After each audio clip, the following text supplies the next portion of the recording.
Welcome to ScaleUp University. Welcome to the course on building applications with AI agents. So this is the lecture number 6 of module 2, and in this lecture we will be discussing memory systems in agent design. Memory systems in agent design. So in this lecture we will be discussing about the memory, because in the agentic AI system, memory is a very important component. So we will be discussing the memory systems in agent design. So let us look at the lecture overview. So module 2 is about designing agent systems, and this is the lecture 6 of module 2, that is memory systems in agent design. And let us look at the lecture overview, like what exactly we will be covering in this lecture. So this is the lecture where agent agent systems, they move from stateless intelligence to stateful intelligence. So with memory systems, agent systems, they evolve from stateless intelligence to stateful intelligence. So if tools give agents capability, if tools gives agents capabilities, then memory gives them continuity, personalization, and intelligence over time. So tools means capability, whereas memory means continuity. Like it will remember the previous conversations. It will remember the previous states. So memory means continuity. Memory means personalization. Like it will remember important facts about you, important information about you, so that when it will generate the response, it will take care of that. So memory means continuity, memory means personalization, and memory means intelligence over time. So with memory systems, agent systems, they evolve from stateless intelligence to stateful intelligence. So the goal of this lecture, so in this lecture, we will be focusing on understanding the design of short-term and long-term memory systems. We will understand what are short-term memory systems, long-term memory systems, their design, their architecture, the differences between them. We will also discuss retrieval systems. Like the goal of this lecture is to manage information retrieval effectively, because if the state is stored in the memory, definitely we will be retrieving the information from the memory, and we will be learning how to manage retrieval effectively in this lecture itself. And the goal of this lecture is to discuss the real world agent architectures application. Like we will discuss some interesting architectures like the memory system architecture, which is being used in the real world agent applications. So if we look at the topics that we will cover in this lecture, so in this lecture we will talk about why memory matters in agent systems, like the importance of memory in agent systems. What is short-term memory? We'll discuss about the short-term memory, context windows, rolling memory buffers, maintaining conversational coherence, when to forget, what is long-term memory, databases as memory, knowledge graphs, persistent user profiles, storing experiences, retrieval strategies, relevance ranking, avoiding memory blot, prioritizing recent versus historical data, designing efficient retrieval pipelines, system level memory architecture, common mistakes, and design checklist. So all these topics we will cover in this lecture itself, one by one. So let's start with the first topic of this lecture, why memory matters in agent systems. Why memory matters in agent systems. So if we talk about foundation models, like the large language models, so the foundation models, they are stateless. So foundation models, large language models, by default, they are stateless. So while they being incredibly smart, they are fundamentally static. So foundation models, definitely they are incredibly smart, but they are fundamentally static. That is, they don't grow or remember through experience unless we build a memory layer for them. So the foundation models, the large language models, on their own, they cannot store the information. They cannot remember through experiences. We have to have a separate memory layer for them.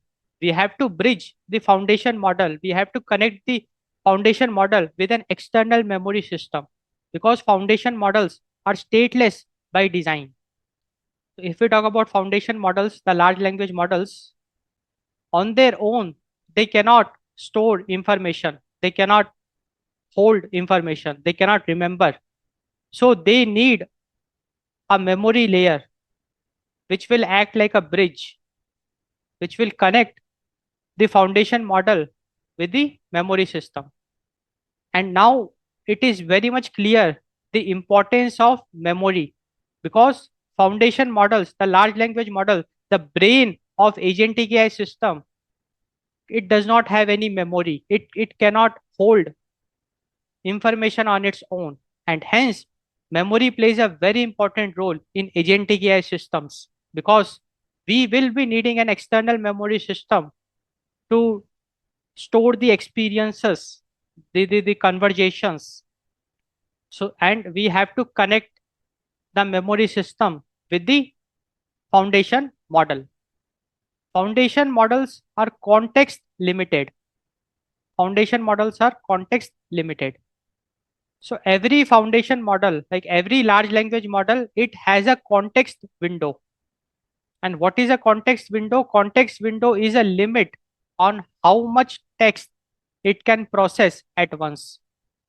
So the idea is that we give a large language model a input prompt. So the size of the input prompt, like how much text it can process at once, is the context window. So context window is basically the limit on how much text a foundation model, a large language model, can process at once.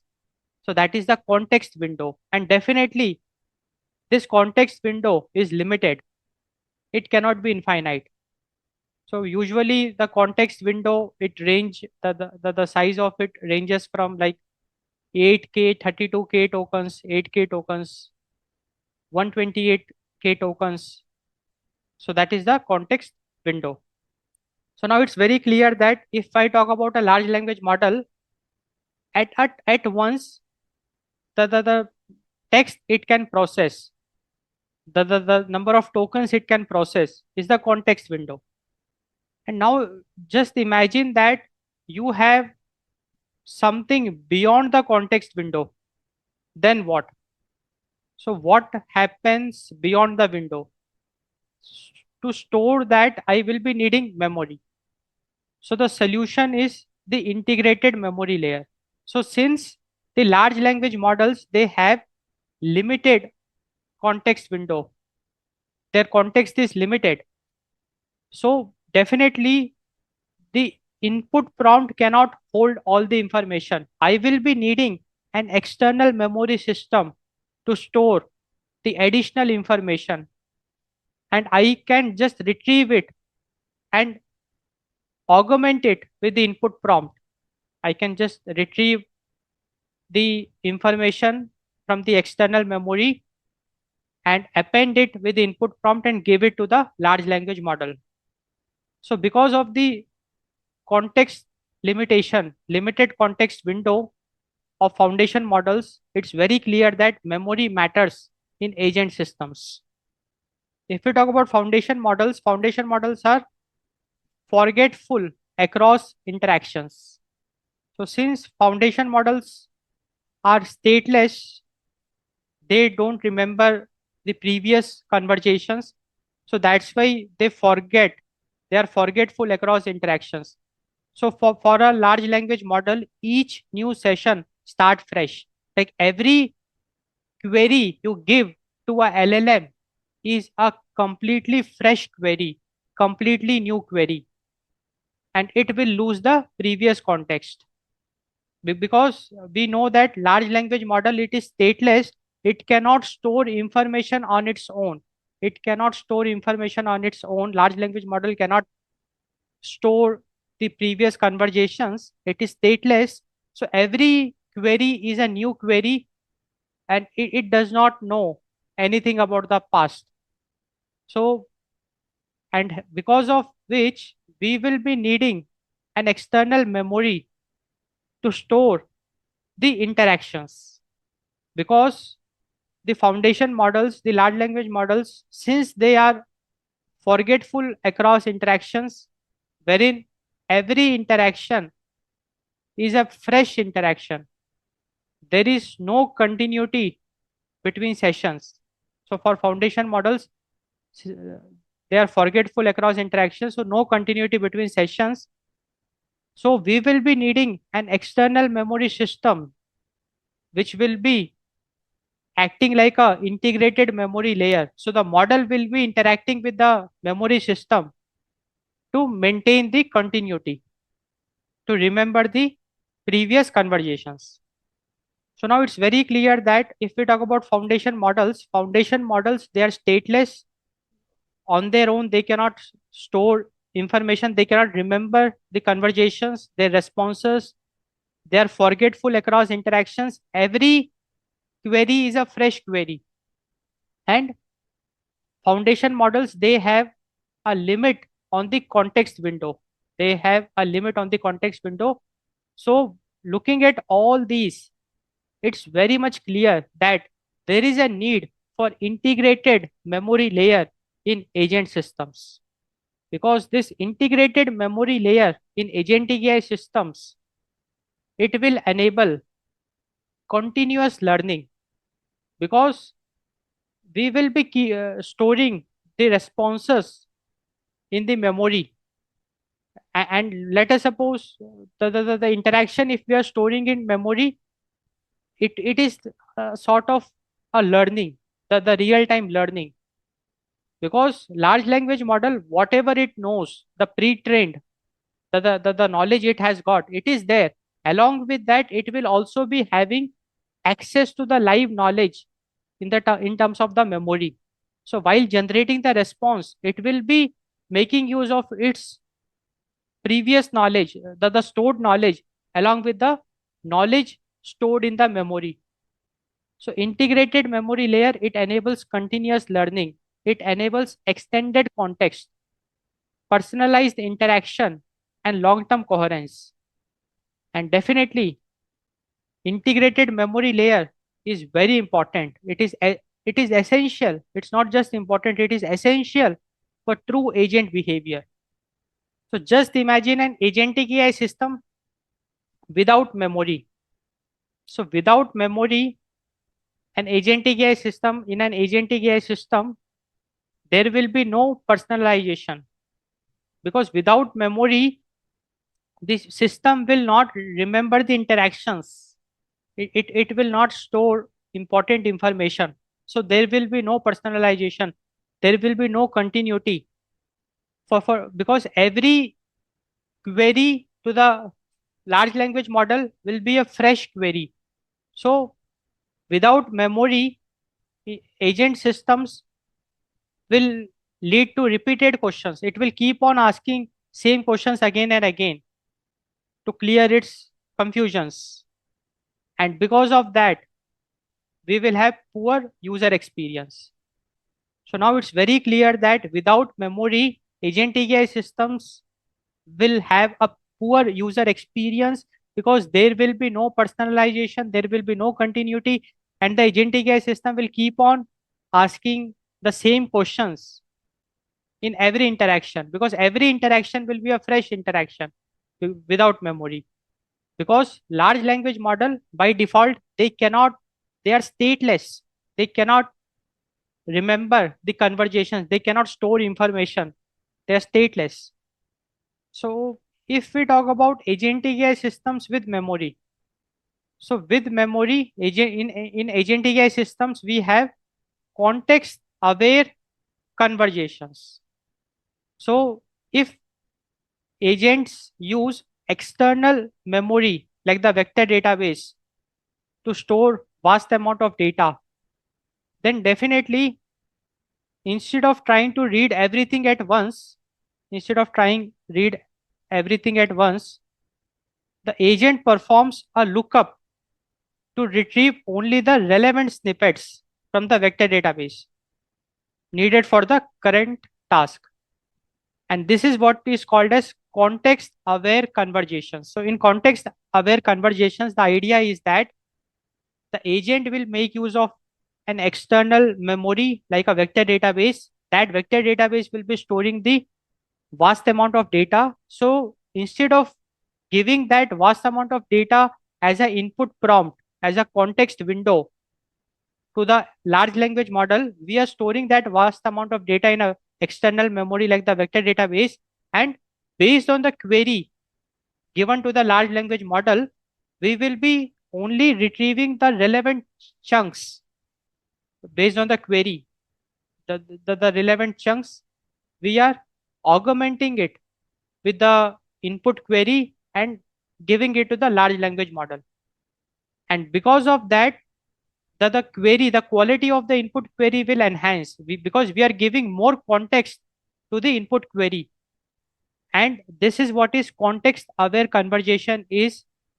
And automatically, since the quality of input prompt has improved because of the enhanced context, the response will be much better, much more clear.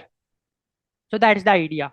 So now it's very clear that with memory in agent systems, with external memory in agent systems, we can have context aware conversations in agentic AI applications. With memory in agent systems, the agentic AI systems can have personalized behavior. We can have personalized behavior in agentic AI systems. So true intelligence involves adapting to a user's preferences over time. So the idea is that when the agentic AI system is interacting with the user, it will learn many new things about the user. Like it will learn the user preferences. And if we are making use of an external memory to store the user preferences, so the large language model will make use of those user preferences in order to generate responses. So the memory, it allows an agent to move from reactive. Reactive means just answering questions. So memory allows an agent to move from reactive to proactive. Proactive means anticipating needs. And how it will be proactive? Because it knows the user preferences and the it will be able to anticipate. For example, with memory, the agentic AI system will be able to remember the coding style and tone. It will store the coding style and the tone of a particular user in the memory. So it will remember your preferred coding style or tone of voice. It will be knowing that the meeting always refers to the Monday 9 a.m. sync because of the user preferences, the stored user preferences in the memory. And it will, the agentic AI application, agentic AI systems, it will also be able to recall past mistakes to avoid repeating them. So now it's very clear that with memory in agentic AI systems, we can have personalized behavior. So true intelligence is adapting to user preferences. So the idea is that with memory in place, we will be able to get the user preferences and store it. And with the user preferences in place, our agentic AI system, it will become proactive. From reactive, it will transform into proactive because reactive means just answering the questions, but proactive means anticipating the need of the user. So we can store the user preferences like the coding style, the tone of voice. With memory, agentic AI systems can perform multi-step task tracking. Multi-step task tracking. So see, if we talk about task, complex task, we have to break it into subtasks. So complex task, it needs distinct steps. For example, if the task is plan 3-day trip. So to plan the 3-day trip, I have to break it into steps. So step one will be to find the flights. Step two will be to book hotel. Like that, step three, step four. So any complex task, if we take, we have to break it into multiple steps. So that is what multi-step task is. So a complex task, if we break it into multiple steps, so that is what multi-step task is. Now, without memory, what happens is that an agent might finish step one, like finding flights, but forget the specific flight times when it moves to step two. Because just imagine if memory is not there, the output of step one, it will not be able to store. And because of that, the step two will suffer because step two might have a connection to the step one. Because step one, find flight, if I find the flight, I know the timing, the arrival timing, and I will book hotel accordingly. So booking hotel, step two is connected with step one. Step two is dependent on the response of step one. And if I am not storing the response of step one because of lack of memory, then this multi-step task tracking is not possible. So without memory, multi-step task tracking is not possible. So we need memory. We need memory because with memory, we can very easily store the outcome of every step and we can make use of those outcomes in the next steps. So with memory, for example, if we are making a short-term memory, if we are making use of a short-term memory, then what happens is that the outcome of the step one, like whatever flight we have chosen, the details of that, like the flight times and the sub goals, like hotel near airport. So that we will store in the memory. And in the step two, while booking hotel, we will be making use of these information because to book hotel, I will be needing the location. So location will be near the airport and the timing. So memory enables multi-step task tracking. So it's very clear that with memory, we can have multi-step task tracking in agentic AI systems. And similarly, the outcome of the step two, we can store it in the memory and step three can make use of it. Like that, we can keep on doing. So multi-step task tracking is possible with memory. So with memory, agentic AI systems, they can learn from past interactions. With memory in place, agentic AI systems can learn from past interactions. So if we talk about reactive systems, so reactive systems, they just respond to the last thing said, like a calculator. So reactive system, they don't have a long-term memory. So they will just remember the last thing said. Like the very good example of it is calculator, because in calculator, it can store only up to a very limited extent. It can just remember the last thing said. It's a reactive system. But if we talk about contextual agents, like they should support context aware conversations. For example, and contextual agents, the response is based on the cumulative history of who you are and what you have done. So this is very important. So now it's very clear that if we talk about agentic AI systems, agentic AI system, we want it to remember who we are, who the user is, and what all interaction we have done. So the response should be based on the cumulative history and not just the last thing said. So agentic AI system, in agentic AI system, it should be contextual.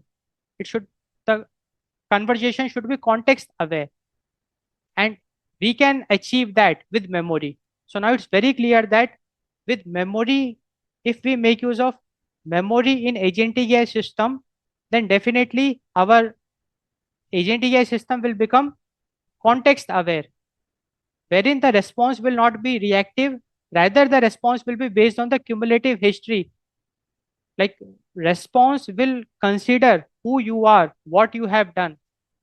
So the quality of response will be much better, much more accurate. So memory in agent systems, it transforms the agents from reactive to contextual systems. See, the memory, it transforms agents from reactive to contextual systems, because now the response of an agentic AI system will make use of the cumulative history. It will make use of the context. So now we are realizing the importance of memory in agent systems. So memory is the glue that turns an isolated AI model into a functional, reliable partner. Because we know that AI model, the large language model, the foundation model, it is stateless.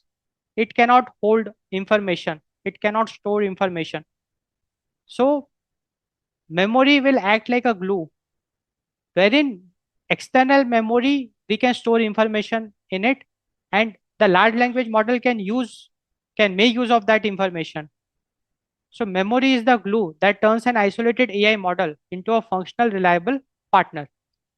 So memory is the difference between a tool and a teammate. Memory provides the continuity required for trust, efficiency, and sophisticated problem solving. See, the idea is that if we make use of memory in agent systems, definitely the trust will be built, because with memory, the agentic AI system will remember your preferences. It will remember like what things you don't like, what you like, and the responses will take care of that.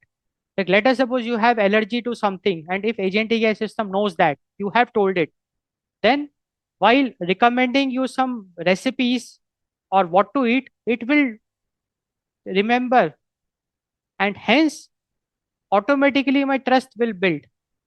So memory, with memory, there will be trust, there will be efficiency, and we will be able to do the sophisticated problem solving, like the multi-step task tracking we will be able to do. Like a complex task, we can break it into multiple steps. The outcome of every step, we can store it in the memory, and the next step can make use of the previous outcome. And in this way, very complex task we will be able to accomplish. So sophisticated problem solving we can do with memory in agent system. So now it's very clear the importance of memory in agent systems. What is short-term memory? Now let us look at what exactly is short-term memory. So short-term memory, it is often called as working memory or context window. So short-term memory is the immediate live data the agent is processing right now. So short-term memory is the immediate live data the agent is processing right now. That is a short-term. As the name suggests, short-term memory. Short-term memory means it will be storing information for a very short while. So immediate live data which the agent is processing is the short-term memory. The immediate live data which the large language model is processing is the short-term memory. So short-term memory is also called as the working memory, context window. So whatever input prompt you are giving to an LLM, so the content of that input prompt or that input prompt itself is the short-term memory, because the input prompt you are giving to a large language model is the immediate live data which the LLM is processing right now. So that is the short-term memory. So it is also called as context window or the working memory. So short-term memory is volatile in nature. It means short-term memory is not stored. Like if the session ends or the context window fills up, the information is lost. Information is not stored. That's what short-term memory. When once the session ends or the context window fills up, the information is lost. And if you want to store that information, you have to move it to the long-term storage. You have to move it to the long-term storage. And once it is stored in the long-term storage, it will become non-volatile. It will stay there forever because long-term storage is persistent memory. Long-term memory means the information will be there forever. Unless you delete that, it will be there. So non-volatile. So now it's very clear short-term memory. So if we talk about short-term memory includes the active context. So the input prompt you are giving, and that input prompt can contain the user query along with some system prompts, along with some context. So whatever we are feeding to the large language model, that is the active context. So short-term memory includes the active context, the now. So everything currently loaded into the model's prompt. So everything which is currently loaded into the model's prompt is the active context. So the current conversation. So the active context, it remembers the last 5 to 10 exchanges. So it does not repeat itself. So what we are doing is that, like I am giving a query to the large language model, it is generating a response. Now the important information of that response, I am appending it in my next query. Like that I am doing. So in this way, I am maintaining an active context. But because of the limited context window size, after a point of time, I will be needing a long-term memory so that if the context window overflows, that information I can store it in the long-term memory. Now, active context, it also makes use of the thread. So if you say he was great, the agent uses the short-term memory to know who he refers to. Because if I look at a statement like he was great, it is very ambiguous. So the large language model might hallucinate. So it will look the short-term memory to know who he refers to based on the sentence immediately preceding it. And from there, he will identify who the he is. So that is what active context is. So active context is basically whatever is there in the context window, like whatever is currently loaded into the model's prompt is the active context. And in active context, we maintain the current conversation, like we remember the 5 to 10 exchanges, and it also acts like a thread wherein it avoids the large language model from getting hallucinated. Short-term memory includes intermediate results, the chain of thought. So if we have a complex task, so we know that for a complex task, we have to break it into multiple steps. So we will get multi-step task. So for a complex task, we have to break it into multiple steps. So we will get a multi-step task. And if we make use of the short-term memory, we can make use of the outcome of every step. We can store the outcome of step 1 in the short-term memory so that step 2 can make use of it, because we know that in a multi-step task, these steps, they depend on the previous steps. So in a multi-step task, work in progress data, like the outcomes of individual steps, that is a work in progress data, we can store it in the short-term memory. Also the raw data, we can store it in the short-term memory. Let us look at an example. If an agent is researching a company's stock price, if an agent is trying to research a company's stock price, then it will be storing the raw data in short-term memory before it synthesizes that data into the final summary for you. So like company, like an agent is researching a company's stock price. So the raw data, the stock price, it is storing it in the short-term memory. And also for task tracking, it makes use of the short-term memory. So agent keeps track of subtasks.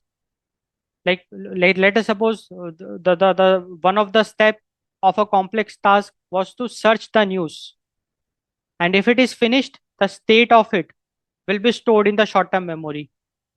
So short-term memory keeps track of which subtasks are finished and which are still pending.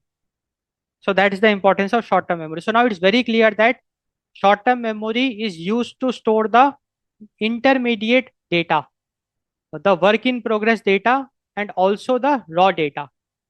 So agentic AI systems, they can store their raw data in the short-term memory, which will be needing, which it will be needing to do some processing, and also the working progress data, the task tracking, that data also it can store it in the short-term memory. So that is the intermediate results which we can store it in the short-term memory.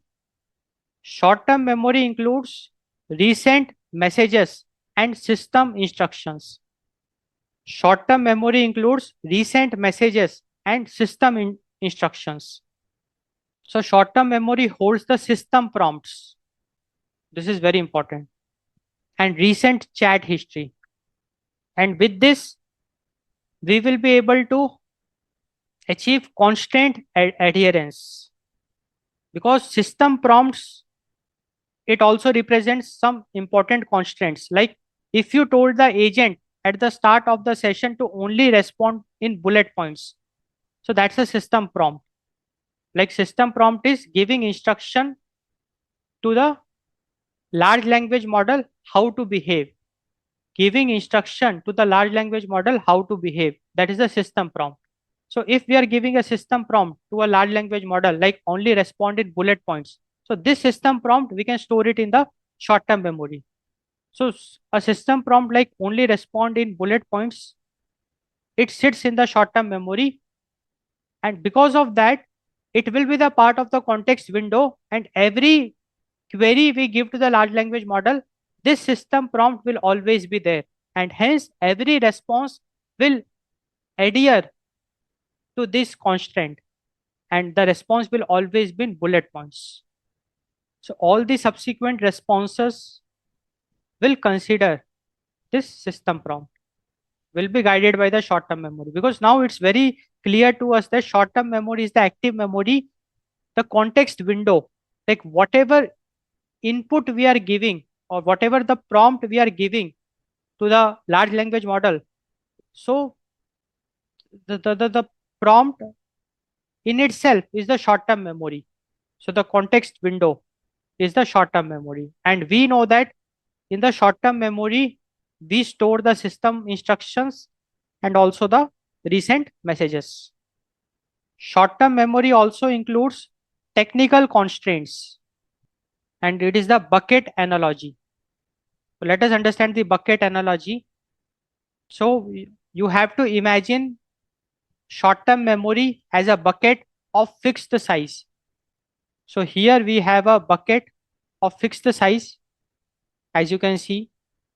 Now this bucket of fixed size is acting like a context window, because in this bucket we can fill, and if it is a context window, we can fill the messages.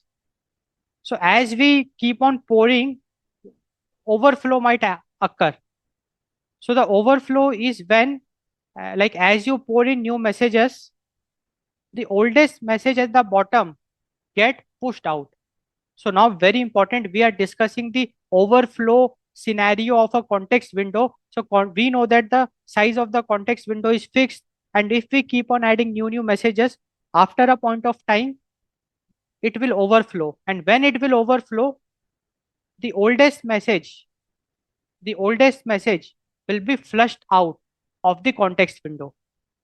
And this is the reason why the agentic AI systems, they forget the very first thing you said in a very long conversation. So the very first thing you said in a very long conversation, after a point of time, it will forget it. Because of the limited context window size, new messages will keep on pouring with subsequent interactions, conversations, and the oldest messages, they will get flushed out. And the agent will start forgetting those old information, oldest messages. So this is a very important conversation, like the insight we got, the overflow of the context window. So new messages push out the oldest one, and because of that, agent forgets the start of a long chat. And how we can prevent it? The management techniques. Let us understand that management techniques. Summarization. So in summarization, what we do is that, so two techniques are there. One is the summarization, one is the sliding window. So both the techniques we'll discuss. So in summarization, what we will do is that the old message which is about to get flushed out, we will summarize few of those old messages. So the idea is that we will condense the old parts. So here, let us suppose M1, M2, M3, these are like very old messages which are about to get flushed out. So we will combine them, summarize it, and condense them into a single block and add it on top of the bucket.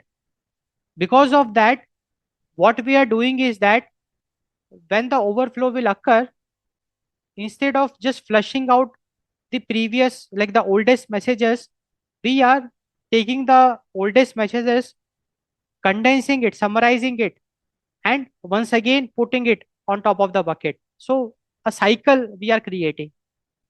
And this is a very powerful technique. Because of summarization, at least it will not forget everything. It might forget something, but not everything. And we will be able to preserve the context. So now we discussed a very interesting technique to, like, see, context window overflow is very common because context window is fixed size, and in a long conversation, after a while, overflow will definitely occur. And when the overflow will occur, how to manage it? Because we know that when the overflow occurs, the oldest messages, it gets flushed out. Because of that, the agentic AI system, it starts forgetting the start of a long chat. And how we can avoid it is summarization. So the oldest messages which are about to get flushed out, if we can just condense them, we can summarize them and put it back on top of the bucket. So that is one very interesting technique. Second technique is the sliding window. So in sliding window, what we are doing is that messages, we are storing it.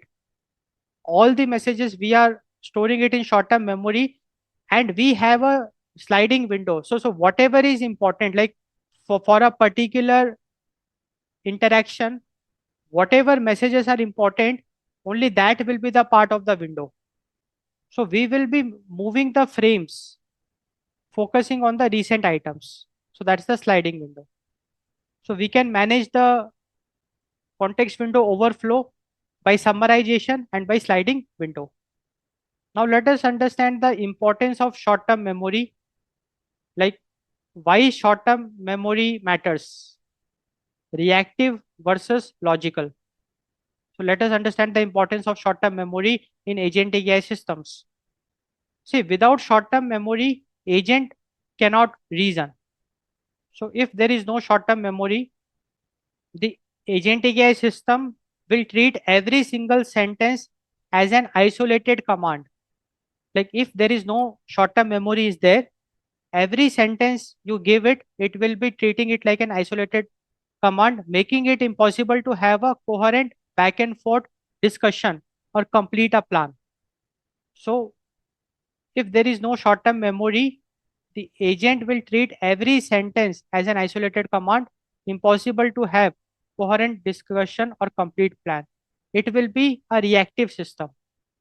And what is a reactive system is that whatever you are giving it now, command or the input, it will just process it. It will not, it does not have access to the past interactions. It does not remember anything. So it is just reacting to whatever you are giving input. So that's the reactive.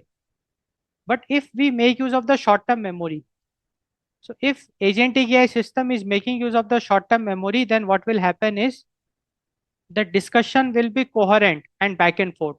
So short-term memory, it enables reasoning, because short-term memory is the context window. In that context window, we are storing some responses of like previous 10 chats. If we are storing the responses, so the agent will remember the past interactions also. So next time it is generating a response, it will consider past interactions as well. It will enable reasoning, like in a multi-step task, it will be remembering the responses of the previous steps, and while processing a current step, it will make use of those previous responses as well.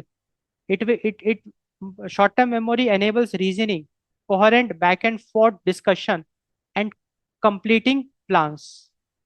So with short-term memory, our agentic AI system will become logical and reasoning. So this is the importance of short-term memory. So if we just summarize the short-term memory's role, if we just summarize the short-term memory's role in agentic AI systems, so short-term memory acts like a focus. So short-term memory defines what the agent is paying attention to right now, because short-term memory is the active context window. So whatever is there in that context window is being considered by the large language model. So it is like a focus. So short-term memory, the context window is like a focus, because whatever is there in it will be considered by the large language model. Speed. Now short-term memory is like active and live data. So accessing it is very fast. So accessing the short-term memory is instantaneous, because it's a part of active prompt, and there is a limit is there to short-term memory. Short-term memory is limited because the context window is limited. So short-term memory is strictly limited by the model's token count. Like for GPT-4, it is 128K tokens. So short-term memory is strictly limited by the model's token count, like 128K tokens for GPT-4. Context windows. Now we will discuss context windows. So see, every large language model has a context window, and context window is the maximum number of tokens it can process. So maximum tokens a large language model can process at a time is the context window. So context window, it represents the total amount of information the model can hold in its head at any single moment to generate a response. So context window is the active memory. So whatever is loaded in the context window will be given as a prompt to the large language model. And whatever is there in the context window, large language model will consider each and everything while generating the response. So whatever is there in the context window will be processed by the large language model. So it is like the total amount of information the model can hold in its head at any single moment to generate a response. Now we know that foundational models are stateless. So because foundation models are stateless, the context window is the only space where the agent's intelligence meets your specific data. Because large language model on their own, they cannot store any information. So context window, the active memory, the short-term memory is the only place where we can give it some context, where we can store some past interaction, some user preferences, some system prompts, so that the large language model, while generating the response, will consider those things as well. So foundation models, any large language model you take, they are stateless. They don't have any prior memory of you. Every query to a large language model is a fresh, it's stateless. But with context window, we can give it some information about the past interaction, user preferences. So context window will give it some more intelligence. So context window is the active memory, like the stuff which the large language model will consider, will process while generating the response. And in the context window, we can store whatever we want, like the input prompt, system prompt, some user preferences, some images, documents, links, anything you want to store, you can store. Now, context window has got a size. It depends on the large language model. For some, it is like 32K tokens, for 128K tokens, 256K tokens, like that. Now, what exactly that context window might contain? So, window, it holds the system prompt. And what are system prompts? System prompts are basically the instructions. And system prompts are always present in the context window. System prompts, they take the permanent space. System prompts are basically the instructions given to the large language model to behave in a certain way. We give special instructions to the large language model, like the response should be in this format, or act like a senior software engineer. Special instructions we give to a large language model is the system prompt. And system prompt is something which will always be there in the context, which will occupy the permanent space in the context window. So the idea is that for every query given to the large language model, this system prompt will be taken into consideration so that the response will strictly follow the system prompts. So context window will contain system prompt. Context window will contain the user inputs, and the user input will be like your current question or some document uploads. So that will be the user input. Context window also contains the history, like the previous interactions, the history, the memory, like the past back and forth turns that provide the flow of the chat. And context window also contains the tool outputs. Like if we are calling the tools, the response of the tools, so the large language model will call a tool will get executed, it will generate some response, it will send back that response to the large language model. Now we can store that outputs of the tool, the responses of the tool, in the active context window. So context window also contains the tool outputs, like the raw results from the search or code run. So these results are poured into the window so that models can read it. So the tools, what they do is that the output of the tool, we directly store it in the active context window so that we can very easily send it to the large language model. So now it's very clear that if I talk about context window contains the system prompt, instructions given to the large language model, user input, history, the memory, and the tool outputs. Now let us discuss the windows problem. Context windows problem. Now we know that the context is limited. Like any large language model you take, the size of the context is limited. For example, the context window can be of 128K tokens or 256K tokens. So context window is limited. So what happens is that for long conversations, this context window will overflow. Because of the limited context window, for long conversation, it will start overflowing. And the overflow problem, let us discuss. So when the conversation exceeds the limit, like when the context window gets fully filled up, the system faces a hard ceiling because context window is fully occupied. Now there is no space is there to add more information in the context window.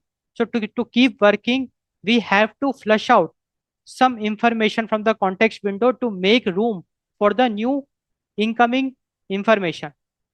So that's the overflow problem. Like when the window gets fully filled, it gets overflow, and we have to make room. We have to make some space so that we can keep on adding the incoming information. So you like the in context window, it follows the first in first out. So the idea is that whenever the overflow occurs, the oldest information, it gets flushed out. So usually the oldest messages at the start of the chat are deleted to make room for the new ones. And because of that, we see something called as the goldfish effect. See, the idea is that because the oldest information got deleted, agent will start forgetting that. So suddenly you will see that the agent forgets the project requirements you gave it 20 minutes ago because those tokens were pushed out of the window. So this is what is the goldfish effect is. So goldfish effect means because of the overflow problem, to make room, the oldest messages, they are flushed out from the context window, and because of that, agent will start forgetting those information because it's not there in the memory. And we see that agents start forgetting the starting conversations, and that is what is the goldfish effect is. So saw that context is limited. So since context is limited, there is a problem of overflow. Also, context is expensive. Context is expensive. So there is a computational cost associated with the context. So more tokens, if we keep on increasing the size of the context window, then definitely we will be needing more compute, GPU power to process. So as we keep on increasing the context window, the computational cost will increase. So more compute, GPU power. So more tokens implies more power. So that's why context is expensive. Latency. 100 token prompt is nearly instant, but 100K token prompt can take over 30 seconds to process. So the idea is that as we keep on increasing the context window, the latency will increase. Because just imagine 100 token prompt, definitely it will be very fast. Instant result we will get. But for 100K tokens, it will take lot of time to process. So latency will come into picture. And financial cost. So see, the idea is that most API providers, they charge by the token. Filling the window is exponentially expensive. Filling the window is exponentially expensive because the idea is that if we keep on increasing the context window and if we just keep on filling the context window and giving it to the large language model like Google Gemini or GPT, Claude, then the API charges will increase exponentially because API providers, they charge by the token. So it's very clear that context is expensive. The computational cost is involved, latency is involved, and financial cost is involved. So now it's very clear that context window is the ultimate bottleneck of an AI agent. You cannot store everything in the context window because of the limited window size. We cannot store everything. And this is why we cannot give a large language model a 1000-page book and we ask it to remember everything forever. It cannot. After a time, it will forget because of the limited context window size. So what's the solution? Solution is the long-term memory. Long-term memory is the solution. So long-term memory is something like a permanent database, an external memory, a permanent memory, permanent storage. So we have to make use of a long-term memory like a vector database. And this long-term memory can store the information forever. So this long-term memory acts like a library where only the relevant books are pulled into the workspace, the context window as needed. So the idea is that the long-term memory will store everything It will remember everything forever. And whatever we need in the context, we can just pull it from the long-term memory. So long-term memory is like a library wherein we can pull relevant books as needed into the context window. So context is valuable but scarce because we know that context window is limited, but we can handle it, and we have to make use of the long-term memory and just pull relevant information in the context window when and where needed. Now we will discuss the token economy. The token economy. So the large language models, they don't count words, rather they count tokens. And what's the difference? Tokens are like chunks of characters. So if we just try to compare tokens with the characters mathematically, so mathematically we can say that 1000 tokens is approximately 750 words. So 1000 tokens is roughly 750 words. And if we discuss the limit, we know that there is a limit on the context window. Context window is limited. So that is what we are discussing. So if we take this bucket, it is like a context window. So 128K token limit. So in the context window, we can only add 128K tokens. And if we are trying to add more, it will start overflowing. So if a large language model has a 28K token limit, like GPT-4, it can process roughly 300 pages of text. While that sounds like a lot, a single complex task involving large PDF analysis and long chat history can fill that space surprisingly fast. So the idea is that 128K token might look a very large context window size, but in reality, it is very less. Any complex analysis you will do or a long chat interaction, this context window will start overflowing. And then we have to make use of the long-term memory so that whatever important information we feel like is getting overflowed, we can store it in the long-term memory and we can retrieve it when and where needed in the active context window.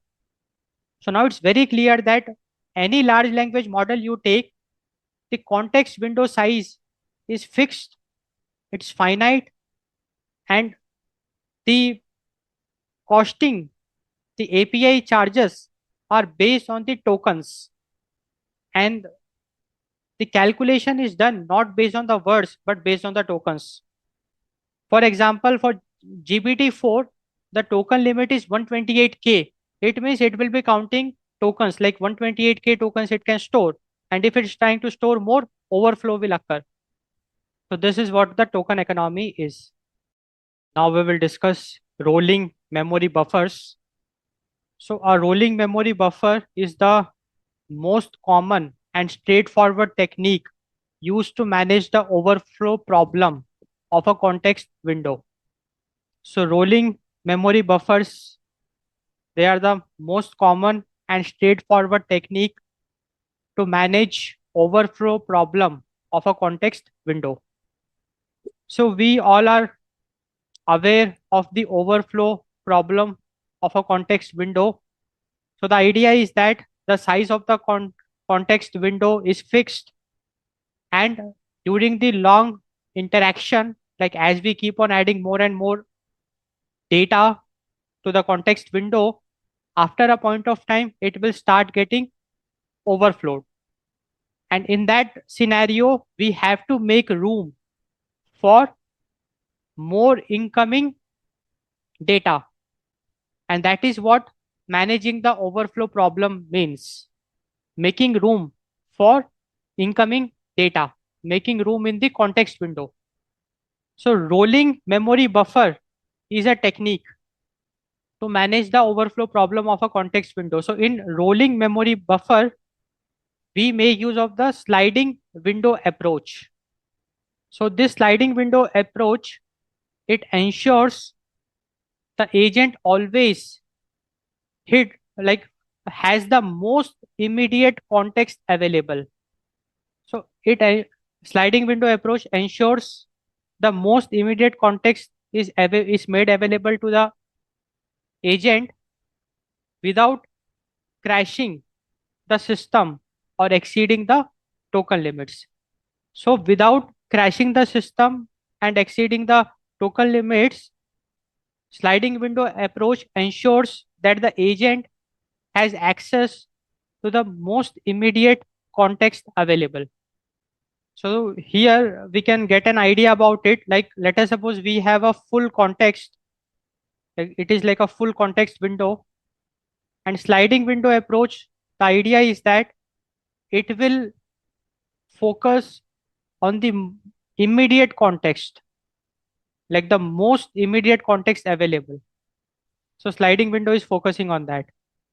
So sliding window, if we talk about sliding window approach, so we are talking about rolling memory buffers. Rolling memory buffers is basically the most common and straightforward technique to manage overflow problems of a context window. It follows the sliding window approach, wherein the idea is that the most immediate context available is made available to the agent, and hence it prevents the crashing of the system or token limit exceeding the token limits. Now let us go like get deep and understand clearly how exactly rolling memory buffer works. So if in order to understand the working of rolling memory buffers, we have to consider the FIFO principle. So FIFO is the first in, first out. So FIFO principle is the first in, first out principle. So the idea is that whosoever gets first in the context window will be the first to be thrown out. So let us understand it with an example. So here we have a fixed size context window. We have a fixed size context window. As you can see, initially this context window was empty. Then message 1 appeared. Then message 2, message 3, message 4, like that. And after a point of time, this fixed size context window will get full. And now once it is full, any new incoming message, it will not be able to accommodate in this fixed context window because there is no room for it. We have to make room for it. So in order to make room for it, what we will do is that we will flush out the oldest message. So that is the FIFO principle, first in, first out. Whosoever entered this buffer first will be the first to be thrown out. So message 1 will be thrown out first, then message 2, message 3, like that. And the new messages will be pushed into the fixed buffer size. Here we are taking a buffer size of 10 messages. So this buffer can accommodate up to 10 message.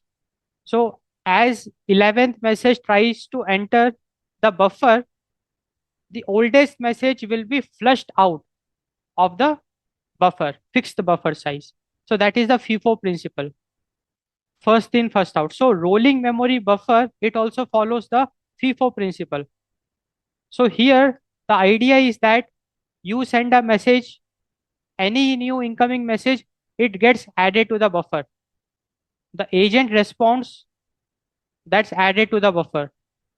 And once the buffer hits its limit, like 10 messages, like here we are taking an example of a fixed buffer size which can accommodate 10 messages. So once the buffer hits its limit, the very first message of the conversation is deleted. So once the limit is reached, we have to make room for new message to get accommodated in the buffer. So message 1 will get deleted. Once the buffer limit is reached, the oldest message will get deleted from this fixed buffer size. And once the oldest message gets deleted, there will be a room for the new incoming message, and that we will add. So the next message here will be added. And let us suppose now message 12 wants to enter the buffer. So message 2 will be flushed out, and message 13 wants to enter. So message 3, the oldest message, will be flushed out of the buffer to make room for the message 13. So this is what is rolling memory buffer is. So here the memory buffer is getting rolled. How it is rolling is that oldest messages are getting flushed out of the buffer, and the new messages are getting added to the buffer. So this is how the rolling memory buffer works. It follows the first in, first out principle. So in rolling memory buffers, we have two types of buffers. So we can make use of two types of buffers. So the first one is the message count buffer. So in message count buffer, the rule is to just keep only the last 10 messages.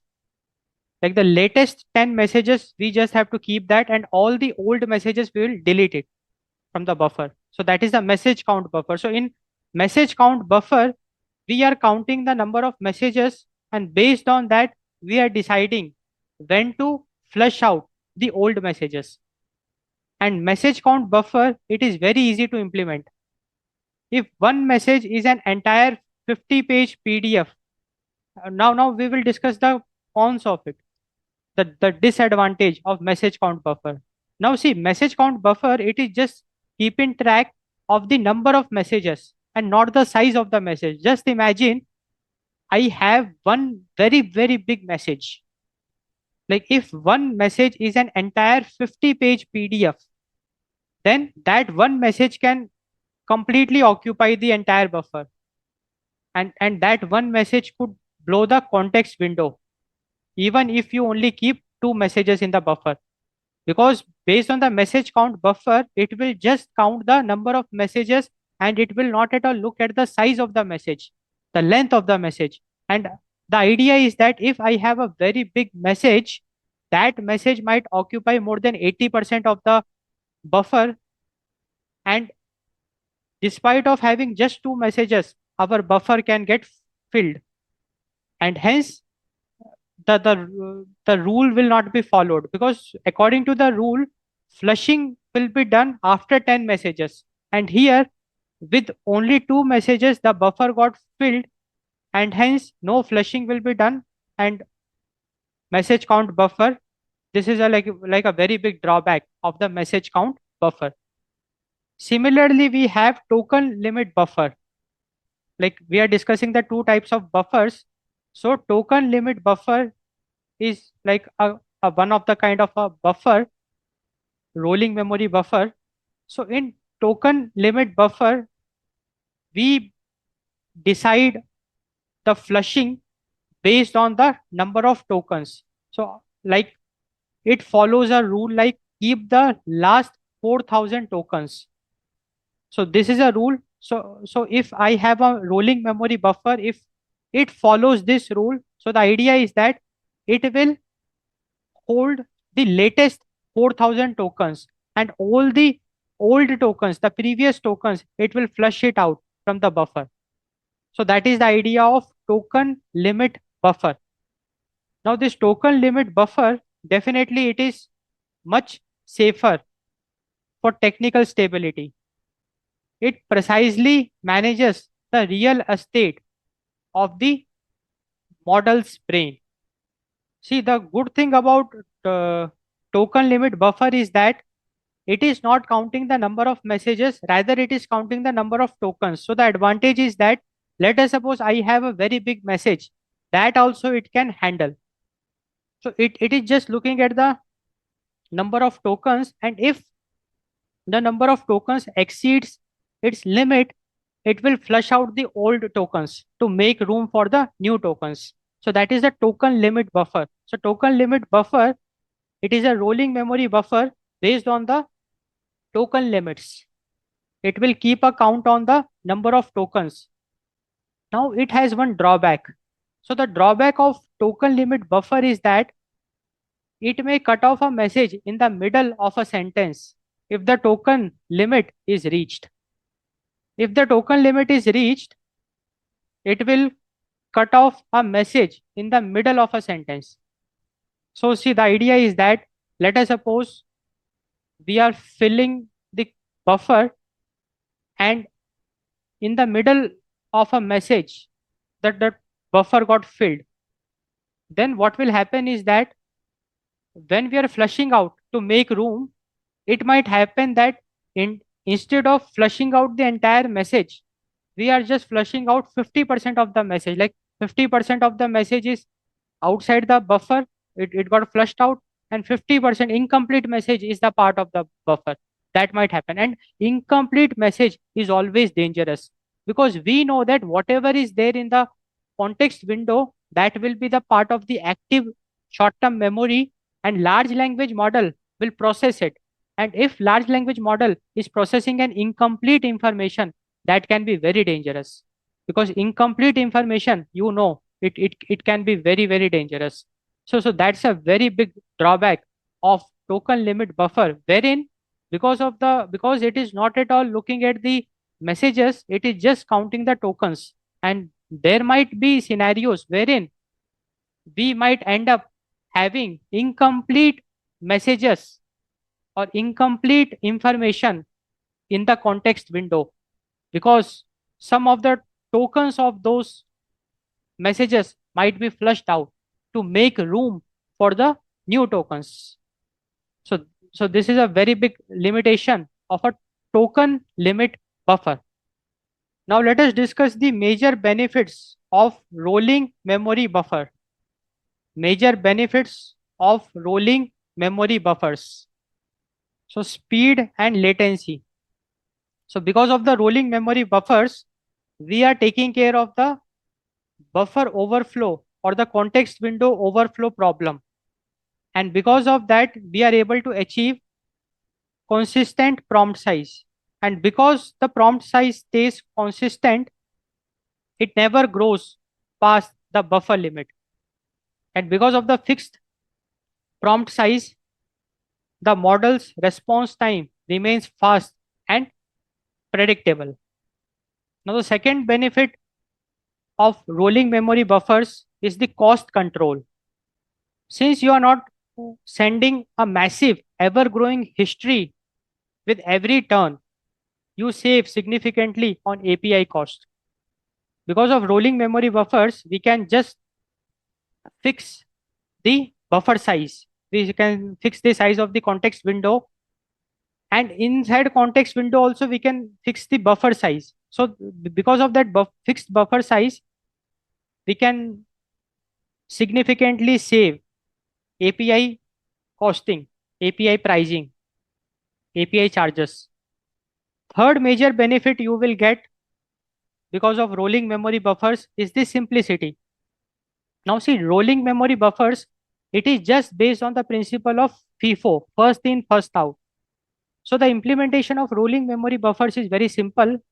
Rolling memory buffers, it requires no complex database or external search like the RAG, retrieval augmentation generation. Rolling memory buffers, if we talk about, it is just a simple list or array in code. So we are implementing the buffer in the form of a list or array, fixed size list or array. So it is very easy to implement rolling memory buffers. And because of this rolling memory buffers, we can achieve speed, latency, we can take care of latency, we can do the cost control, and implementation of rolling memory buffer is very simple. No need for complex database like vector database, or no need for RAG. The implementation makes use of just a simple list or array in code. The goldfish limitation. Now we will discuss the goldfish limitation. So the biggest drawback is the loss of long-term continuity. So the biggest drawback of rolling memory buffer is that the oldest messages, they are getting wiped off from the context window. And in the long run, we will see that there will be the loss of long term continuity. The agent will start forgetting because agent remembers whatever is there in the context window. We know that large language model is stateless. Large language model is stateless. Large language model does not, it cannot remember. So it can remember only whatever is there in the context window. So context window acts like an active short-term memory for a large language model. Now, context window size is fixed. It is limited. So in the long interaction, we have to wipe out the oldest messages to make room for new messages. Because of that, we will see that agent will start forgetting the old interactions, and hence we will like we can see the loss of long-term continuity, and that is what is the goldfish limitation is. Like here we can see this is the active context window. Now it is the active context window. Now definitely to make room for new messages, like the message number 20, to make room for it, we have to wipe out message number 1. Like that, to make room for the new message, we have to wipe out the subsequent old messages. And since it is removed from the active context window, active memory window, those interactions are forgotten or rolled off. And this active memory window is also called as goldfish view. This active memory window is also called as goldfish view, and hence it is called as goldfish limitation. Like whatever is there in the goldfish view, only that can be taken into consideration by the large language model. Large language model will remember only the things present in the active memory window or the goldfish view. All the messages which are wiped out, the old interactions, that will be forgotten by the large language model. So rolling memory buffer, it acts like a conveyor belt. So rolling memory buffer, it acts like a conveyor belt. So the idea is that we have a fixed goldfish view, and the conveyor, because of the conveyor belt, these messages will stay in the goldfish view for a certain time because the conveyor belt is moving. So with time, these messages will be flushed out. Like message number 15, 16, 17, 18, 19, it will be flushed out of the active memory window, and new messages will occupy the active memory window. So the biggest drawback of the rolling memory buffer, because the rolling memory buffer is acting like a conveyor belt, so the old interactions will be wiped off of the buffer. So there will be a loss of long-term continuity. The instructions has rolled off, and the consequence of it will be agent feels smart in the moment but forgetful over long projects. So initially agent will feel very smart because whatever is there in the active memory window, agent is totally aware of that. But once in the long run, those information will be wiped off, and we will see that agent will become forgetful over long projects. So that is what the goldfish limitation is.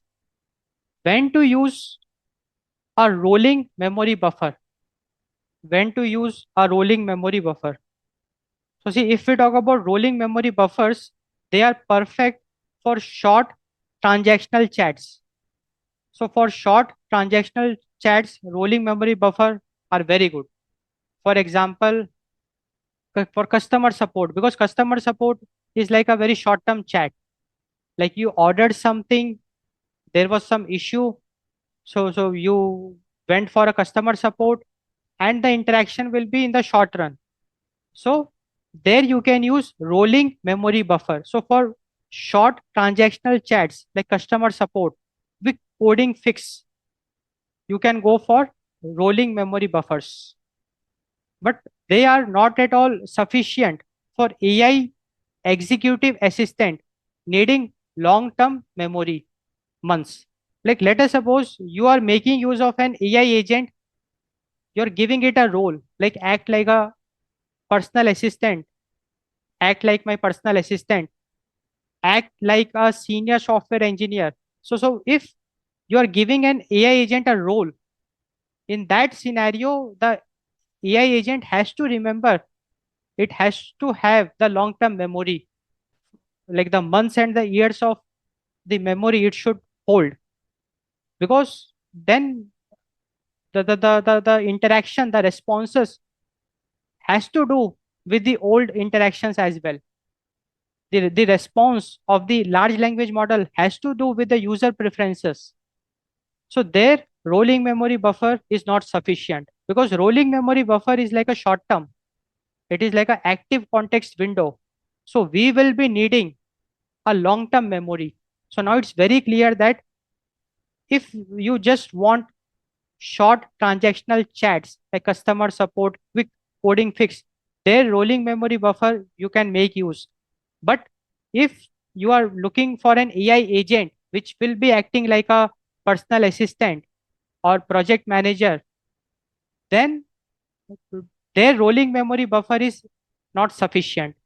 We have to make use of long term memory as well, because we have to store the months of data, years of data in the memory. Now let us see how we can fix the goldfish problem. Fixing the goldfish problem. So we already saw that rolling memory buffers, they act like a conveyor belt, wherein the goldfish view is a fixed view. It is the active context window.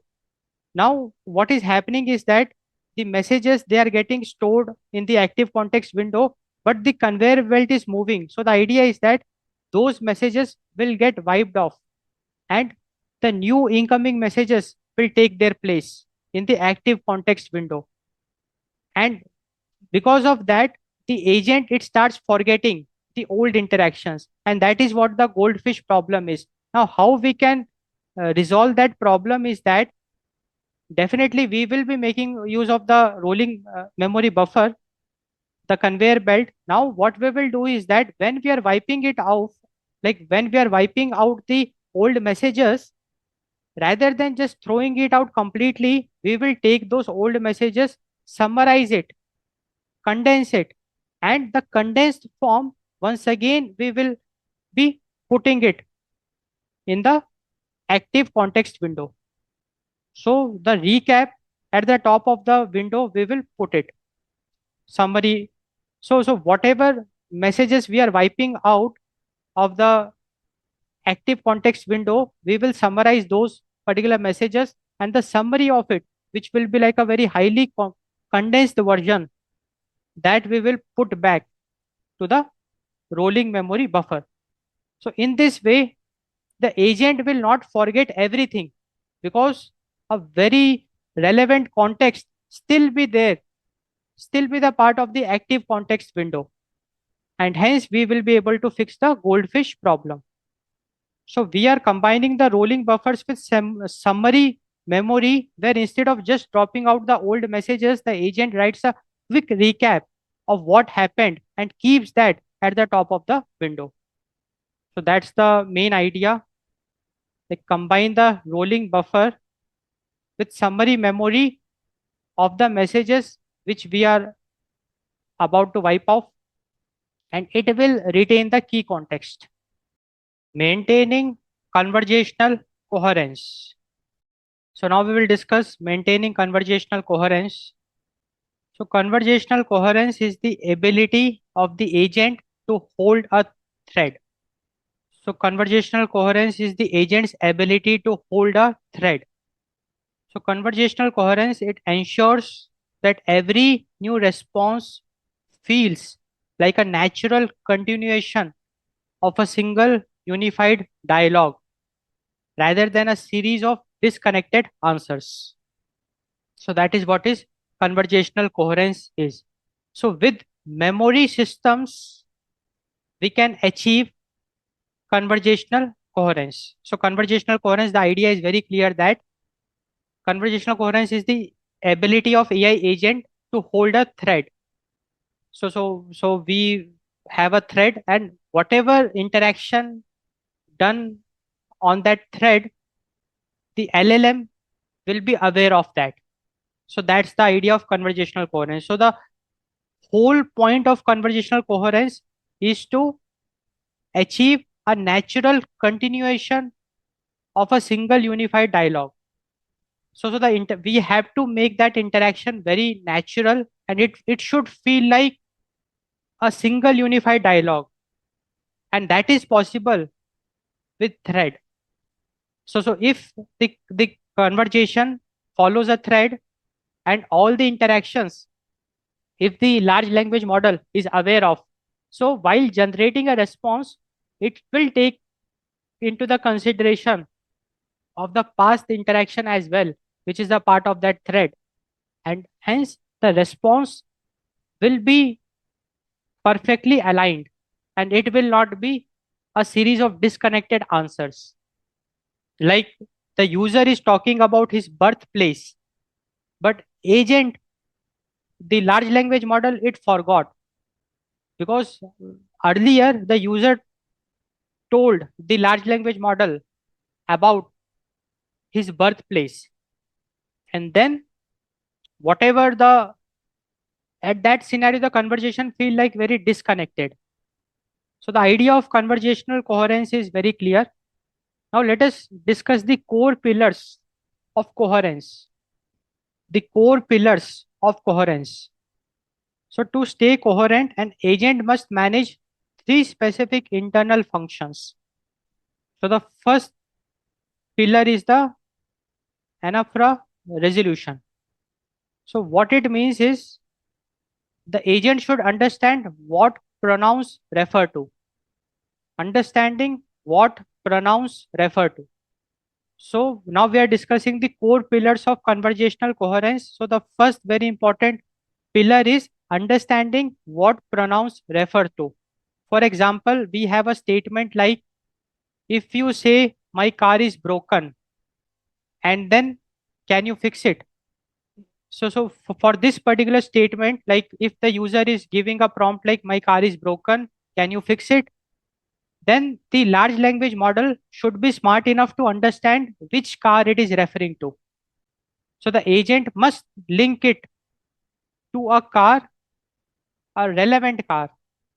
So if in the series of conversation, like the user has specified about his car, that which company, which brand, which model, then agent should not ask again about the car specification. And if there is nothing discussed about the car, then agent should ask about the car, the specification of the car. So that is what is anaphora resolution means. And with this, we will be able to achieve conversational coherence, because now the agent knows whether to ask a cross question or not. So understanding what pronouns refer to. Now the second very important core pillar of coherence is the logical consistency. So if the agent agreed to write a poem in Spanish at the start, it should not switch to French halfway through. So logical consistency is very important. So whatever system prompts we are giving to an agent, agent should strictly follow it throughout the entire conversation. It should not happen that in the middle, it should start behaving in a different way. So that is the logical consistency. So logical consistency is like a second core pillar of coherence. And the third core pillar of coherence is the contextual anchoring. Contextual anchoring.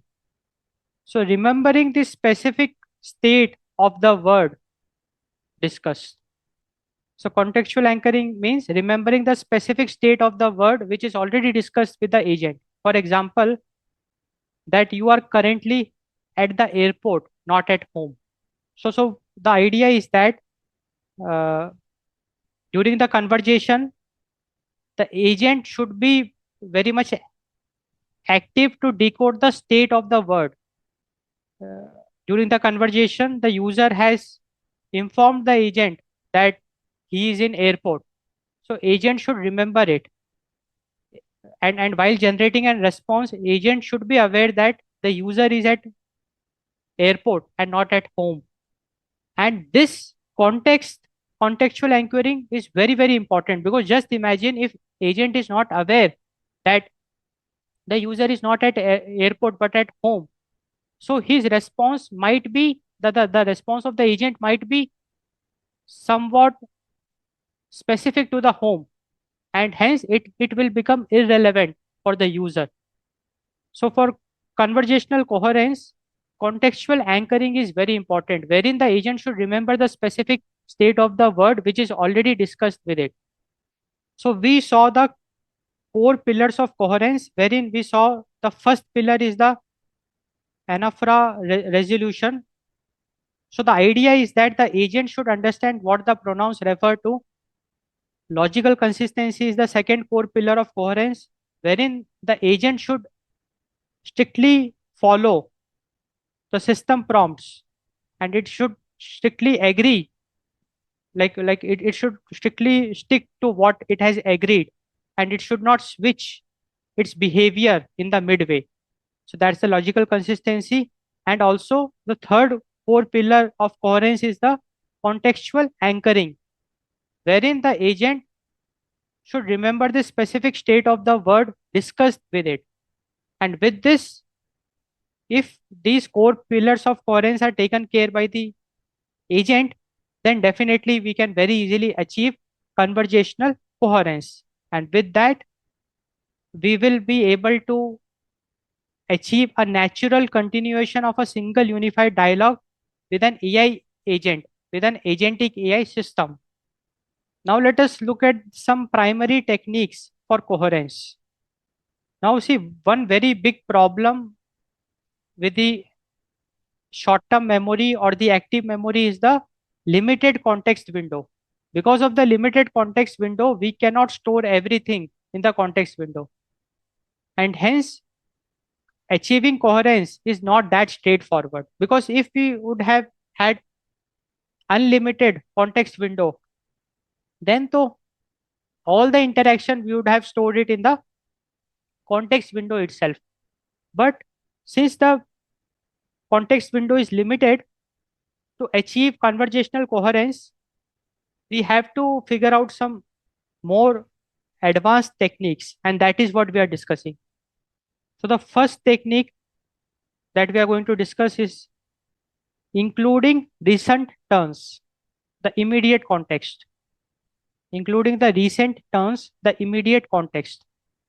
So the most effective way to stay coherent is to pass the last 3 to 5 messages.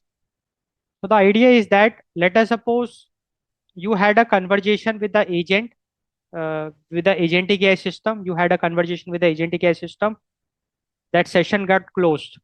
Now you started a new session. Like the next day morning, you started a fresh session, and definitely you want a coherence conversation, like a conversational coherence. Then what you can do is, from the previous conversation, the most recent conversation, from the recent conversation history, you just pick out 3 4 messages, the interaction. You just copy 3 4 messages and give it to the agentic AI system as a new prompt. And with this, what exactly you are doing is that you are providing the rhythm of the conversation. And using this rhythm of the conversation, it will allow the large language model to mirror your tone and follow the immediate logic. And automatically, the response of the new session will resemble with that of the response of the past sessions. So that is what is the meaning of including the recent turns. So while we are giving a prompt to a large language model, if we give it some immediate context, like the most recent conversation, that conversation itself, if we give, then after that we start giving it fresh prompts, then it will follow. Then the large language model will follow it will mirror the tone and follows the immediate logic. and we will be able to achieve conversational coherence. Now, the second very important technique for maintaining conversational coherence is the recursive summarization, the cliff notes. Now, let us understand what is the meaning of recursive summarization, the cliff notes.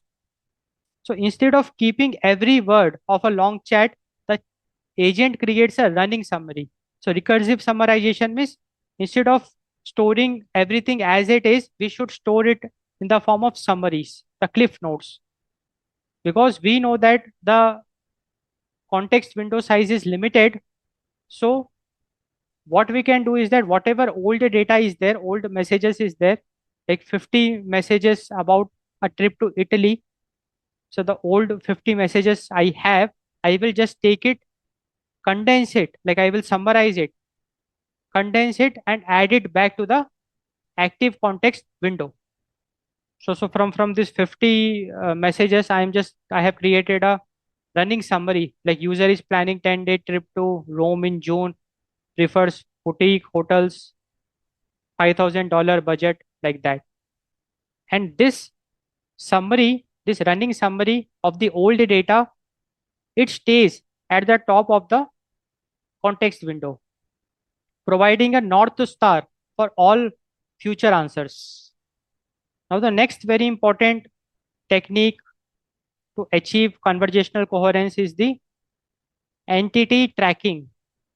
So, advanced agents, they maintain a hidden list of entities.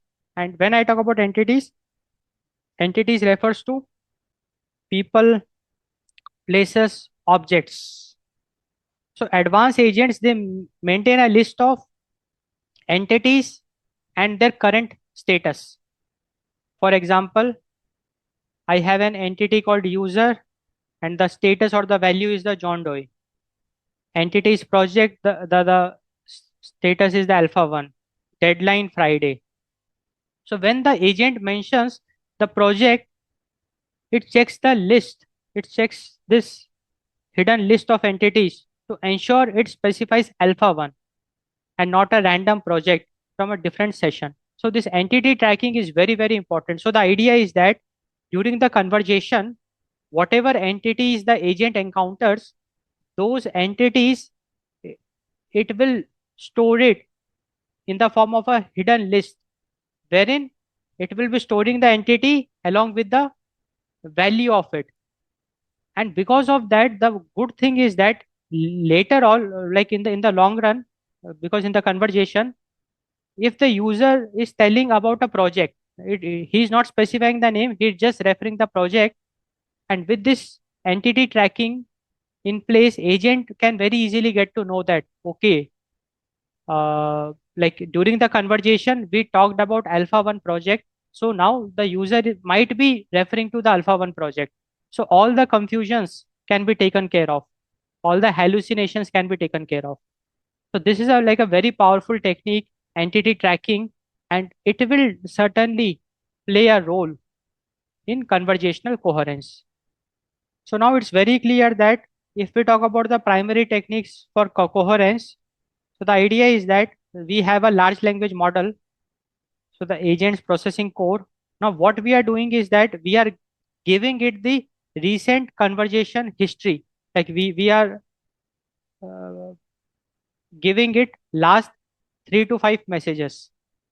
So agent will combine these inputs to generate a relevant on-track reply. Like using these last 3 to 5 messages, the agent will get to know about the tone and it will follow though that tone in the upcoming while generating the further responses.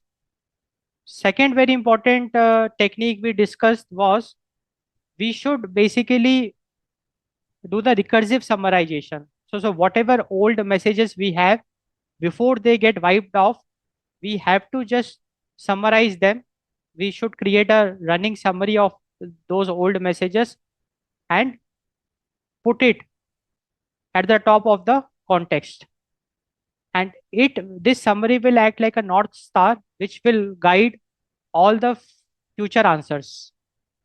And third very important technique we looked at is the entity tracking, wherein the agent should make a list of hidden list of entities. It should maintain a hidden list of entities containing the entity and the status or the value.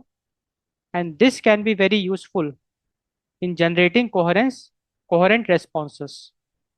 Now let us look at example of coherence in action. Now, if we talk about coherence without memory, so without memory, there is a challenge for coherence. So let's see what happens without memory. So in the turn one, the user is clearly telling the AI agent that I am allergic to selfish. So it's a very key constraint which is given by the user to the agent. And in the turn 10, the user is asking a question, suggest a good dinner for tonight. Now, since memory is missing, so agent has forgotten that user is allergic to selfish. So the agent will recommend a selfish recipe for dinner, and it can be a disaster because without memory, the agent will forget the constraints, and because of that, it will generate a response which will not take into consideration the constraints of the user. And because of that, the end user, will lose the trust on the AI agent, agentic AI system. The end user will become frustrated, and it will like create a break in the experience. It will create the break in the experience. Now, what if we are making use of the contextual memory? So with contextual memory, we can achieve coherence. So it's the same scenario. Now in the turn one, the user is telling that I am allergic to selfish. And with the contextual memory, we will be storing this very important information in the active context window. Context window will store it. So that in the turn 10 also, when the user is asking a question to the agent that suggests a good dinner for tonight, the AI agent will refer its context window, and there it will remember that okay, this user is allergic to selfish. Then the response the agent will generate is very much appropriate. Since you are allergic to selfish, how about a steakhouse or an Italian spot with great pasta options? So this is the coherent response we got because of the contextual memory. So smooth and intelligent flow, which will lead to better user experience, because the user will be very happy if agent remembers that if the agent response is something like that, like since you are allergic to selfish, the user will be very happy that it will the user will basically be convinced that he can trust the agentic AI system, because agentic AI system is taking care of the key constraints of the user. And this is a very very important aspect. Like if you are designing an agentic AI system, this is something which we have to take into consideration. We have to maintain the conversational coherence, and for that we have to make use of the contextual memory. So now let us discuss the coherence failure. So whenever there is a coherence failure, it will lead to hallucination, because coherence failure will create unnecessary confusion and it will lead to hallucination. So when an agent loses coherence, it often hallucinates or contradicts itself. This usually happens when the context window is too full. When the context window is too full, old data gets wiped off. Because of that, the agent starts forgetting the old information, and it can lead to coherence failure. The rolling buffer dropped a critical piece of info. And we already saw that the goldfish problem. So the rolling buffer. So we know that whenever the context window overflow occurs, the old data, it gets wiped off because of the rolling memory buffers. So when those old information are flushed out of the buffer, agent will forget that, and hence it might, the agent might contradict or might hallucinate. And if the summary was too vague, because we saw something called as recursive summarization, wherein the idea is that when there is a context window overflow, the old messages which are getting wiped off, if we just take them, summarize them, and put it back on top of the context window, we are fixing the goldfish problem. But what if the summary was too vague? In that scenario also, very sensitive and like very important information we are forgetting, the agent is forgetting, and because of that it can hallucinate and it can contradict. So whenever an agent loses coherence, it often hallucinates or contradicts itself. So coherence, if I talk about, it is the foundation of reliability. So coherence is trust. So if you want to build trust in your agentic AI system, then we have to take coherence very seriously, because coherence is equal to trust. Coherence is the foundation of reliability. Because if the agentic AI system, it remembers your flight or deadline across 20 messages, you start treating it like a collaborator. And this is the power of coherence. So coherence is basically the memory plus correct referencing. So the meaning of coherence is like memory plus correct referencing. Correct referencing, the idea is that uh, during the conversation, the user may use pronouns like the car or the project. So we should be able to correctly refer that, okay, the user is talking about this car, the user is talking about this project. So coherence is memory plus correct referencing. And this is very, very important to build trust, because coherence is the foundation of reliability. So if the agentic AI system forgets, you treat it as a search engine, then you will not treat it like a partner, you will not treat it like a collaborator.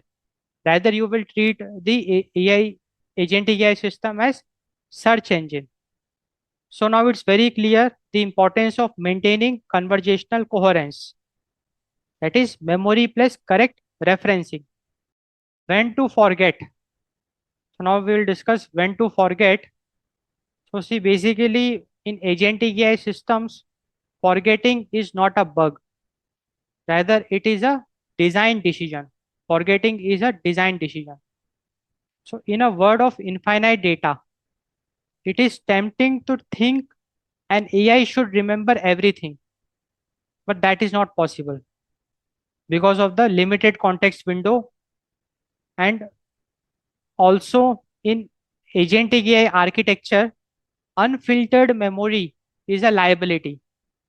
Effective orchestration, it requires a selective filter to keep the AI focused, accurate, and economical. Because we know that the context window is limited, we cannot store everything in it. And if you are making use of the long term memory, also, we have to selectively filter only the relevant chunks into the active context window. So effective orchestration requires a selective filter to keep the AI focused, accurate, and economical, because the context window can hold only fixed number of tokens, and API pricing is based on the token counts. So the accuracy will also depend on the tokens which are present in the context window.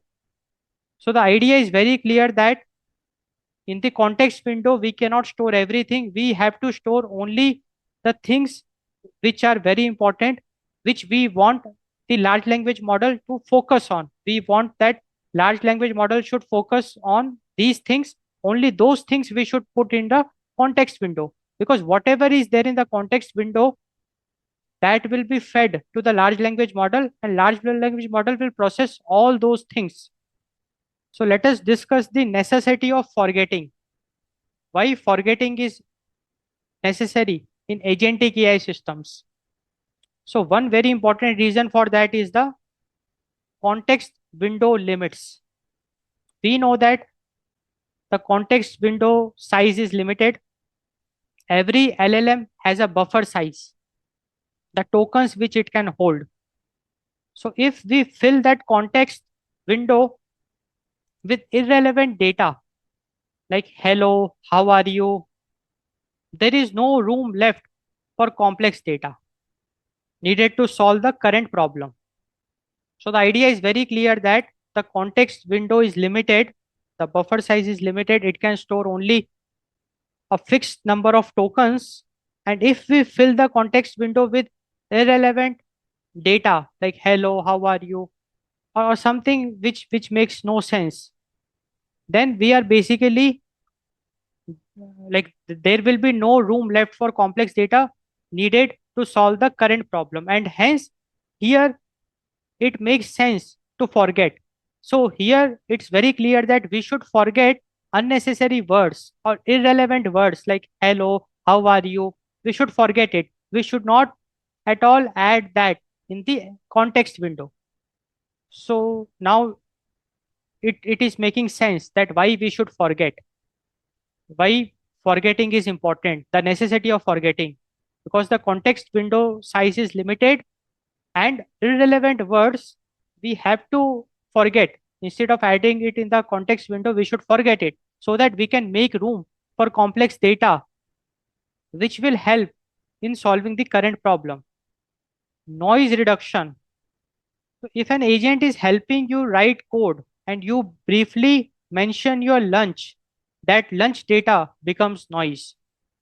Like let us suppose you are in a conversation with an agent AI system, you're discussing about the weather, and all of a sudden you're giving it the lunch data.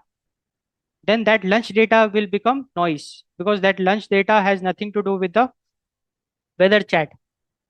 Similarly, if the model tries to find patterns in that noise, it may hallucinate or lose track of the coding logic. So now the idea is very clear that here we have to forget the lunch data. So the idea is that like when we are using an agentic AI system, the user all of a sudden in the middle, he may give some unnecessary prompts or some unnecessary data. No point of storing that data in the context window. We should forget that to avoid hallucination. Just imagine if we are considering those data points as well, we're trying to find patterns in that noise, because we know that lunch data has nothing to do with the coding problem or the weather chat you are having with the agentic AI system. So lunch data is like, let us suppose all of a sudden the user is giving a prompt, did you had lunch? Like in the middle, if the user starts asking the large language model, did you had lunch? Now that data is irrelevant. No point of storing that message in the active context window. So that's the idea. So noise, we have to forget it. Noise reduction. Otherwise, it will just hallucinate the large language model. So irrelevant information is noise, and that irrelevant information we should forget. Cost efficiency. See, large language model providers charge by the token. The LLM providers, they charge by the token. Processing 50 pages of chat history for every single yes or no response is financially unsustainable. J- Just imagine, like, for a single yes or no response, if I give it a 50 pages chat history, then I am just unnecessarily wasting the money. Financially, it will be unsustainable. So that's why I have to forget. So the idea is very clear that large language model, they charge based on the tokens. So no point of keeping everything in the context window or even storing it in the long term memory, because that will be an unnecessary liability. So we have to forget noise, irrelevant data, so that we can get rid of unnecessary tokens and save money, save dollars. So processing excessive history for simple replies can be very expensive, and we should avoid that. Now the next very important point, like why we should forget, is the relevance. See, the idea is that old information can become stale. Let us suppose if you change your mind about a flight destination, the agent must forget the old one to avoid booking the wrong ticket. Like let us suppose you are deciding about a flight destination. So first you decided about the Paris, but later on you changed your mind. And once you changed your mind, it is always good to forget the old info, because the old information, it can become stale. So after a point of time, old information, if that old information is replaced with something new, we have to forget the old information, and it will avoid unnecessary mistakes or hallucinations. Relevance. So now it's very clear to us the necessity of forgetting, because the context window is limited. We cannot store everything in the context window. So we should avoid storing irrelevant information, the noise, the old data, and with that, we are also reducing the unnecessary tokens and saving dollars in terms of cost efficiency. Now let us discuss the mechanics of smart forgetting. The mechanics of smart forgetting. So developers, they use several techniques to decide what stays and what goes. So the first technique of smart forgetting is the sliding window. So the system only sees the last n messages, and as new messages comes in, old ones fall off the back. So that is the concept of sliding window. System only sees the last n messages, and whenever new messages come in, old ones will they will get out of the sliding window. So sliding window is one of the mechanics of smart forgetting, is one of the way to achieve smart forgetting, wherein old messages we can flush it out from the sliding window. Now the second technique for smart forgetting is summarization. So summarization is like memory compression. So the idea is that instead of remembering a 10-step argument, it's always good to compress it into a single sentence. So that is what is summarization is about. So instead of just storing the 10-step argument detail, we should compress it and then store it. For example, the user and agent agreed on a $500 budget. So just one sentence, I replaced it with a 10-step argument details. So here, details forgotten, memory kept, meaning kept. So summarization means the crux of it. Like just imagine 10-step argument details I have. I am just taking the crux of out of it, crux out of it, the meaning out of it, and just storing it. So I am forgetting all the details, just the meaning, I am keeping it.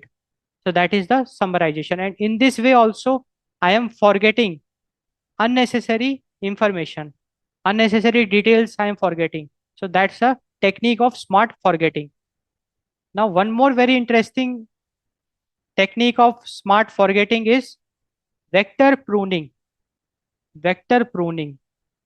So in long-term memory, like vector databases, the system only retrieves facts that are mathematically similar to the current task, effectively forgetting the rest of the database for that specific moment.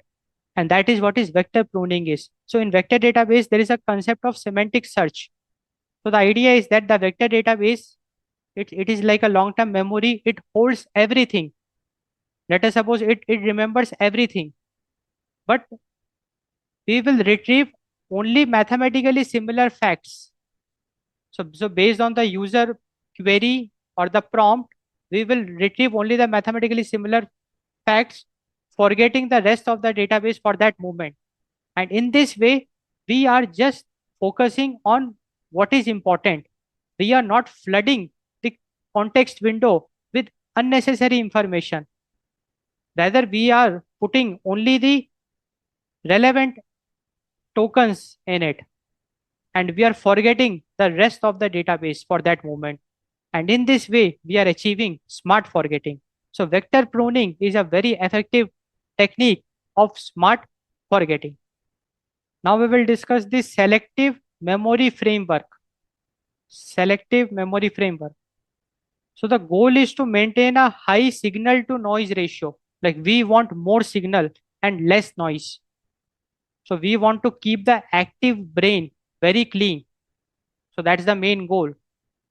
The context window, we have to populate the context window with clean tokens, and we have to get rid of the noise. So we will discuss the selective memory framework to achieve that. So for transient data, so that for like if we are dealing with transient data, we should forget it there itself.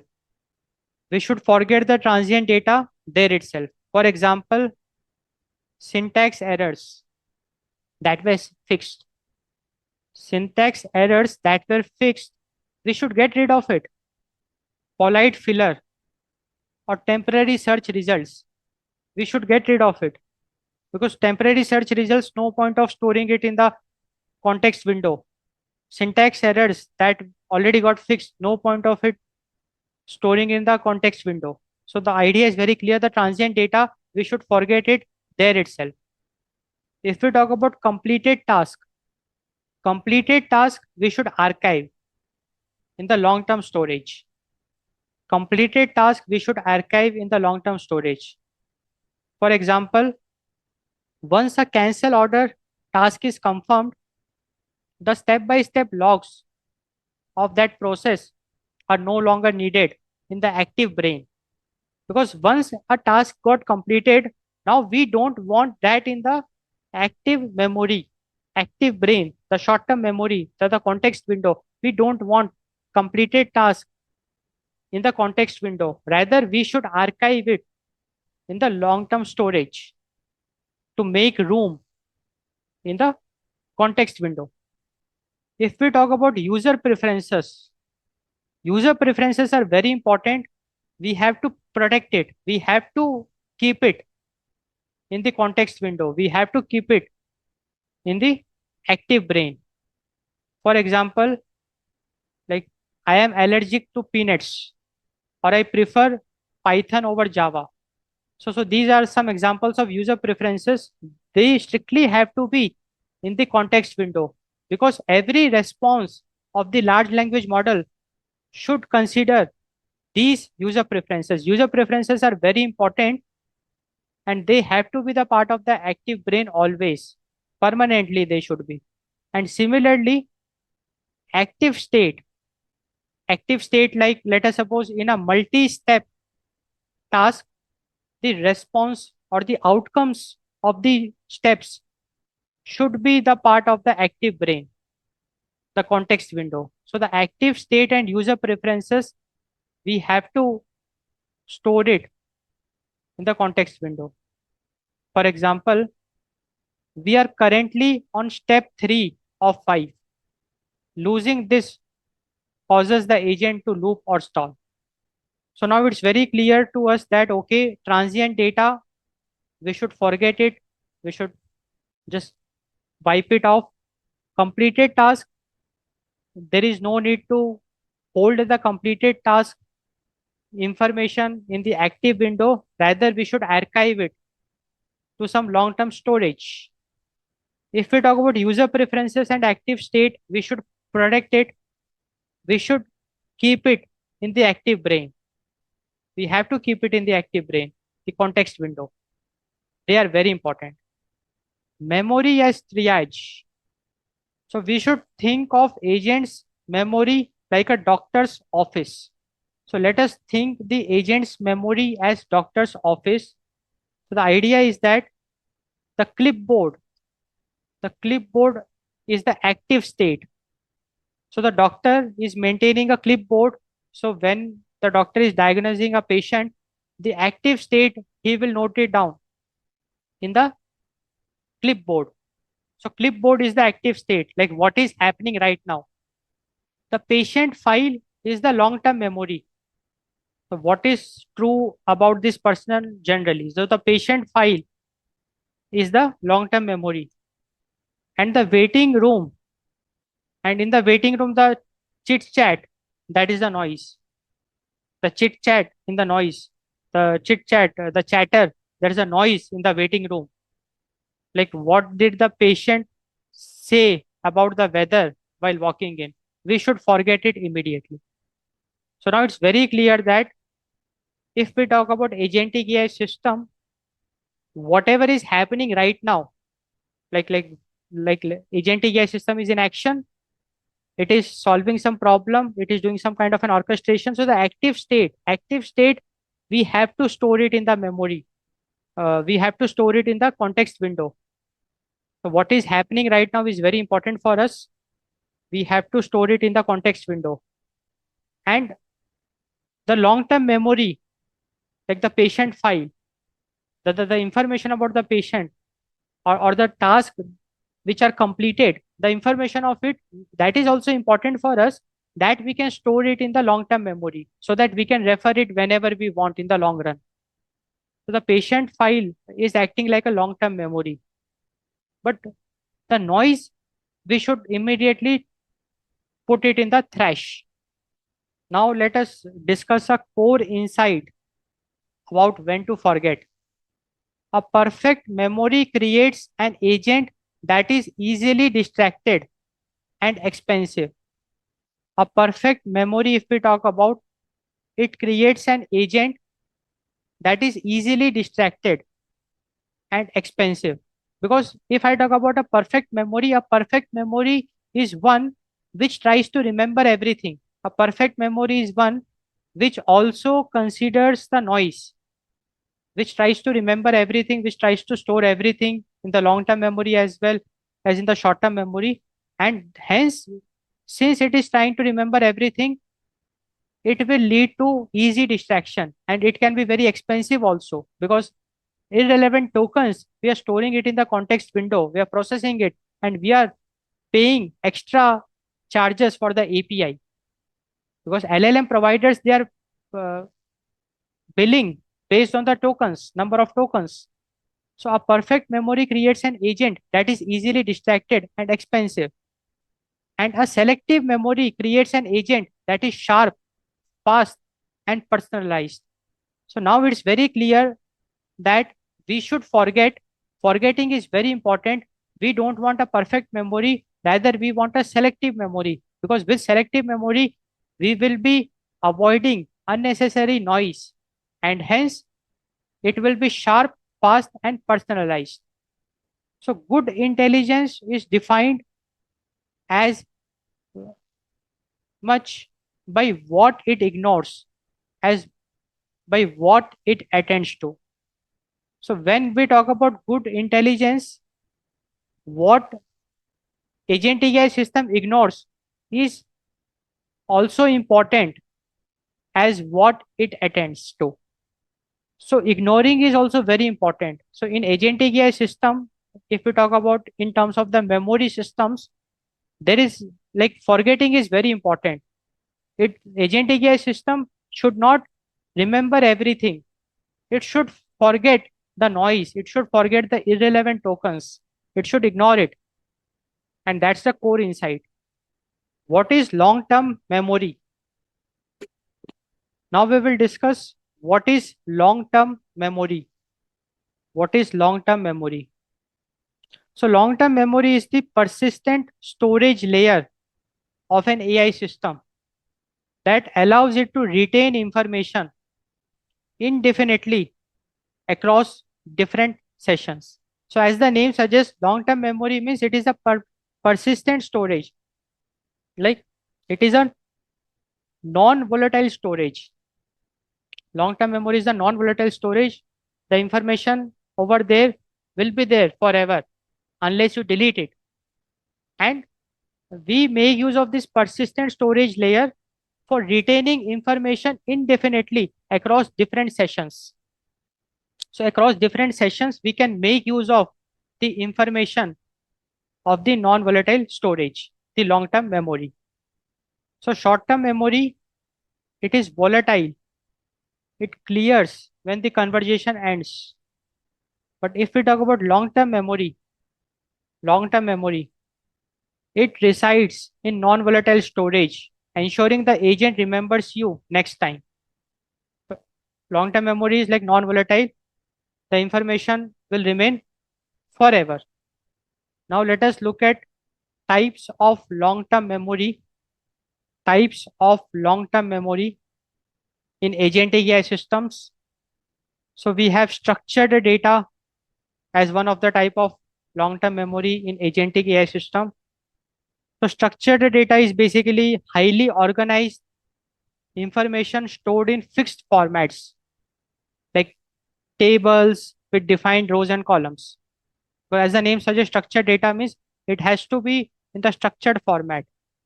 So highly organized fixed formats data. It is typically handled by relational databases using SQL to track items like order, histories, inventory levels, or numerical logs.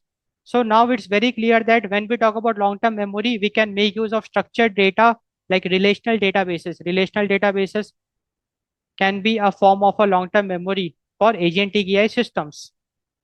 We also have unstructured data as one of the type of long-term memory. So unstructured data, if I talk about, this includes messy free-flowing information like PDF documents, raw text, or transcripts that do not fit a table. And these unstructured data, like modern agents, they use vector databases like Pinecone to store the unstructured data as mathematical embeddings, allowing the AI to perform semantic searches to find relevant past conversations or documents. So unstructured data, as we already saw, the data which is like messy, like free flowing, like the PDFs, raw text, transcripts. So this unstructured data, we store it in vector databases like Pinecone. We store it as embeddings, and vector databases, they support semantic search.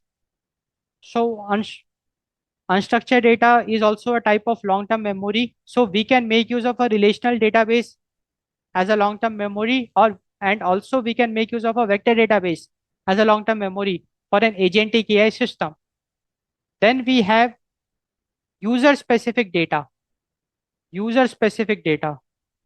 So this is the personalization layer, the user-specific data, user preferences. It includes user profiles, persistent preferences, like always use Python, I am allergic to coffee, and historical decisions. User-specific data ensures the agent adapts to your specific needs over months or years. So user-specific data is also a type of a long-term memory. So user-specific data, we should store it as a long-term memory. So the idea is that user-specific data will persist over months or years. Then we have system knowledge as one of the type of long-term memory of an agentic AI system. So system knowledge acts as the agent's manual or internal knowledge base. System knowledge includes fixed instructions, company policies, or technical documentation that the agent must reference to perform its job correctly, regardless of the user. So system knowledge is something which is like the agent's manual or the internal knowledge base. System knowledge is for the agentic AI system, like fixed instructions policies, technical documentations that the agent must reference for correct performance. So we saw different types of long-term memory of an agentic AI system. So we have structured data. So to handle structured data, we can make use of relational databases. We have unstructured data, messy, free-flowing data. To handle it, we can make use of vector databases like the Pinecone. We have user-specific data like the user preferences, personalization, and we have system knowledge. That is basically the manual or the internal knowledge base for the agentic AI system. Now let us discuss the core advantage of the long-term memory. So we know that the large language model, the foundation model, is stateless. And with long-term memory, we can introduce statefulness. With long-term memory, our agentic AI system can become stateful. Without long-term memory, our agentic AI system will be stateless. Because without long-term memory, for an agent, every interaction will be a first meeting. No context will be stored. There will be a reset every time because every interaction will be a fresh start, fresh meeting, first meeting. Nothing will be remembered because stateless. But with large language, with long term memory, our agentic AI system will become stateful. So agent, along with the long term memory, it will remember the previous conversations.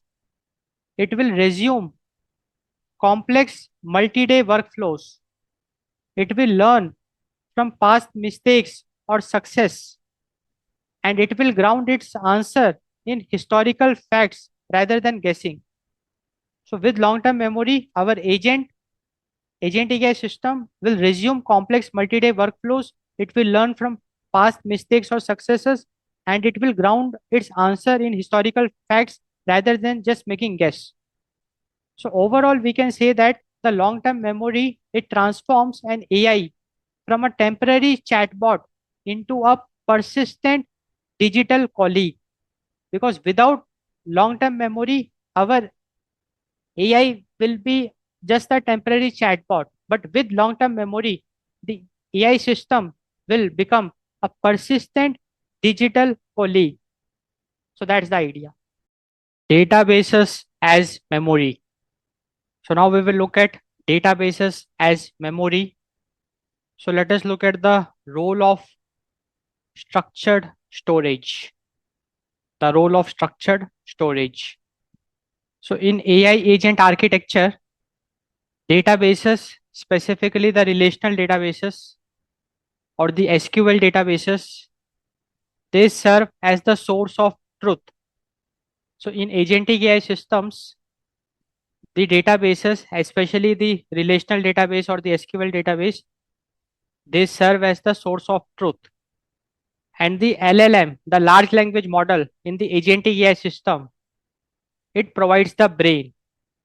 So the LLM provides the brain and the database serves as the source of truth, and database provides the records in an agentic AI system. So databases are designed for high integrity data.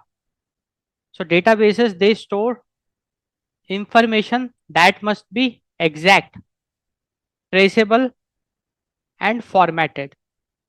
So now we are getting a feel of like what role do the structured storage play in an agentic AI system. So structured storage like the relational databases or SQL databases, they serve as the source of truth in an agentic AI system. They provide the records, and the large language model in an agentic AI system, they provide the brain. So databases in agentic AI system, they store information that must be exact, traceable, and formatted. Orders and transactions, financial data. So financial data must be exact. So in financial data, there is no scope of close enough. So if we are dealing with financial data, there is no scope of approximation, no scope of close enough. Close enough implies error for financial data. So financial data has to be exact. So an agent must know exactly which item was bought for how much. So now very important discussion we made that, like, we make use of database to store information, store data that serve as the source of truth. And if we are storing the orders and transactions, like the financial data, the orders and transaction have to be exact. There is no scope of approximation when storing orders and transactions, because the large language model, the AI agent will refer these orders and transactions to further assess the user, or to further do some kind of a processing to generate responses. So an agent must know exactly which item was bought for how much. So we make use of relational databases, the structured storage in an agentic AI system to store orders and transactions. And we have already seen that the orders and transactions have to be exact. Similarly, we make use of structured storage in an agentic AI system to store logs. And logs are basically the chronological record. So a log, if we talk about, it's a chronological record of every action the agent has taken. So chronological record of every action the agent has taken. So every action we are registering it in a log. So it's a chronological, like it is like time based. Timestamps are associated with every action taken. And log, we know that it is very important for auditing and debugging purposes. It is very important for auditing and debugging purposes. Example, if we talk about logs, user action, system event. So we can make use of structured storage like relational databases to store the logs as well. And we can make use of structured storage to store the structured records. So one very interesting example of structured records is the profiles with fixed fields like email, user ID, subscription status. So profiles with fixed fields. So we can also store the structured records like profiles with the fixed fields like email, user ID, subscription status in a relational database, SQL database. So this is the role of structured storage in agentic AI system. Now let us look at some strengths of databases. So database, they act as the reliable hands. So ACID compliance. So you might be aware of ACID compliance. So in databases, ACID compliance is basically a technical standard ensuring that transactions are processed reliably. So the idea is that if a transaction fails, like if any of the step of a transaction fails, the entire transaction will be failed. So if a payment fails, the order status does not accidentally update to paid. So no accidental updates if transaction gets failed. So that is what the ACID compliance is all about.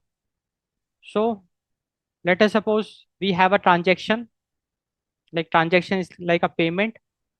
If the payment is successfully done, then it will be committed. Otherwise, roll back and the status will be unpaid. And because of this ACID compliance, the transactions are very reliable. So in databases, like all the modern database, like relational databases, they support ACID compliance. They're powered by ACID compliance. So the transactions over there, they follow the ACID compliance. Like if something happens in the middle of a transaction, if the transaction gets failed, then rollback will occur and every step will get undone of a transaction. And if the transaction is successful, then only it will be committed. So that is the ACID compliance. And definitely ACID compliance ensures reliability. Because of ACID compliance, transactions become reliable. We can rely on the transactions. We can trust on the transactions. So that is one very big advantage of database as memory, that if we are managing the transactions, we can have reliable transactions because of the database. Because by default, databases, they are ACID compliance. They follow the ACID compliance. Now, one more very big advantage we get from database is the speed. So databases can filter millions of rows in milliseconds to find a specific entry. So let us suppose you have millions of records and you want to find a particular order ID. So you can do that in milliseconds. We can get some very good speed in database. So that can be very, very powerful in an agentic AI system. And relationship mapping. Now the next important strength our agentic AI system get because of the database is the relationship mapping. So relationship mapping is a strength of a database. So databases, they excel at connecting the dots, such as find all orders belonging to customer X that were placed in May. Because we know that if we talk about relational databases are based on the concept of relationship mapping, wherein we can join the tables and execute some very complex queries to map relations, to connect dots. So that's a very important strength of relational databases. That is the relationship mapping. Like we can find all orders for customer X in the month of May. And we can go very deep, even very deep queries we can execute. So that's a very important strength of databases. That is the relationship mapping. We can connect the dots. We can join the tables and execute some complex queries. Now, if we talk about the limitation of databases, so one very big limitation of database is databases are not semantic. Like databases, they are not semantic. Now, let us understand what is the meaning of it. Like databases are not semantic. So, if we talk about databases, they are based on keyword and not meaning. Like any search we do, the search is done based on the exact matching of the keywords and not the meaning. So if you search a standard database for unhappy customer, it will look for those exact words. So any standard database you make use of, like any standard relational database, they do the keyword matching. So if you are searching for unhappy customer, they will search for the exact keywords like unhappy and customer. So all the rows or all the entries containing these keywords will be retrieved, and it won't find a record that says user expressed frustration and requested a refund. So let us suppose out of all the entries we have some records like user expressed frustration and requested a refund. So definitely looking at it, it clearly we can clearly say that it is a review of a unhappy customer.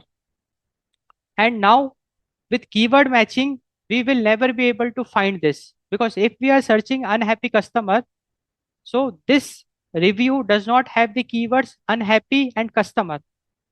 So we will never be able to get this entry. So that's the drawback of keyword based searching. So relational databases, they won't find a record that says user expressed frustration and requested a refund unless those specific keywords match. So that's a very big limitation of relational databases. Because of keyword matching, we have to provide the exact keywords that should match, that should be present in the entries to fetch those entries. And semantic search means search based on the meaning. So semantic search will not look at the exact keywords, rather it will look at the meaning. And in semantic search, if I am giving a query of unhappy customer, such kind of an entries like user expressed frustration and requested a refund will be processed. Now, the second very big limitation of relational databases is the rigid schema. If we talk about relational databases, they follow a rigid schema. So you cannot easily store a feeling or vague idea in a column designed for integers. because we have a rigid schema. Every column has a data type, and if the data type is integer, we cannot store any text in integer. So we cannot store feeling or vague idea. So that's a very big limitation of relational databases, rigid schema. Like you cannot easily store a feeling or vague idea in a column designed for integers. So if we talk about agentic AI system, in agentic AI system, definitely we want semantic search, and also we want flexible schemas. So what is the solution? What we should do? So the bridge. So what we should do in agentic AI system is that we should make use of the relational databases just for storing the facts. And along with the relational databases, we should also make use of the vector databases, vector store. And vector store is used for semantic search. It is used for meanings. So databases, relational databases are used for facts, and store should be used for meanings in an agentic AI system. So the agentic AI system should you make use of the database to update the status of an order. Like status of an order should be updated in the database, but agentic AI system should use semantic memory to understand why the user is complaining about it. So wherever you want text processing, so text and all, you store that in the vector store. And structured information wherein you don't want any kind of a text processing, structured information you can store it in the relational database. So this is the best practice we should follow. Like if we are using database as memory in an agentic AI system, we have to make use of both relational database, or if we can make use of NoSQL as well to store the facts. That is totally fine. But we should also make use of the vector store. We should make use of the vector databases to store the meanings. So wherever we want text processing, those text we have to save it, store it in the vector store.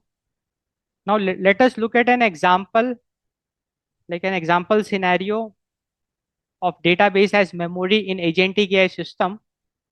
So the intent of the user, let us try to understand. I want to return the broken toaster I got last week. So we have a user is giving a prompt to a support agent, and user is giving a prompt like, I want to return the broken toaster I got last week. So the user got a broken toaster and the user want to return it back. So it is giving a prompt to the support agent. Now the support agent, what it will do, it will query the database for orders. So it will execute a query like select orders where item is toaster and date is greater than 7 days, because last week.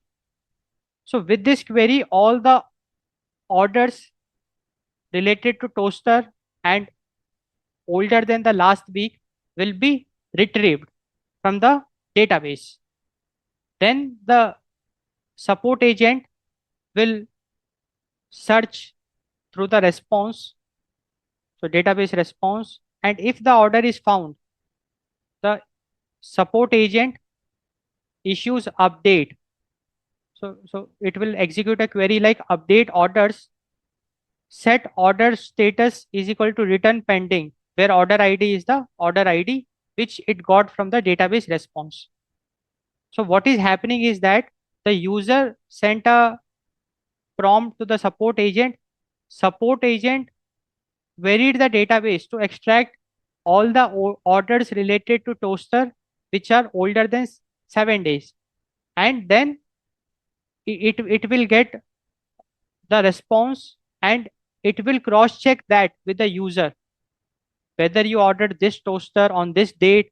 And once the support agent gets a confirmation from the user, support agent will get to know the order ID, and it support agent will make use of that order ID to like issue update instruction. So the database will execute the update query wherein for that particular order ID, the order status is changed to return pending. It means that order will be returned. So this is how a database is used as memory. And so now the idea is very clear that if you want to deal with orders and transactions, you have to make use of databases. If you want to deal with logs, store the logs in databases. It's a good practice. Or any kind of a structured information, you can make use of the database to store it. And if you want to do text processing, then definitely make use of the vector databases for semantic search. So databases in agentic AI system, they ensure that when an agent acts, it does so with mathematical precision, because database provides all the important facts which an agent needs so that agent can work with mathematical precision. So that is what database as memory in agentic AI system. Knowledge graphs. Now we will discuss knowledge graphs. So see, while a standard database, it stores records, a knowledge graph stores meaningful connections. So there is a difference between a database and a knowledge graph. So database just stores the records. Now the database can be a SQL like a database or a NoSQL database, but database usually stores the records. But if we talk about knowledge graph, they stores meaningful connections. So knowledge graph represents information as network of nodes, and nodes are basically entities, and edges which are the relationship between them. So if we talk about knowledge graph, in knowledge graph we have nodes and edges. In a knowledge graph we have nodes and edges. So nodes are the entities, so nodes, the circles, so these are the entities, and the arrows, the edges connecting the nodes represents the relationship. Now let us look at an example that like how we can transform a structured data into a knowledge graph. So here we have a standard database table, like we have the user ID, username, and department. So we have three users with user ID 123. So user one is John, and he belongs to sales department. User two is Jane Smith. He belongs to marketing department. User three is Project Alpha and internal department. Now we have a flat structure, isolated rows. Now we will be transforming it into the knowledge graph. So all the entities will be the nodes of the knowledge graph. So person is an entity. Now person works for an organization. So organization is an entity, and works for is relationship. So the edge between the person and organization, the relationship is works for, because it is understood that a person works for an organization, and now organization will be located in a place. So place is an entity and located is a relationship. So the edge between the organization and place is a relationship, that is the located in, like where the organization is located in. Now we have a concept. So a person can be interested in a concept, and that concept can be a topic of any event. So this is the knowledge graph. So in the knowledge graph, first we make the schema. So here the schema is like person works for an organization, organization is located in a place, person is interested in a concept, that concept is a topic of an event. And now this schema, we can fill it with the data. Now here the data is like John, he works for ACME Corporation. That corporation is located in New York. John is interested in AI, and AI is a topic of this conference. Like that, we can have n number of examples. So this is how the knowledge graph is different from a standard database. So knowledge graph also follows a schema, but the schema is in the form of nodes and edges. So nodes are the entities and edges are the relationship between them.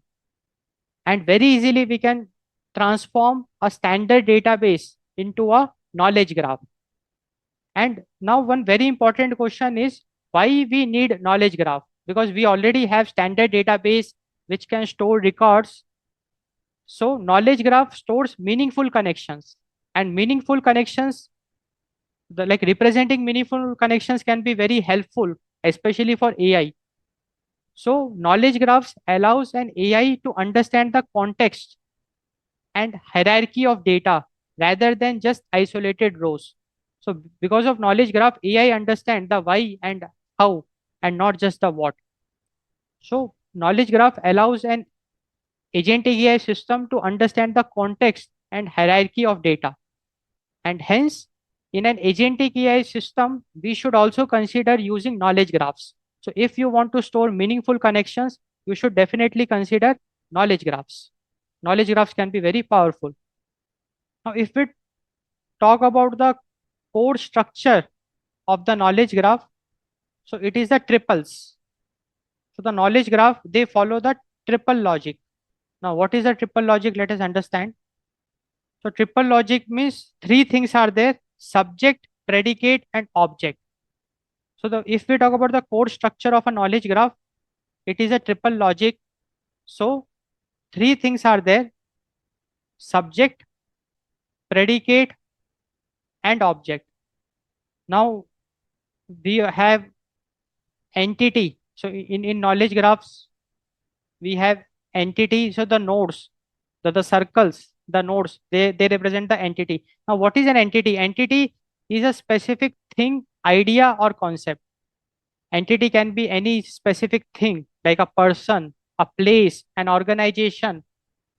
Entity can be any idea or concept. If we talk about some examples of entity, like user A is an example of an entity. iPhone 15 is an example of an entity. Electronics is an example of an entity. So entity is can be a specific thing, idea, or concept. So the node in the knowledge graph represents the entity.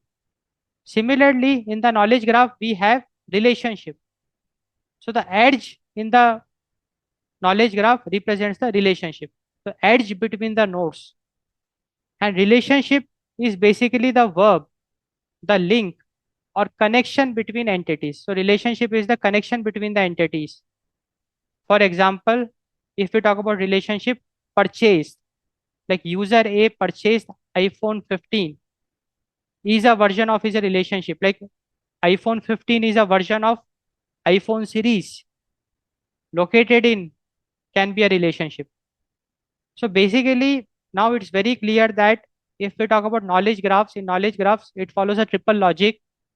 So we will be having two nodes, and those nodes will be connected with an edge. So that is a triple logic. So we have a subject, predicate, and the object. So predicate is the edge, it is the relationship. And that relationship is basically the verb, the link or the connection between the entities. And the circles, the subject and the object, they are the nodes, they are the entities. Now entities can be anything, idea or concept. So this is the core structure of a knowledge graph, the triple logic, the triples. And this knowledge graph, it mimics how humans organize knowledge associatively. Because see, we as humans, like our brain also link concepts together naturally. So we also link concepts the same way. So if you make use of knowledge graphs in agentic AI systems, it can be a very interesting way of representing the or storing the meaningful connections. So if you want to store meaningful connections, you should consider knowledge graphs in agentic AI systems. Now let us look at the benefits of knowledge graphs, like why agents need graphs. So with knowledge graphs, we can get structured reasoning. So knowledge graphs allows the agent to perform multi-hop reasoning. Knowledge graph allows the agent to perform multi-hop reasoning. Like if the agent knows a particular user likes action movies, if a particular user likes action movies, and if the agent gets to know that Die Hard is an action movie, then the agent can logically conclude the user might like Die Hard without being told directly. So definitely this knowledge graph, it enables structured reasoning. It helps the large language model in performing structured reasoning, and also it allows multi-hop reasoning. So the agent concludes that user might like Die Hard. Now with knowledge graph, we can achieve relationship aware retrieval. Relationship aware retrieval. So unlike keyword search, a graph can find relatedness. Because see, if we talk about standard databases, they are based on keyword search. But if we talk about knowledge graphs, it supports relatedness. Like knowledge graph understands that a manager is related to a department which is related to a budget. So with knowledge graph, we can understand the relatedness, like how entities are related with each other. Like we can understand the relationships. So that is what relationship aware retrieval. Because if we understand the connections, so the large language model, it can retrieve a relationship, like it can have something called as relationship aware retrieval. It knows that the manager is related to department, department is related to budget. So it can execute, or it can give instructions to execute some very interesting queries to get the work done. So relationship aware retrieval can be very powerful. So knowledge graph, because of knowledge graph only it is possible. Because of the knowledge graph, the agent can understand the connections between the entities and it can make use of those connections.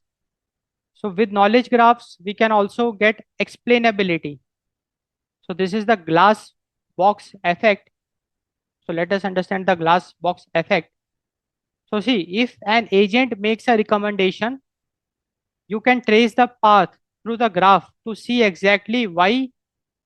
Let us look at an example to understand.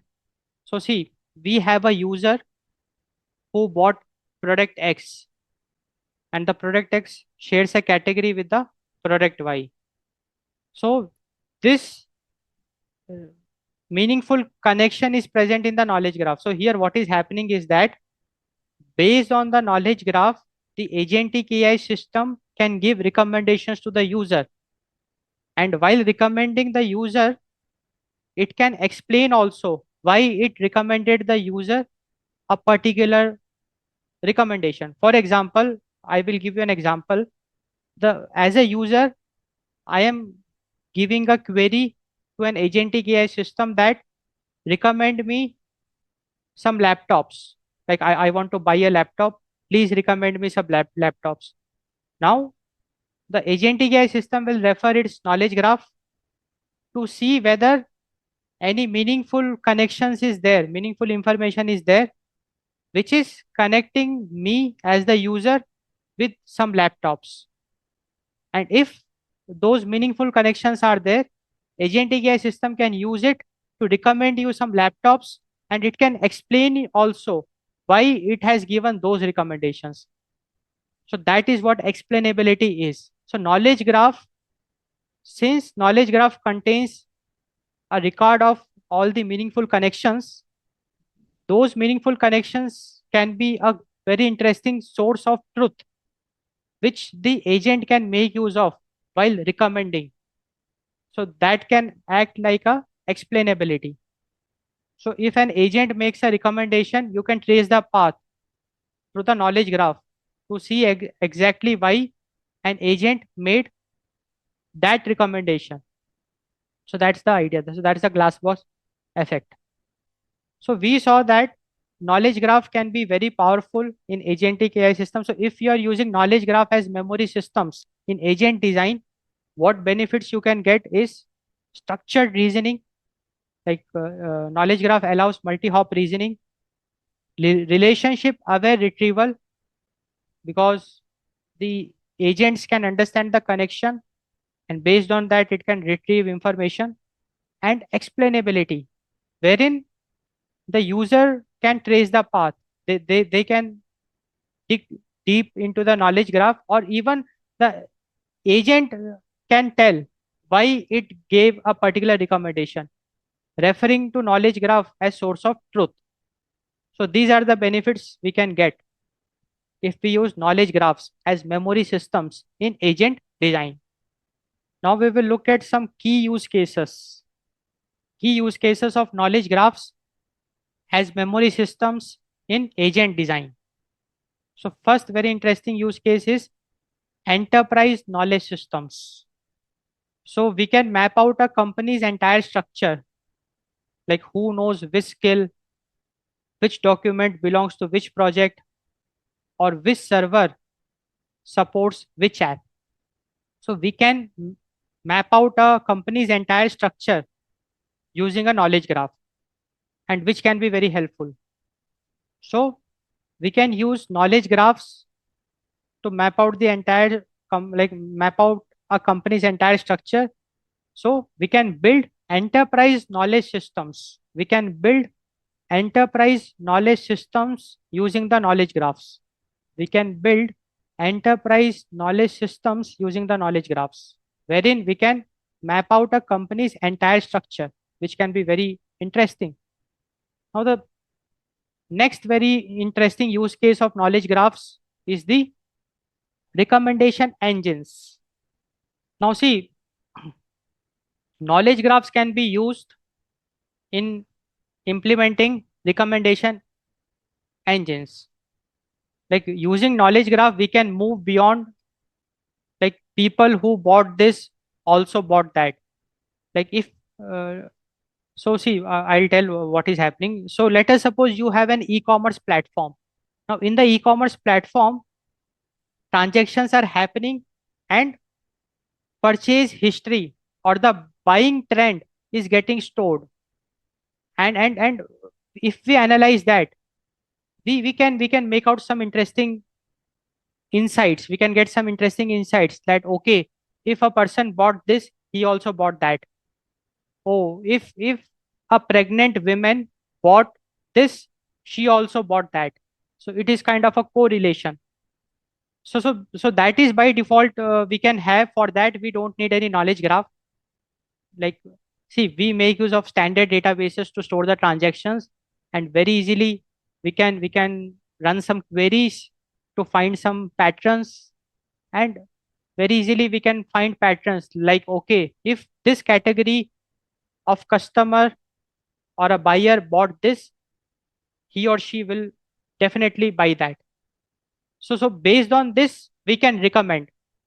But with knowledge graph we can go beyond that. And how we can go beyond that is, now we will be dealing with people who have this interest profile and live in this region, prefer these attributes. So this is possible because of the knowledge graph. If we maintain knowledge graph in an e-commerce portal, and not just e-commerce, anywhere where recommendation engine has a scope, like any job portal, or any OTT platform where it recommends movies, any shopping website, e-commerce website. So wherever there is a scope of recommendation engine, we can make use of the knowledge graph. And if we are making use of knowledge graph, we can go beyond, and we can also deal with scenarios wherein we can look at the interest of a user along with the region he is in, and we will use that to recommend him some preferred attributes. So interest profile plus region prefer these attributes. So such kind of a mapping we can do, and we can make our recommendation engines even more powerful. We can make our recommendation engines even more powerful with this knowledge graphs. Now with knowledge graphs also support complex reasoning. Like with knowledge graphs, we can handle queries like find me all clients who use our cloud service but haven't updated their security settings in 6 months. Because this query, it requires traversing several different types of entities. Because if we look at this query is asking about the clients, find me all the clients, and those clients should use cloud service, and those clients should not have updated their security settings in 6 months. So such kind of an advanced queries, complex reasoning, we can perform using the knowledge graphs. So knowledge graphs supports complex reasoning, because complex reasoning, it requires traversing several different types of entities, and with knowledge graph this is possible.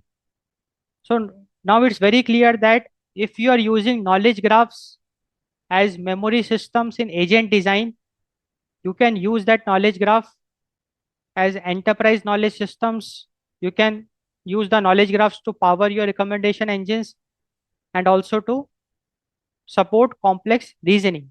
So these are like key use cases of knowledge graphs. Now we will be comparing relational database, vector database, and knowledge graph. Like we will be comparing the knowledge graph with the relational database and vector database. So we have like relational database, memory type, we have vector database, and we have knowledge graph. If we talk about relational database is best for exact facts and numbers. So if you want to store facts, numbers, transactions, you can make use of the relational database. So relational database acts like a precise filing cabinet, because structured relational database is highly structured. So a precise filing cabinet wherein you know that where a particular file is present, because it is very well organized. If we talk about vector database, it is best for semantic search. It is best for finding similar concepts or feelings. It is best for finding similar concepts or feelings. Semantic search. The analogy of vector database is like a library organized by vibe. Like we have an library, and in library, the books are arranged not very precisely, but still in terms of some categories. Like for humanities, there will be a different section. For engineering, and in engineering also for a particular department, like for mechanical there might be a separate section, for civil there might be a separate section, for computer science there might be a separate section. So that is what the vector database is. Vector database means we can find similar concepts or feelings. It is similar to a library. And if we talk about knowledge graphs are best for understanding the relationships. So if you want to deal with relationships, if you want to store meaningful connections, then make use of the knowledge graph. Knowledge graph is best for understanding how things relate. So if we look at the analogy, knowledge graph is like a detailed map of a city's infrastructure.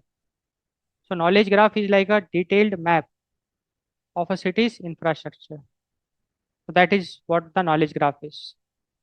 So now it's very clear that knowledge graph, it turns raw data into a mental map that an agent can navigate.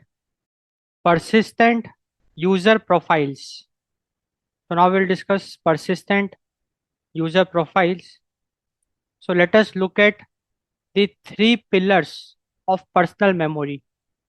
So to truly know a user, an agent track three distinct dimensions, and that is what the three pillars of personal memory is. So the first pillar is the preferences, user preferences. So user preferences is like the explicit knowledge. So these are basically the facts the user has stated directly. Like user has given the preferences explicitly, they have provided that either in form of some system prompts or in form of some settings. So that is what user preferences. Facts the user has stated directly. Example, I prefer dark mode. I am vegetarian. My budget is usually under 5,000 rupees. So that is what the user preferences is. Explicit knowledge. If we talk about behavior, now the second pillar of personal memory is the behavior, and behavior is the implicit knowledge. So these are the patterns the agent observes over time. So behavior is something which is not explicitly given by the user, but this is something which the AI agent it deduces over time. Example of behavior is Rahul usually checks his email at 9 a.m. or he tends to ask for concise summaries rather than the long ones. So these facts are not explicitly given by the user, but these facts are deduced or observed by the agent. So that is what the behavior is. Behavior is the implicit knowledge, the knowledge which has been observed and learned by the AI agent. So this is the second pillar of personal memory, the behavior. And the third pillar of the personal memory is the history. And history is the contextual knowledge. So history is basically the specific record of what has happened before. So example of history, if we talk about past troubleshooting steps taken, previous items returned, or the status of an ongoing conversation. So this is the history. So now it's very clear that for personal memory, to handle personal memory, we make use of three pillars. First is the preferences, user preferences, the explicit knowledge, the facts the user has stated directly. The second pillar is the behavior, the implicit knowledge, the patterns the agent observes over time. And third pillar is the history, the contextual knowledge, the specific record of what has happened before.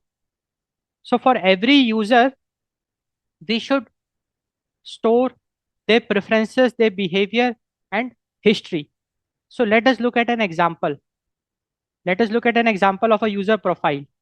So here you can see an example of a user profile wherein we have the user ID like R135. We have the username as Rahul. We have a parameter called context wherein we are storing some user preferences. Like for Rahul, the preferred language is English. He prefers professional tone and his areas of interest. If we talk about gadgets, AI news. So that is the user preferences of Rahul. And then we have behavioral tags wherein we are storing the behavior, implicit knowledge about the user. So Rahul is a high frequency buyer and he is a mobile user.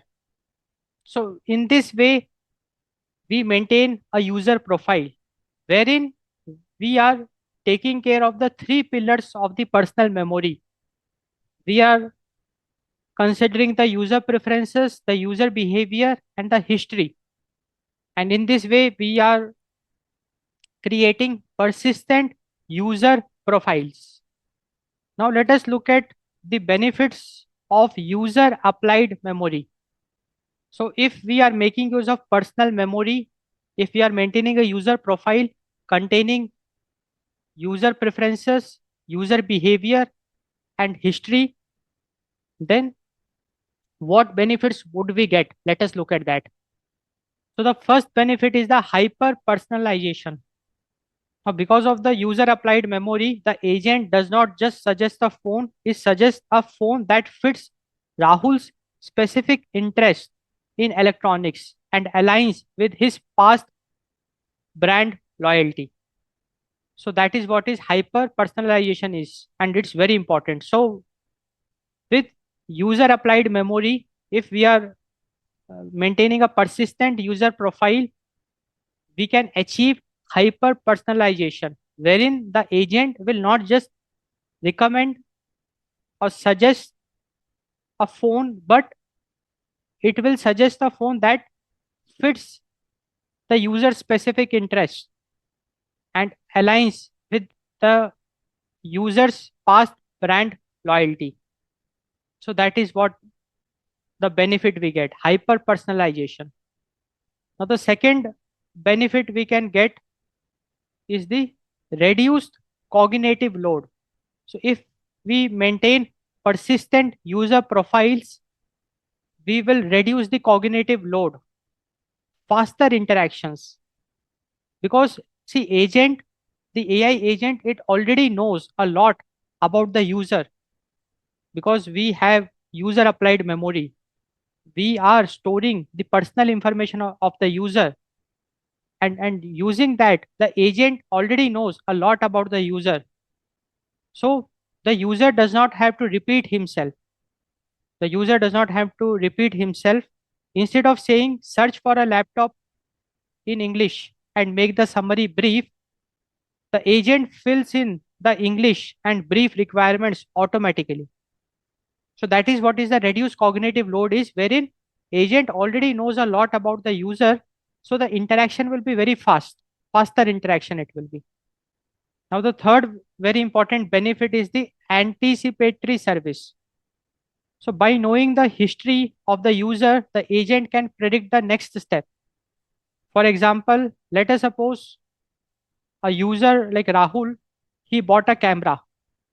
Now agent knows it, and then what agent can do, it can predict, like it can suggest compatible lenses or bags. So that is what is the anticipatory services, because the idea is that whatever the action the user is performing, that is also getting stored in the personal memory. So now we saw that, see, what we are seeing is the persistent user profile. Persistent user profile means the personal memory. So we are also storing the personal information of a user. So personal memory as memory systems in agent design. And in personal memory, three dimensions we are considering: the user preferences, the user behavior, and the history, like whatever the user is interacting and dealing, the actions of the user, that also we are storing. And with that, what benefit we get is anticipatory service. We know that what actions the user has taken, and based on that, we can anticipate that what next actions the user might take, and agent can act accordingly. So we looked at three very important benefits of user applied memory: hyper personalization, reduce cognitive load, and anticipatory service. Now we will look at cold start versus the warm start. If we talk about cold start, let us understand what is cold start. So let us suppose we have a completely new user with no memory. So we have a new user to our Agentic AI application, and definitely since he is a new user, we don't have any personal memory about him. So the agent will be generic, and the agent will be asking a lot of questions to understand more about the user. So that is what the cold start is. So agent will be asking questions like, who are you? What do you need? Because agent does not know about the user. So that is the cold start. Cold start is when we have a new user with no memory who wants to access the system. And if we talk about warm start, so instead of new user, if we have a returning user, if we have a returning user, then it's a warm start because the agent is proactive. In a warm start, the agent is proactive. The agent already knows a lot about the user because he's a returning user. So the agent utilizes the past interactions and it responds accordingly. Like in a warm start, agent will respond like welcome back Rahul, because agent knows the name of the user. Are you looking for more electronics today or something different? So that is what the warm start is. So now the difference between the cold start and the warm start is very clear to us. So let us discuss the core philosophy. So if we talk about personalization, personalization is basically the memory plus the relevance. So see, without memory, every interaction is a first date because we don't remember anything. So every interaction will be like a first date. But with memory, the agent becomes a long-term partner because the agent will start understanding the nuances of the user's word. Eh, with memory and with personalization, if we are making use of the personal memory, then agent will get to know a lot about the user preferences, user behavior, user actions, and then agent will become a long-term partner. Storing experiences. So storing experiences as memory systems in agent design. So if we talk about the experiential layer, so it functions as the agent's professional history. So the idea is that if we don't store the experiences, like let us suppose agentic AI system is in action, whatever steps it is performing, the interactions, the results, if we are not storing it, then it will just be a static program. So without experiential layer, our agentic AI system will be just like a static program. But with experiential layer, our agentic AI system, it will be transformed into a learning system. So the idea is that it will learn from its own outcomes. It will learn from the feedback. So the idea is that the agentic AI system, if we include the experiential layer, it will transform from a static program into a learning system.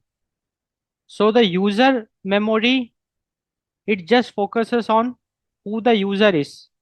So user memory is like the personalization, the personal information about the user.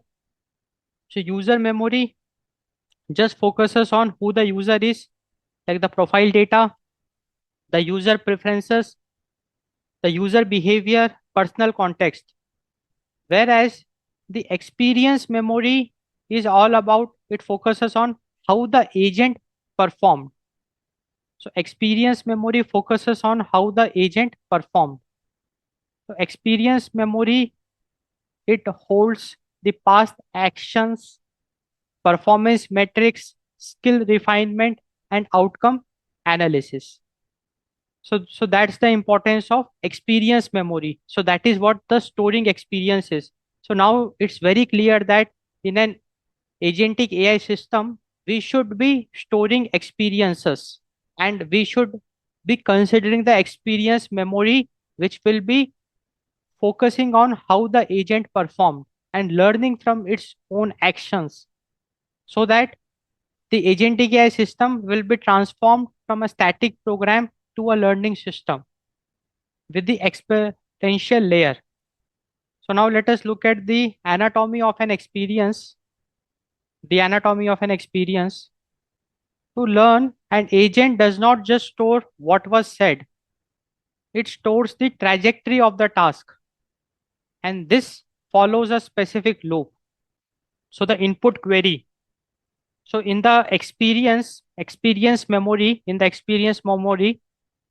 we will not just be storing the responses of an agent, but also we will be storing the trajectory of the task. So we will be storing the input query, like what was the user trying to achieve.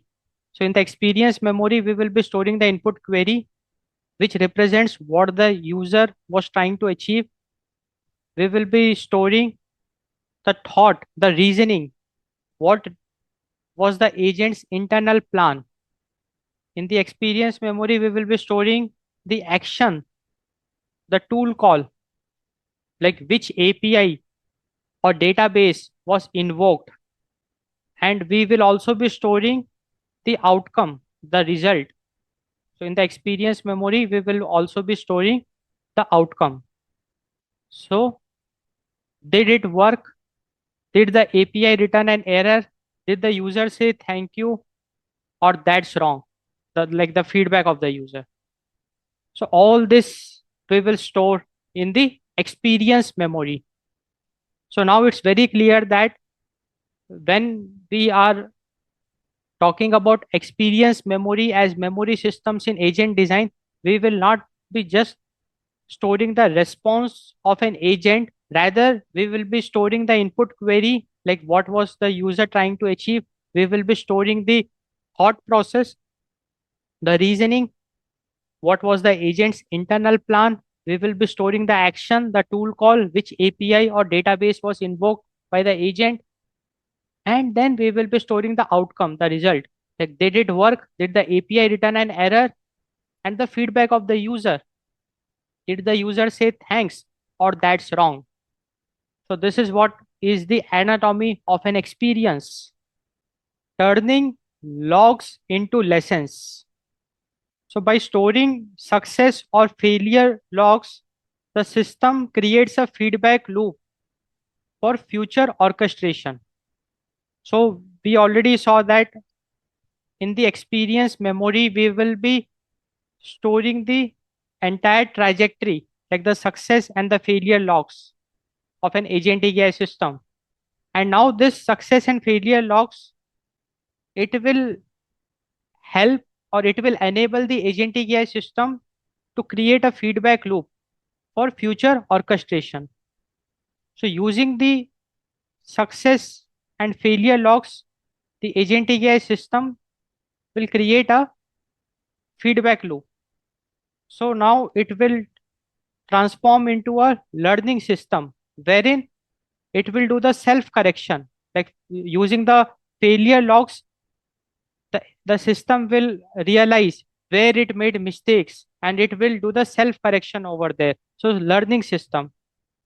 For example, if agent tried search tool 3 times to find a specific order and failed, but finally found it using the SQL tool, it records this. Next time, it will prioritize the SQL tool. So the idea is that in order to accomplish a task, let us suppose the agent, it first decided to use the search tool and it invoked the search tool 3 times, but it was not convinced with the response of the search tool. And then it tried the SQL tool. And with SQL tool, it got a very good response. Then what will happen is that it will register all this in the logs. So the agentic AI system, it will register that it called search tool 3 times, but the result was failure. And then it called the SQL tool and it was a success for a particular use case. And with this log, now our agentic AI system has transformed into a learning system. It learned that for this particular use case, it should prioritize SQL tool. And that is what the idea is. Learning system, self-correction. Now it is learning from the experiences. It is storing experiences. It is learning from the experiences. And now whenever it encounters similar use cases, it will directly call SQL tool because now it knows that SQL tool gives better response as compared to search tool for a particular use case. Debugging, observability. Now developers, they can replay agents memory to see decisions. Now this is something very interesting. Like if we store experiences, it is like we are creating a black box flight recorder for AI. Because the idea is that whatever actions the AI is taking, we are logging it. Because storing experiences means whatever the trajectory the AI is taking, whatever the tool it is deciding to execute whatever internal plans it is making, whatever responses it is getting. So everything we are making a log of it. So we can just refer that log. We can replay the agent's memory to see the decisions, and we can very easily debug if we feel like agent made mistake somewhere. We can enhance the system. We can improve the system. So debugging and observability.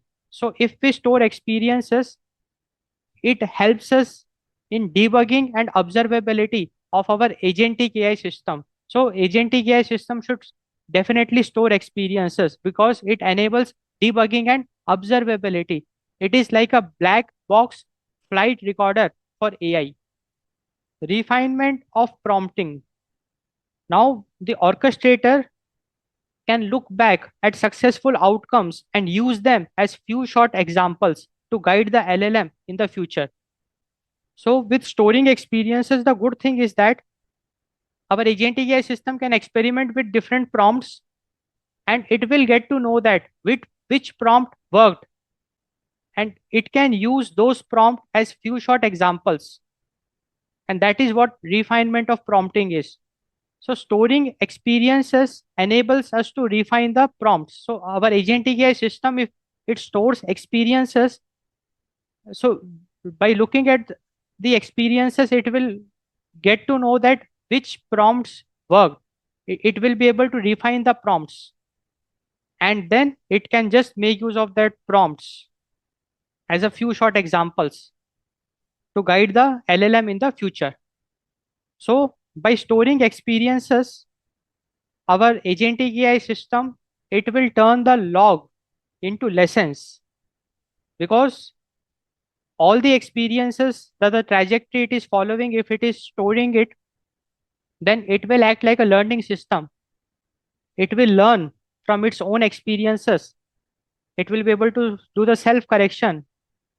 It will be like a black box flight recorder for the AI, where our agentic AI system, we can very easily debug it. We can observe its behavior, and it also enables the refinement of prompting. So now let us discuss some key use cases of storing experiences and agentic AI system. So the first important use case is the optimization of execution. Optimization of execution. So the idea is that by storing experiences, the agent learns which tools are the fastest or most reliable for a specific task. Because when we are storing experiences, if agents they are making mistakes, that also we are registering, and we know that okay, if we tried this tool, this is what we got as response, and if we tried this tool, this is what we got. So by with time, we will be able to optimize the execution, because after a point of time we will realize that okay, for this particular use case, this is the most optimal tool. If we use this tool, we will get the most optimal result, and because of that, we will be able to optimize the execution. So storing experience is very powerful, because by storing experiences in an agentic AI system, we will be able to optimize the execution. We will be able to differentiate between fast tools, reliable tools, and slow and unreliable tools. And we can avoid using those tools for a particular scenario. Now, other important use case of storing experiences in agentic AI system is avoiding repetitive mistakes. So if a user previously corrected the agent, that outcome is stored so the agent does not make the same mistake twice. So with like if we store the experiences, we can avoid repetitive mistake. Let us suppose agent made a mistake, and human in the loop, human corrected the agent. Like, no, I meant my work email, not my personal one. Like if I told an agent to send a email and it sent from my personal email, then I corrected it that use work email and not the personal email. And that correction, that experience, if we are storing it, That's the concept of storing experiences. So if we are storing that experience, that correction, now next time whenever I tell the agent to shoot a mail, it will use my work email and not the personal email. So in this way, like this is one example like how we can avoid repetitive mistake. So the idea is very clear that whatever instructions we are giving to an agent, like let us suppose an agent is making a mistake, if we are correcting it and if we are storing that correction as an experience, then agent will always remember that and it will avoid repetitive mistakes. Policy evolution. Now, one more very important use case of storing experiences in agentic AI system is policy evolution. So for an enterprise agents, experience memory helps refine guardrails. If a certain action consistently leads to a security denied result, the agent learns to stop suggesting that action. So storing experiences can lead to policy evolution, especially in enterprise agents. So if we talk about enterprise agent, for enterprise agents, experience memory helps refine guardrails, policies. Because the idea is that let us suppose certain guardrails are there, like certain policies are there. Now, if agent is using that policy and performing some action, and it is seeing that agent is seeing that it is always getting security denied error, it is not able to access some very critical resources, then it can help us to refine the policy.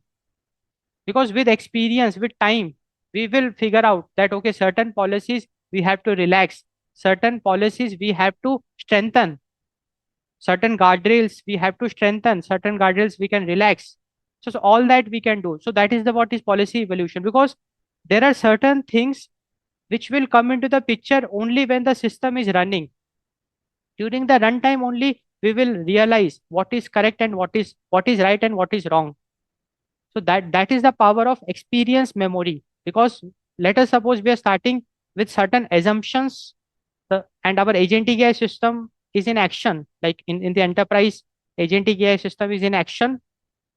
Now what is happening is that with time we will realize where our application is making mistakes or where it is lacking, where there might be some security loopholes, and based on that we can keep on refining the policies. And in this, experience memory is playing a very important role. Because when the enterprise application like agentic AI system is running, each and everything we are storing in the experience memory, and that will help in the policy evolution. Okay, now we will discuss the difference between experience memory versus training. Because we saw that with experience memory also our agentic AI system it learns, and with training also it learns. So what is exactly the difference between experience memory and training? Let us understand. So in terms of speed, if we talk about traditional training, it takes months to retrain models. But if we talk about experience memory, it is instant. Because the idea of experience memory is that when our agentic AI system is running, its trajectory, we are instantly adding it to the logs. Its trajectory, we are instantly adding it to the logs. And it is learning from that. Because let us suppose three tools it called, and out of those three tools, tool B gave it the best result. It will learn that. And next time for that particular use case, it will refer the tool B. So it is what is instant learning. So experience memory, the learning is instant. But if we talk about traditional training, it takes time. It can take even months. In terms of source, for traditional training, we make use of external data sets as the source of training. But for experience memory, the agent's own actions will be the source of training. Because agent's own actions will help us, will help it to refine, to learn, to enhance, to evolve. So if we talk about source for traditional training, the source will be external data sets, but for experience memory, the source will be the agent's own actions. If we talk about flexibility, now traditional training, if we talk about, it will be static until the next update. So the idea is that once the model is trained, once the system is trained, it will remain in that state until the next update. So traditional training means static until the next update, but experience memory, it is continuously evolving, because whenever the system is running, then and there we are storing the experiences and we are learning from the experiences. And our system, our agentic AI system, it is continuously evolving. So now it's very clear to us that if we talk about experience memory, it is fast, no need for us to provide any external data sets. Agent's own action will be the data source, and experience memory is very flexible. Like our agentic AI system will continuously evolve. And from here, you also realize the importance of experience memory. Like you should store experiences in your agentic AI systems. Now let us look at a core insight. So see, the idea is that initially an agent starts with the book knowledge. So the large language model. So initially, whatever is there in the large language model, because large language model, we know that it is a trained model. So initially an agent starts with the book knowledge, like the large language model, and the basic skills, which are the tools, because tools add capability to our agentic AI system. So initially in our agentic AI system, the knowledge of the LLM and the basic skills of the tool is what we start with. But with time, when we start storing the experiences in the experience memory, it only gains wisdom through the recorded history of its own actions and their results. So in the agentic AI system, if we start storing, or if we start recording the history of actions and results of the system in the experience memory, our agentic AI system will start gaining the wisdom. It will start becoming mature, because we know that some knowledge we cannot get it from book. We can get it only from real world experiences. And same is applicable for agentic AI systems as well. The same is applicable for agentic AI system as well, wherein it will gain wisdom from the experience memory. Because using the book knowledge, it will select some tools, but the real world is very uncertain. And for particular scenario, the book knowledge might not work. And there, the experience will count. The experience tells that, okay, for this scenario, you should use this tool. For this scenario, this should be your plan. For this scenario, this is how you should orchestrate. So that is what is the experience teaches us. So our agent start become mature. It it gains the wisdom. So experience turns a new hire into a senior lead AI, because without experience, our agentic AI system only contains the book knowledge, that is the LLM, and the basic skills, that is the tool, that is like a new hire. But with time, with experience, our agentic AI system will keep on evolving, and it will start becoming mature. It will start gaining wisdom, and it will transform into a senior lead AI. Retrieval strategies. So now we will discuss the retrieval strategies. So see, the idea is that memory is useless un- unless it can be retrieved effectively. So retrieval is very, very important, and that is what we will discuss.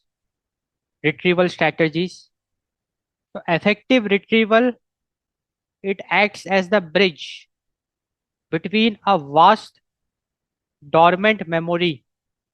So we have a vast dormant memory And the effective retrieval acts like a bridge between the vast dormant memory and the intelligent actionable response. So effective retrieval is the bridge between a vast dormant memory and a intelligent actionable response. Even the most comprehensive memory system is a liability if the agent cannot pull the specific needle out of the haystack in real time.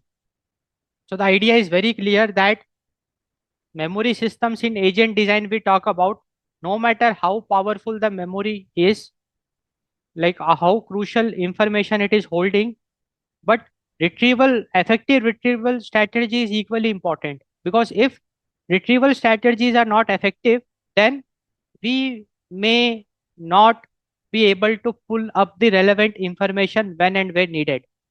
It's like we have to pull the specific needle from a haystack, like from a vast dormant memory, we have to pull the relevant information, and that is possible only with the effective retrieval. And that is what we will discuss, retrieval strategies.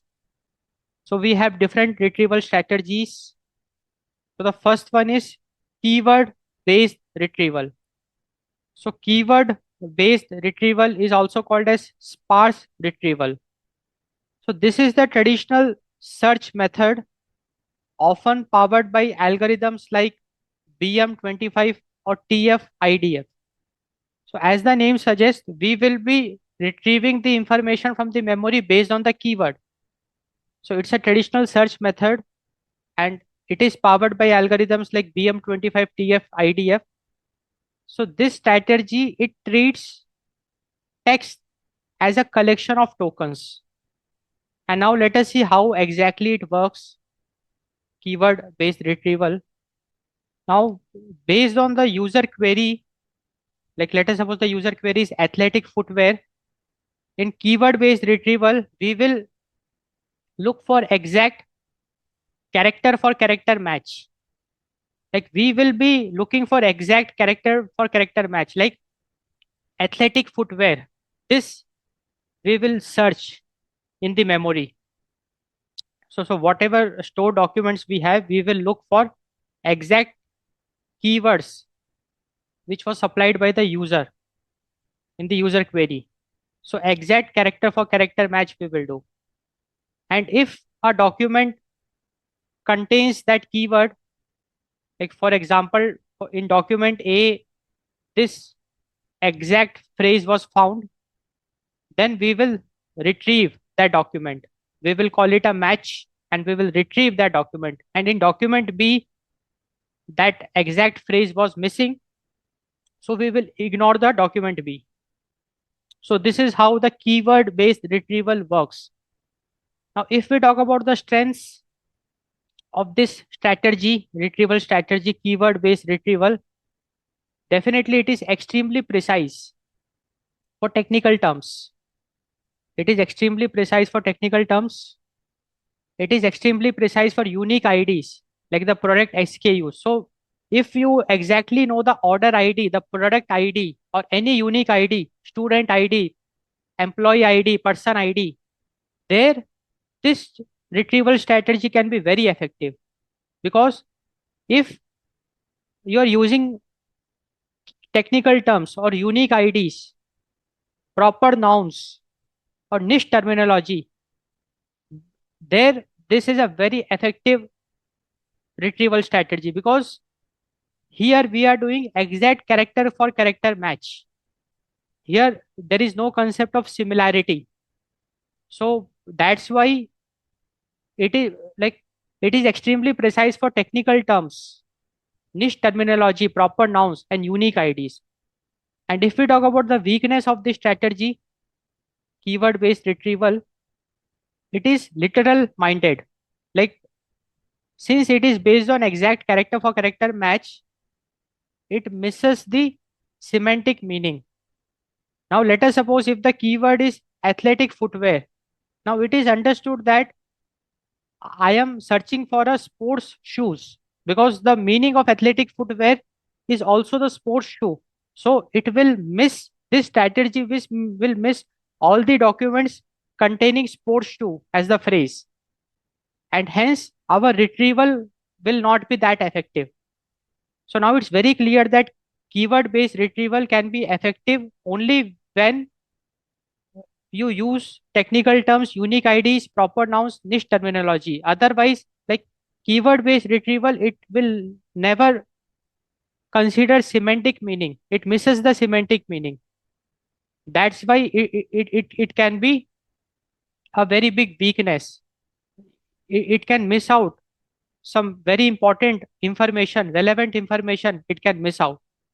Keyword based retrieval.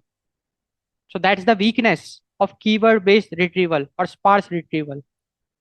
Now, the next strategy, like retrieval strategy for memory systems in agent design, is the semantic retrieval.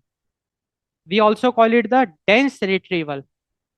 So, this method, it uses the vector embeddings to represent text as mathematical coordinates in a multi-dimensional space. So, semantic retrieval makes use of vector embeddings to represent text as mathematical coordinates in a multi-dimensional space. Now let us see how exactly this semantic retrieval works.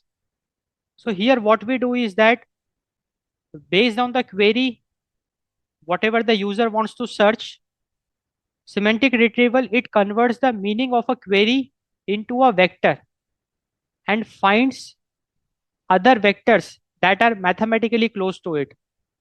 So the idea is that semantic retrieval, what we do is that whatever the user query is, we convert it into a vector and we look into the vectors which are close to this query vector mathematically. So this technique, semantic retrieval, it converts meaning into a vector and finds close vectors in multidimensional space. Now the advantage of this retrieval technique is that it understands synonyms, intent, conceptual relationships. Now here we are doing the semantic search. Semantic search means search based on the meaning and not the exact keyword. So this semantic retrieval, it understands the synonyms. This semantic retrieval, it understands the intent. It understands the conceptual relationship. Here there is no need to match the exact keyword. So here if we give a query like athletic footwear, so it will also search for sports shoe because it is very close to athletic footwear. So that's the power of semantic retrieval. That's the key strength. It understands the synonyms, intent, conceptual relationships.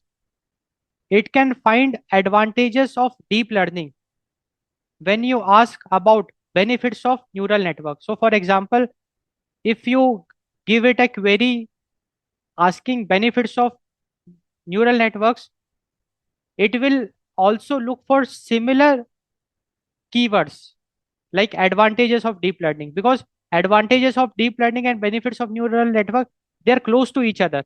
And that's the power of semantic search, semantic retrieval, dense retrieval. Here the information retrieval is based on the meaning, the intent, the synonym, the conceptual relationship, and it is not based on the exact keyword matching. And if I talk about the weakness of this strategy, semantic retrieval, weakness, if we talk about, it can introduce noise by being too vague or missing a specific keyword, or it may miss critical specific keywords that was critical to the user's intent. So this is the weakness of the semantic retrieval. So the idea is that uh, it can introduce noise. See, the noise means like I am trying to search something and it might give me some extra thing which I am not at all interested in, because it is the search is not based on the exact keyword matching. So while retrieving the information, it might fetch some noise as well. That can be a weakness, but that I feel like it is bearable.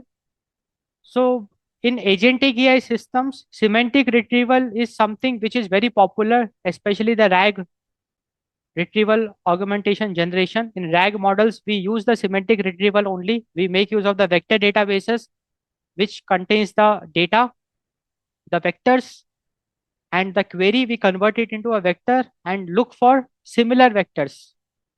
And semantic retrieval is the thing which we make use of in agentic AI systems. Now we will look at the hybrid retrieval, like i- hybrid retrieval strategy for memory systems in agent design. So hybrid retrieval is like the modern standard. Now all the modern agentic AI systems, they are making use of the hybrid retrieval strategy. So the hybrid retrieval, it runs both keyword and semantic search simultaneously and blends the result using a ranking system like the reciprocal rank fusion. So the idea is very clear that hybrid retrieval, as the name suggests, it makes use of the keyword search like exact keyword matching and the semantic search based on the meaning, the intent. So hybrid retrieval, it makes use of the keyword search as well as the semantic search, and the results of both, it will blend.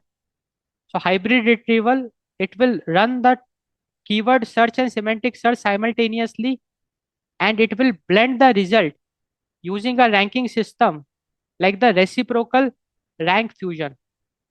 And the blended result is basically the ranked list. Now, why should we use it? Why hybrid retrieval is a modern standard? Why to use it? So it provides the best of both worlds. As it is evident, it provides the best of both worlds, capturing the exact matches for technical accuracy while maintaining the conceptual richness. And there is a concept called alpha tuning. So in hybrid retrieval, we have something called as alpha tuning.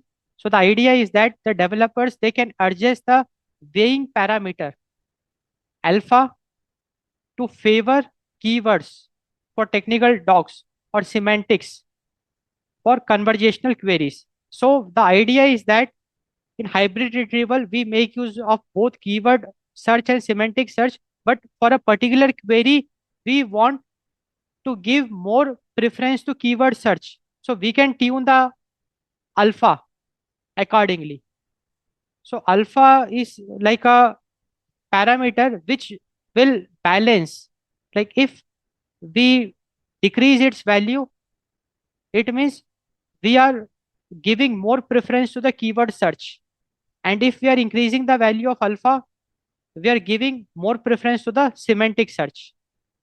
So while processing the technical documents, because in technical documents we will be having technical jargons, technical terms, and there keyword search can be very effective. So we can reduce the value of the alpha. And for conversational, like for conversations, semantic search is more powerful. So we can increase the value of the alpha. So alpha tuning. So it balances, it adjusts like whether we should give more preference to keyword search or semantic search. So this is what the hybrid retrieval is, which is the modern standard. Okay, now we will look at the retrieval pipeline. The retrieval pipeline for memory systems in agent design. So first we will start with the user query. So the user will ask a question or give a command to the agentic AI system. Now we will search the memory. The system queries the long-term storage using one of the strategies which we discussed, keyword matching, semantic retrieval, or the hybrid approach. Then the system will get a response like it will retrieve the relevant data. So the top ranked chunks of information are pulled from the database and it is injected into the context, like the context window. So this data is inserted into the LLM's prompt, giving the brain the exact facts it needs to generate a grounded, accurate response. So this is the retrieval pipeline. So the user will ask a question or gives a command. the system will vary the long-term storage using either of the retrieval strategy, like the keyword-based retrieval or the semantic retrieval or the hybrid retrieval. And once the and then the top ranked chunks of information it will pull out from the database, it will retrieve the relevant data, and it will inject it into the context window. It will insert it into the LLM's prompt so that the LLM is given the exact fact it needs to generate a grounded accurate response. So that is the retrieval pipeline. So effective retrieval ensures that the agent's reasoning is based on reality and not just probability. And here it's very much clear that the importance of effective retrieval, because the response of the LLM or the reasoning, agent's reasoning, is dependent on the effective retrieval. Because whatever top ranked chunks of information we are pulling from the database, that top ranked chunks will be inserted into the prompt, and LLM will make use of that while reasoning, while generating the response. And hence, effective retrieval ensures that the agent's reasoning is based on reality and not just probability. Relevance ranking. So now we will discuss the relevance ranking. So the idea is that not all the data, like all the retrieved data is useful. Not all retrieved data is useful. So see, retrieval without ranking is just a data dump. So if an agent fetches 50 pieces of information but present them in a random order, the reasoning layer, the LLM, will get overwhelmed by noise, potentially leading to context stuffing or hallucinations.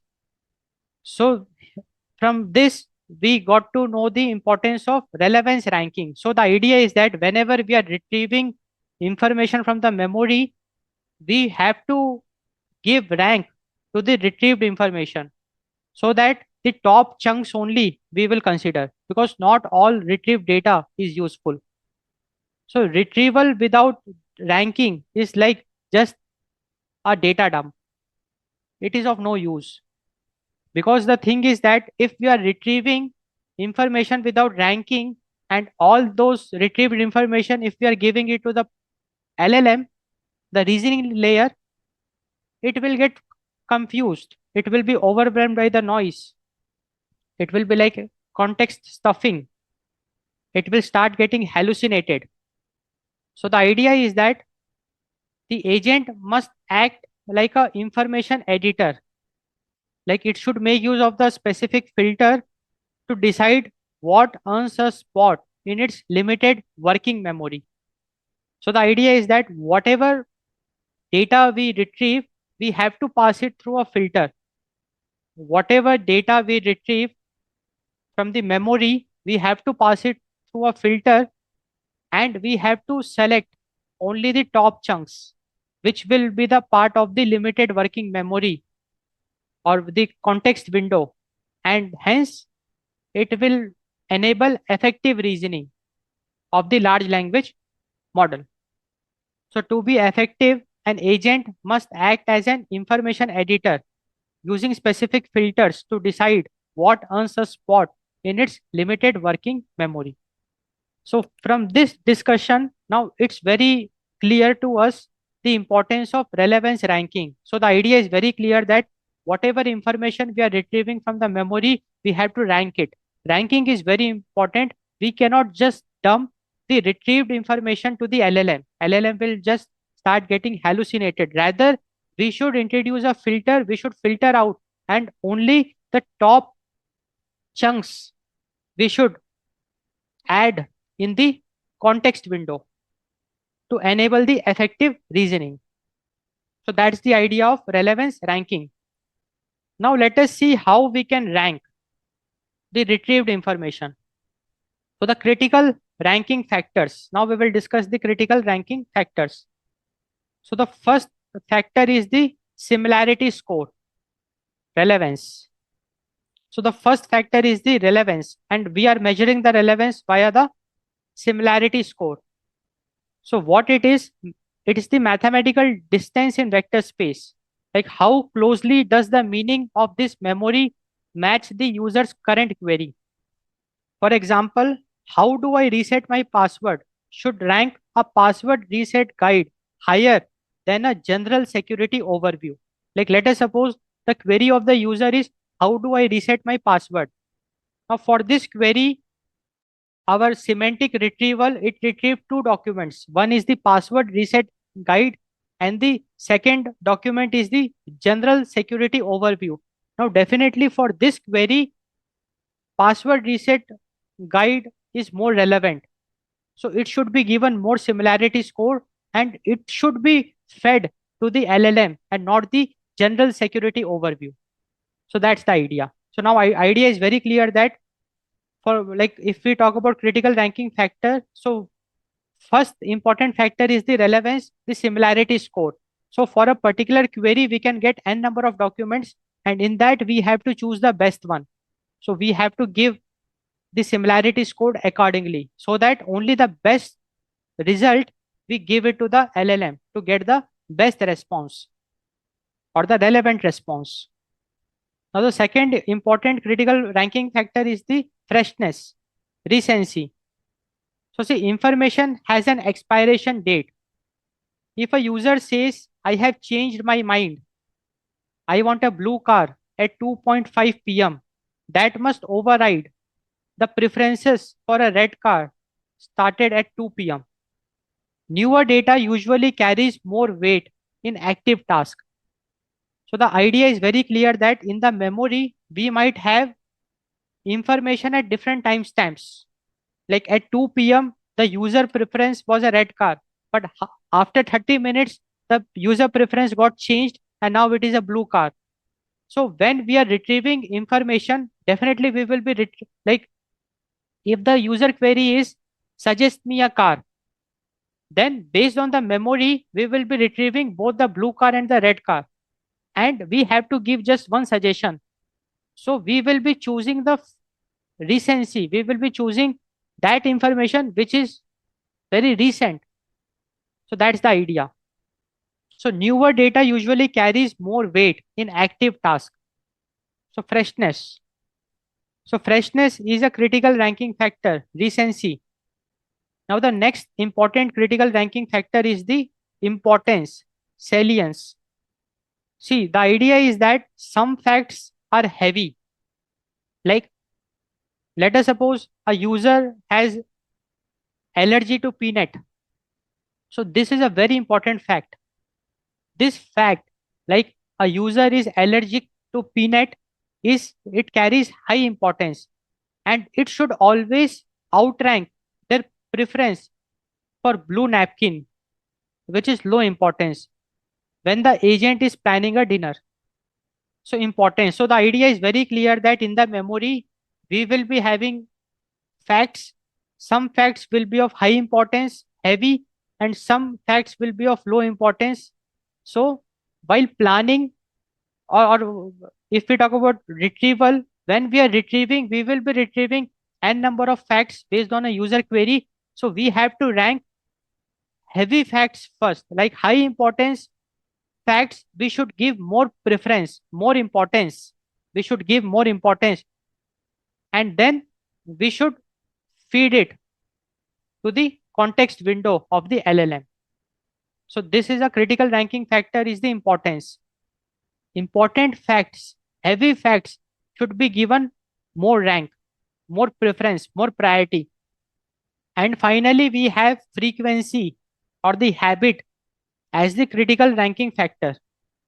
So the idea is that if a user asks for the report and they have requested the weekly sales report every Monday for the last 6 months, the frequency of that specific interaction should push it to the top of the list. So the idea is that, see, we are also storing the experience or the user history, user interaction with the agent system, the history. So now this agentic AI system knows that every Monday for the last 6 months, the user is requesting the weekly sales report. And now on a random day, The user is asking for a report. So from the memory, we can retrieve many reports. So the ranking should be given to the one which is more frequently asked, and that is the weekly sales report. So weekly sales report should be given more preference as compared to other reports. So that is what the frequency is. So now it's very clear that, okay, if we talk about retrieval, we saw that when we are retrieving information from the memory, we have to rank the results because we can get n number of results. So we have to rank. And how we will rank? We have to consider the critical ranking factors. So similarity score, relevance, recency, freshness, importance, salience, and frequency habit. So more relevant, more fresh, more important, and more frequently accessed information should be given high ranks, should be given more priority. So that's the idea. Okay, now we will discuss the re-ranking pipeline. The re-ranking pipeline. So in advanced systems, the re-ranking pipeline happens in a two-stage process. So let us understand the two-stage process. So the first stage is the retrieval. So retrieval is like a net. So if we talk about retrieval, it is like a net. It will pull, like for example, 100 potentially relevant items using fast fuzzy search. So if we talk about retrieval, it is acting like a net. It will retrieve the most important information, like hundreds of relevant documents using fast fuzzy search. And then the retrieved documents, we will pass it through a filter. Because see, we know that when we are retrieving information from the memory, we can get hundreds of results. Now those hundreds of results, we cannot feed it to the large language model. So what we will do is that those hundreds of results, we will pass it through a filter. And that filter is what the re-ranking pipeline is. The filter is what the re-ranking pipeline is.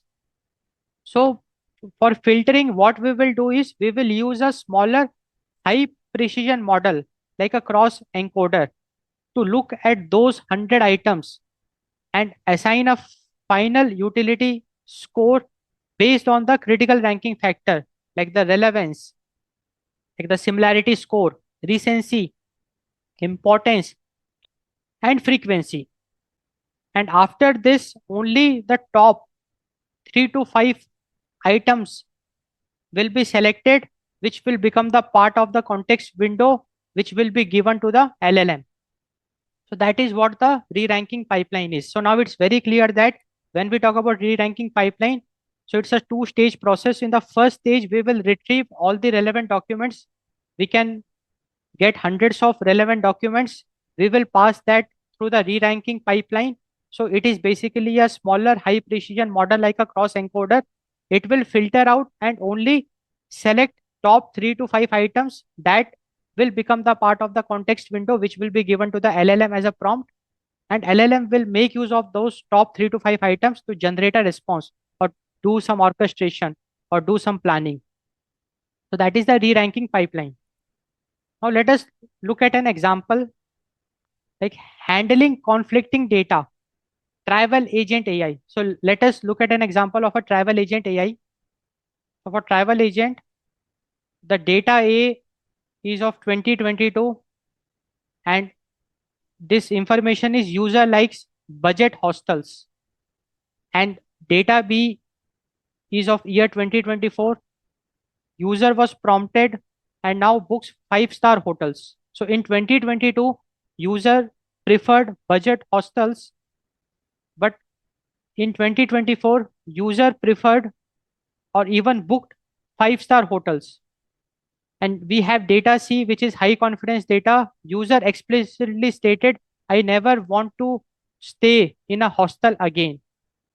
So with these three information, because let us suppose we did some information retrieval and we got these three facts. Now these three facts, they are of different timeline.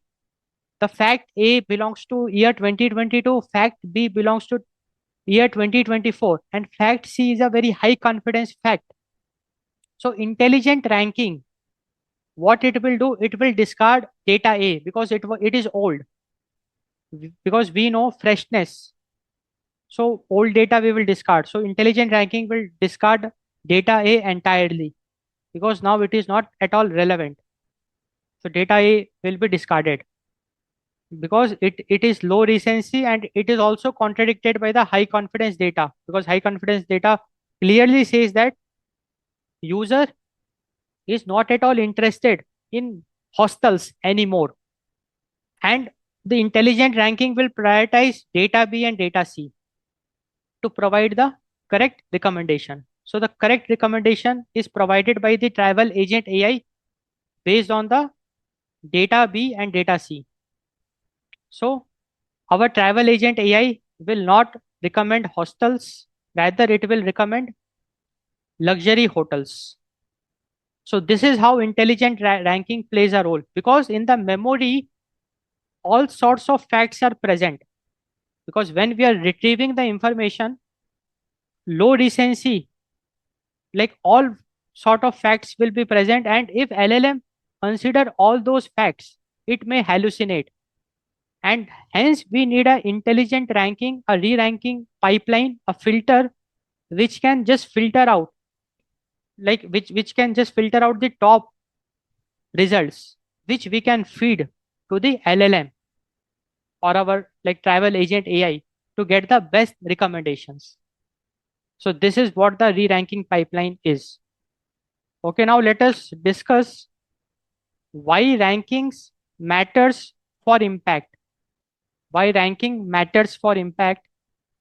So see, ranking, we already saw that relevance ranking, if we talk about, it prevents hallucination, because we are filtering out only the top results. So by providing only the most accurate facts to the AI, to the LLM, the AI does not have to fill in the gaps. Ranking reduces the latency.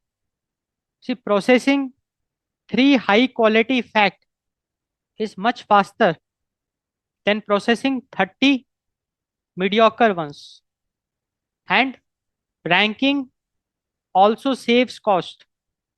So fewer tokens in the prompt means cheaper operations, because we are filtering out all the like unnecessary information facts. We are just getting rid of it, and only the top facts we are taking into consideration.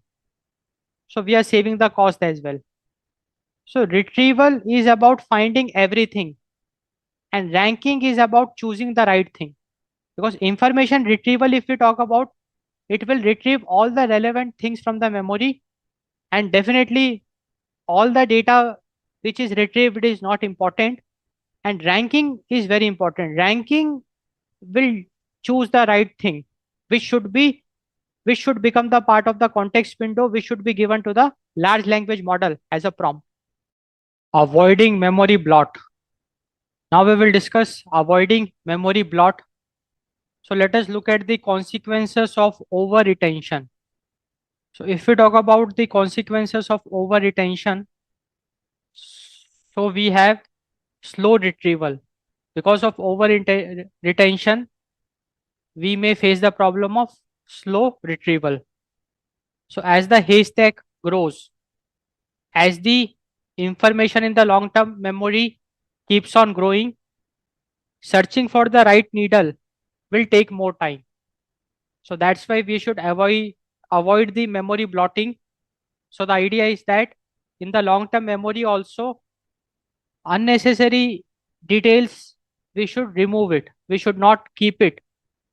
We should only keep what is important, what is necessary, because over retention can lead to slow retrieval. As the haystack grows, searching takes time. High memory usage, it can lead to bottlenecks, especially in systems using swapping or thrashing.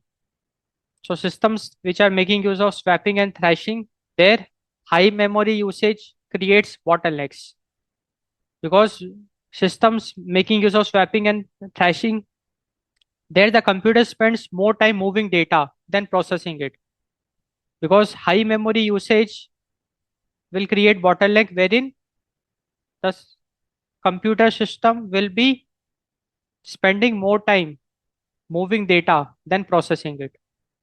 So now it's very clear that we should avoid memory bloat to prevent the problem of slow retrieval. Slow retrieval is like one of the consequences of over retention. Similarly, higher cost is also a consequence of over retention. So in LLM based agents, in large language model based agents, every additional token of memory sent to the model increases the computational and financial cost of each response. So every additional token will increase the computational and financial cost. So more tokens implies more dollars per response, more cost, higher cost.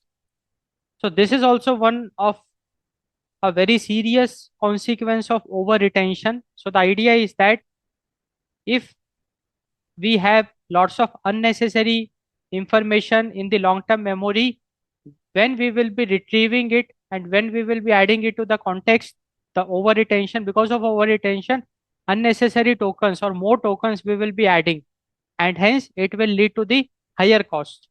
So higher cost is also one of the consequences of over retention. Noise is also a consequence of over retention, because the idea is that excessive data introduces redundant or irrelevant information.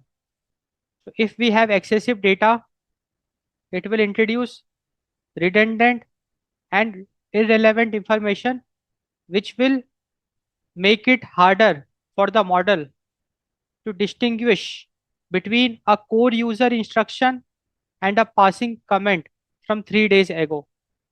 So basically, redundant and irrelevant information because of the excessive data will make it model harder to distinguish a signal from a noise. Because of excessive data, there will be lots of redundant and irrelevant information that can become the part of the context window, and hence redundant and irrelevant information will be sent to the model, and model will be processing the noise. And just imagine, if the model will process the noise, model may hallucinate. So noise is also a very serious consequence of over retention, and hence we should avoid memory bloat, so that if we can get rid of excessive data from the long term memory, then we can also eliminate noise from getting added to the context window, and hence we can avoid the large language model from hallucinating. Reduced accuracy is also a consequence of over retention. So million token windows are prone to context degradation, because let us suppose if the size of the context window is millions of tokens, and if you like just imagine that if a large language model processes millions of tokens, then definitely it will get confused, its accuracy will reduce. So million token windows are prone to context degradation. The context will degrade. When a prompt is stuffed with too much data, the model may forget instructions at the beginning or in the middle, leading to errors or hallucinations. So now it's very clear that if we have lots of excessive data, unnecessary data in the long term memory, if there is a memory bloat, then there will be a scenario of over retention, wherein we will be filling the context window with lots of tokens, which will lead to context degradation, and and ultimately the accuracy of the model of the agentic AI system will get reduced, because the large language model it may start forgetting instructions at the beginning or middle, and it will start hallucinating. So reduced error is also a consequence of over retention. So let us discuss the solutions for memory management, like how we can overcome the problem of overload. How can we overcome the problem of overload? What are the solutions for efficient memory management to avoid memory bloat and hence to avoid over retention? So there are several techniques. So one of the technique is the pruning. So pruning is a very efficient technique for memory management wherein we can avoid the problem of overload or memory bloat. So in pruning, what we do is pruning is basically identifying and eliminating temporary or unused files and data structures. So pruning is all about identifying and eliminating temporary or unused files and data structures. So that is pruning. So any temporary files or unused files and data structures, s- we can very easily eliminate it from the memory. Pruning includes clearing references to information that is no longer needed for the current goal. Pruning is clearing references to information that is no longer needed. And in this way, we will get rid of the information, we will get rid of the references which we don't need. And hence, we will avoid the memory bloat. Archiving. So, archiving is a solution for memory management. With archiving, we can overcome the problem of overload, we can avoid the memory bloat. Let us see what is archiving. So the idea is that moving older, less relevant data from hot memory like the RAM or active context to cold storage like secondary databases or compressed files. That is archiving. So the idea of archiving is very clear that moving older, less relevant data from the hot memory. And in terms of agent AI system, the hot memory is the active context window.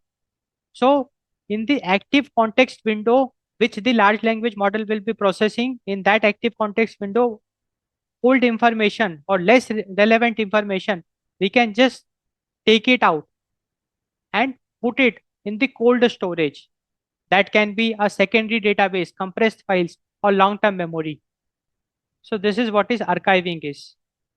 Moving older, less relevant data from hot memory to cold storage, like the secondary databases, secondary files, compressed files. So that is archiving. And definitely with this, we will be able to avoid the memory bloat.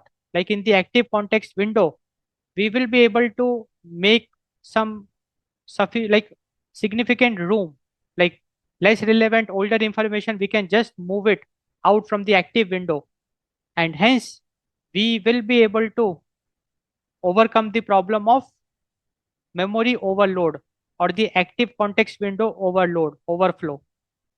Archiving. Summarization. So summarization is also a solution for memory management. With summarization we can overcome the problem of overload, we can avoid the memory bloat.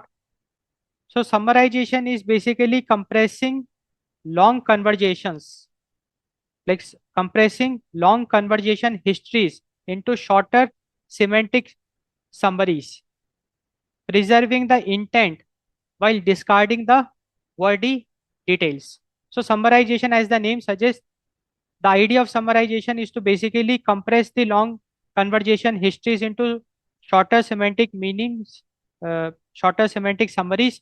So in summarization, the main idea is that we preserve the intent and we discard the wordy details.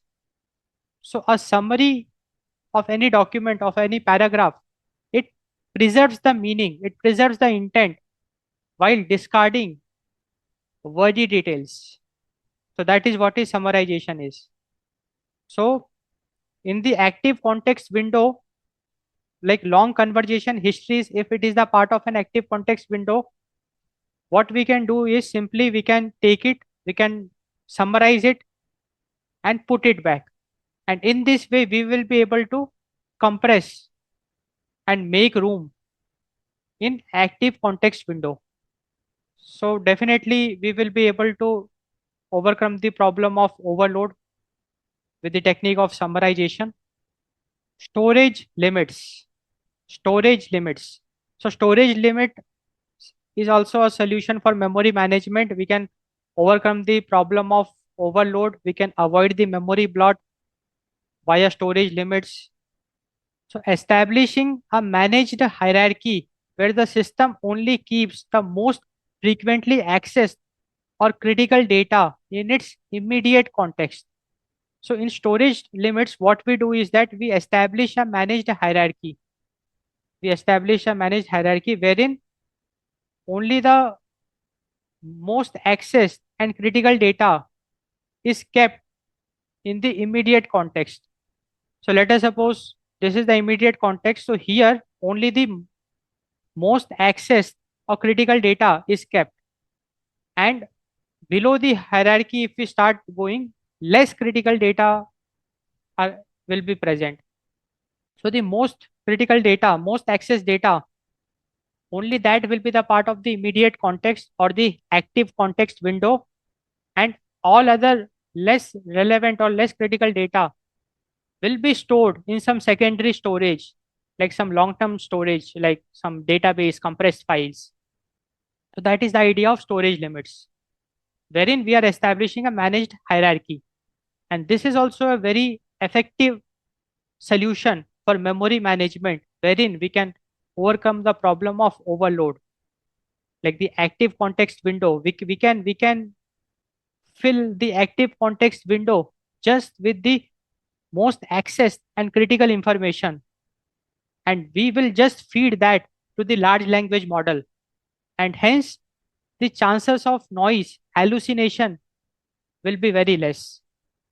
So storage limits is like a very effective solution for memory management to avoid memory bloat. So let us discuss the design philosophy.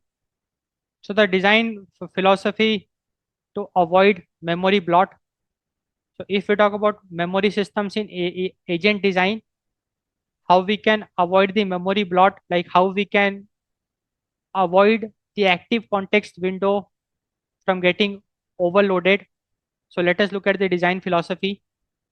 So in artificial intelligence, more memory is not equal to a better system. So a very important insight. See, in agentic AI system, it's not like if you have more memory, it means it's a better system. No, more memory does not imply a better system. A superior agent is defined by its ability to prioritize high value information. So a better agentic AI system is the one which can prioritize high value information rather than feeding everything to the context window. Our agentic AI system should have a filter wherein whatever we are retrieving from the long term storage, we should filter, and only the high value information should become the part of the active context window.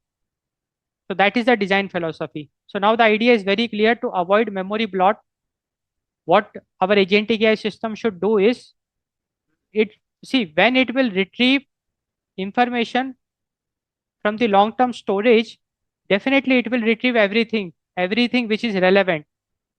And then instead of feeding everything to the context window, what we should do is that a better agentic AI system will have a priority filter wherein whatever relevant information it got, it will filter it out to extract the high value information, to extract the high value information and to eliminate the low value noise.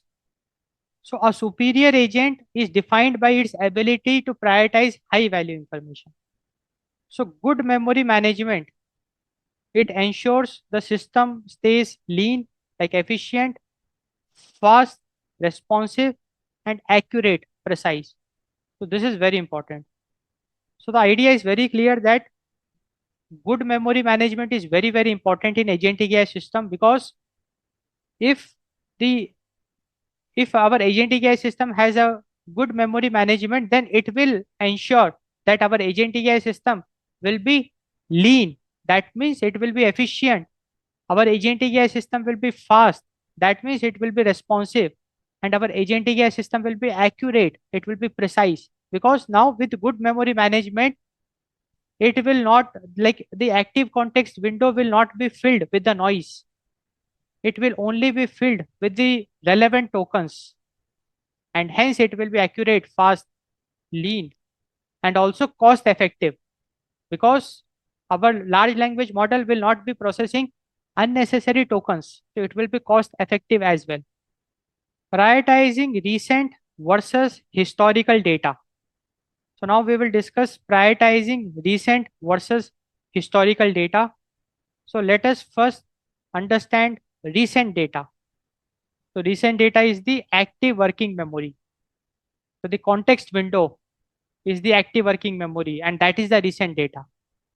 So recent data consists of the immediate conversation history and current sensor inputs. So immediate conversation history, current sensor inputs, active state status. These are all part of recent data, which is the short-term memory. So if we talk about recent data, the immediate conversation history, the current sensor inputs, the active state status, they all are the part of recent data. So recent data, the active memory, it serves as the agent's short-term memory. So definitely short-term memory is more relevant. The recent data is more relevant. Why it is more relevant? Because it captures the specific phrasing and nuances of the user's current request. Because the recent data is more relevant because it is telling the current state of mind of the user. For example, earlier user might wanted to go to London, but now the user has changed his mind and he wants to go to Paris. So that's the importance of recent data, because the recent data is more relevant. It represents the current state of mind of the user. It captures the specific phrasing and nuances of the user's current request. Recent data is task specific. It is task specific. So recent data, it contains the status of the active state where the agent is in a multi-step workflow. So the idea is that if you consider a multi-step workflow, like I have a workflow which contains n number of steps, like step 1, step 2, step 3, step 4. Now the responses of step 1, step 2, step 3, or the active status of the active state. Like let us suppose the active state is the step 4. So what is the status of step 4? It is the part of the recent data, and also the responses of all the previous steps is also the part of the recent data. So that's why the recent data is task specific. So whatever the current task is being performed by the agentic AI system, its status of its active state is being maintained in the recent data. So recent data contains the status of the active state in a multi-step workflow. So recent data is more relevant. It is task specific. So the idea is that in the short-term memory of an agentic AI system, you will get the information about the status of the active state, like task specific information also you will get. And recent data, it is time sensitive. It accounts for immediate shifts in the intent, because we already saw that recent data, it represents the current state of mind of the user. It accounts for immediate shifts in intent. Like it might happen that, like, right now the user might be interested in going to London, but after the conversation, like after a while he might decide to go to Paris. So recent data will take care of that. So recent data is time sensitive, so the immediate shifts in intent, that information will be present in the recent data. So now the importance of recent data is very important, very clear that recent data, it represents the active working memory. It represents the short-term memory of the agentic AI system. So recent data, it contains like recent data is more relevant. It is task specific and it is time sensitive. So the idea is that the large language model, it makes use of the active working memory process, because whatever data is present in the active working memory, the recent data, the large language model will give priority to that. So active working memory data, it will be prioritized for immediate action, and agents immediate response generation will be based on the recent data. So that is the importance of recent data. Now let us look at historical data. So historical data is also the long-term archive. So historical data refers to information collected over past sessions or tasks. So information collected over the past sessions or tasks, as the name suggests, it's the historical data, the long-term archive. Now, if we talk about historical data, it provides the context. Historical data provides the context. So historical data, it allows the agent to understand why behind a request by referencing past patterns and outcomes. So the idea is that based on the prompt given by the user, based on the intent of the prompt, the large language model has to decide. It has to make a plan. So while deciding what steps need to be taken, it will make use of the context. It will make use of the historical data. Historical data will help the large language model in understanding the why behind a request. Like whatever the user wants from the agentic AI system, what should be done and why those steps should be taken. So historical data will provide the context, which will allow the agents, the large language models, to understand the why behind a request by referencing past patterns and outcomes. Historical data, it enables personalization. It enables personalization. So by retaining user preferences, for example, always use Python across sessions, the agent offers more relevant, tailored responses over time. Because see, historical data stores the user preferences. Historical data stores the user behavior. So user preferences enables personalization, because in an agentic AI system, you have given your preferences that you prefer Python over all other programming languages. So while generating a response, the agentic AI system will retain the user preferences. So it will generate the response in Python. So it will retain user preferences across sessions for tailored responses. So historical data, if we talk about, it provides context, it enables personalization, because user preferences, user behavior, they are the part of the historical data. And large language model, when it refers the historical data to get to know about the user preferences, to get to know about the user behavior, the response will be more personalized. Historical data also supports long-term reasoning. So historical data allows for predictive analysis, where the agent uses the past trends to forecast future needs or potential risk. So this is like very important. Like if we talk about historical data, it supports long-term reasoning. So the idea is that the large language model, it can make use of the historical data to do the predictive analytics, to analyze the past trends, to forecast the future needs or the potential risk, and it can plan accordingly, it can reason accordingly. So historical data, it supports the long-term reasoning. So now we will discuss the balanced strategy. Like we saw that we have recent data, which is the active short-term memory, and we have the historical data, which is the long-term archive. Now both have their pros and cons. Like recent data has got its own advantages and historical data has got its own advantages. So whom to choose when? Like, should we prioritize recent data or should we prioritize historical data? Because both are important. We cannot neglect completely. So that is what the balance strategy is, that we should make use of both. We should make use of the recent data as well as the historical data. So that is what we are discussing, the balanced strategy.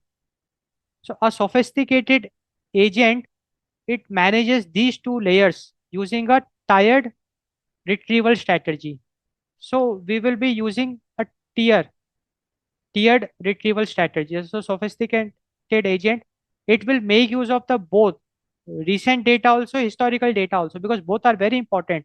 And it will be making use of a tiered retrieval strategy. So the first is the default to recent. So let us see what is default to recent means. So the agent always prioritizes the now. It fills its primary context window with recent messages to ensure it is following the most current instructions. So the idea is very clear that the agent, it will always prioritize the current information, the now. It will always prioritize the now. So it will fill the active context window with the recent messages to ensure that it is following the most current information, instructions, to ensure that it is following the most current instructions. So this is very clear. So now the idea is very clear that default to recent. Default to recent means that the recent data is something which the agent will prioritize. So by default, all the recent conversation will become the part of the primary context window, the active context window. No matter what, the current conversations will become the part of the active context window to ensure that the system is following the most current instructions. So that is what default to recent is. And then we have fallback to history. Fallback to history. So when the recent data is insufficient, for example, the user says, use the same budget as last month. Now, definitely the recent data will not have information about the last month. So when the recent data is insufficient, the orchestrator triggers a semantic search of long-term memory to retrieve the specific historical fact. So that is what is fallback to history. So when the recent data is insufficient, then the historical data is triggered. So to trigger the historical data, we do the semantic search of long-term memory. So when we do the semantic search of long-term memory, some relevant historical data will be retrieved. We will filter it, and that will then become the part of active context window. So that is what is fallback to history is. Now we have to maintain a balance between these two tiers. Like, we have to default to recent and we have to fall back to history. And now let us see how we can establish the balance between these two tiers, the balance. So good memory management, it involves smart forgetting. So basically the balance involves the smart forgetting. So what is smart forgetting? Smart forgetting means pruning redundant recent details. So smart forgetting means, let us suppose in the active context window, we know that active context window is filled with the recent messages, the most current instructions. Now we should summarize it. We should summarize the recent messages, or redundant messages, we should prune it. So smart forgetting means pruning redundant information from the active context window, or summarizing the active context window, like summarizing some recent messages to make room. So that is what smart forgetting is. Pruning redundant recent details. So to maintain the balance, we have to do the smart forgetting, and we also have to we have to archive the critical facts. So whatever the most current instructions we have, the recent messages, all the important facts, we should archive it into the history. So when we archive it, it will become the part of the historical data. So we have to archive the critical historical facts into the vector databases or knowledge graphs for further use. So we have to archive it into vector databases or knowledge graphs for further use. So this is how we can maintain the balance between the default to recent and fallback to history.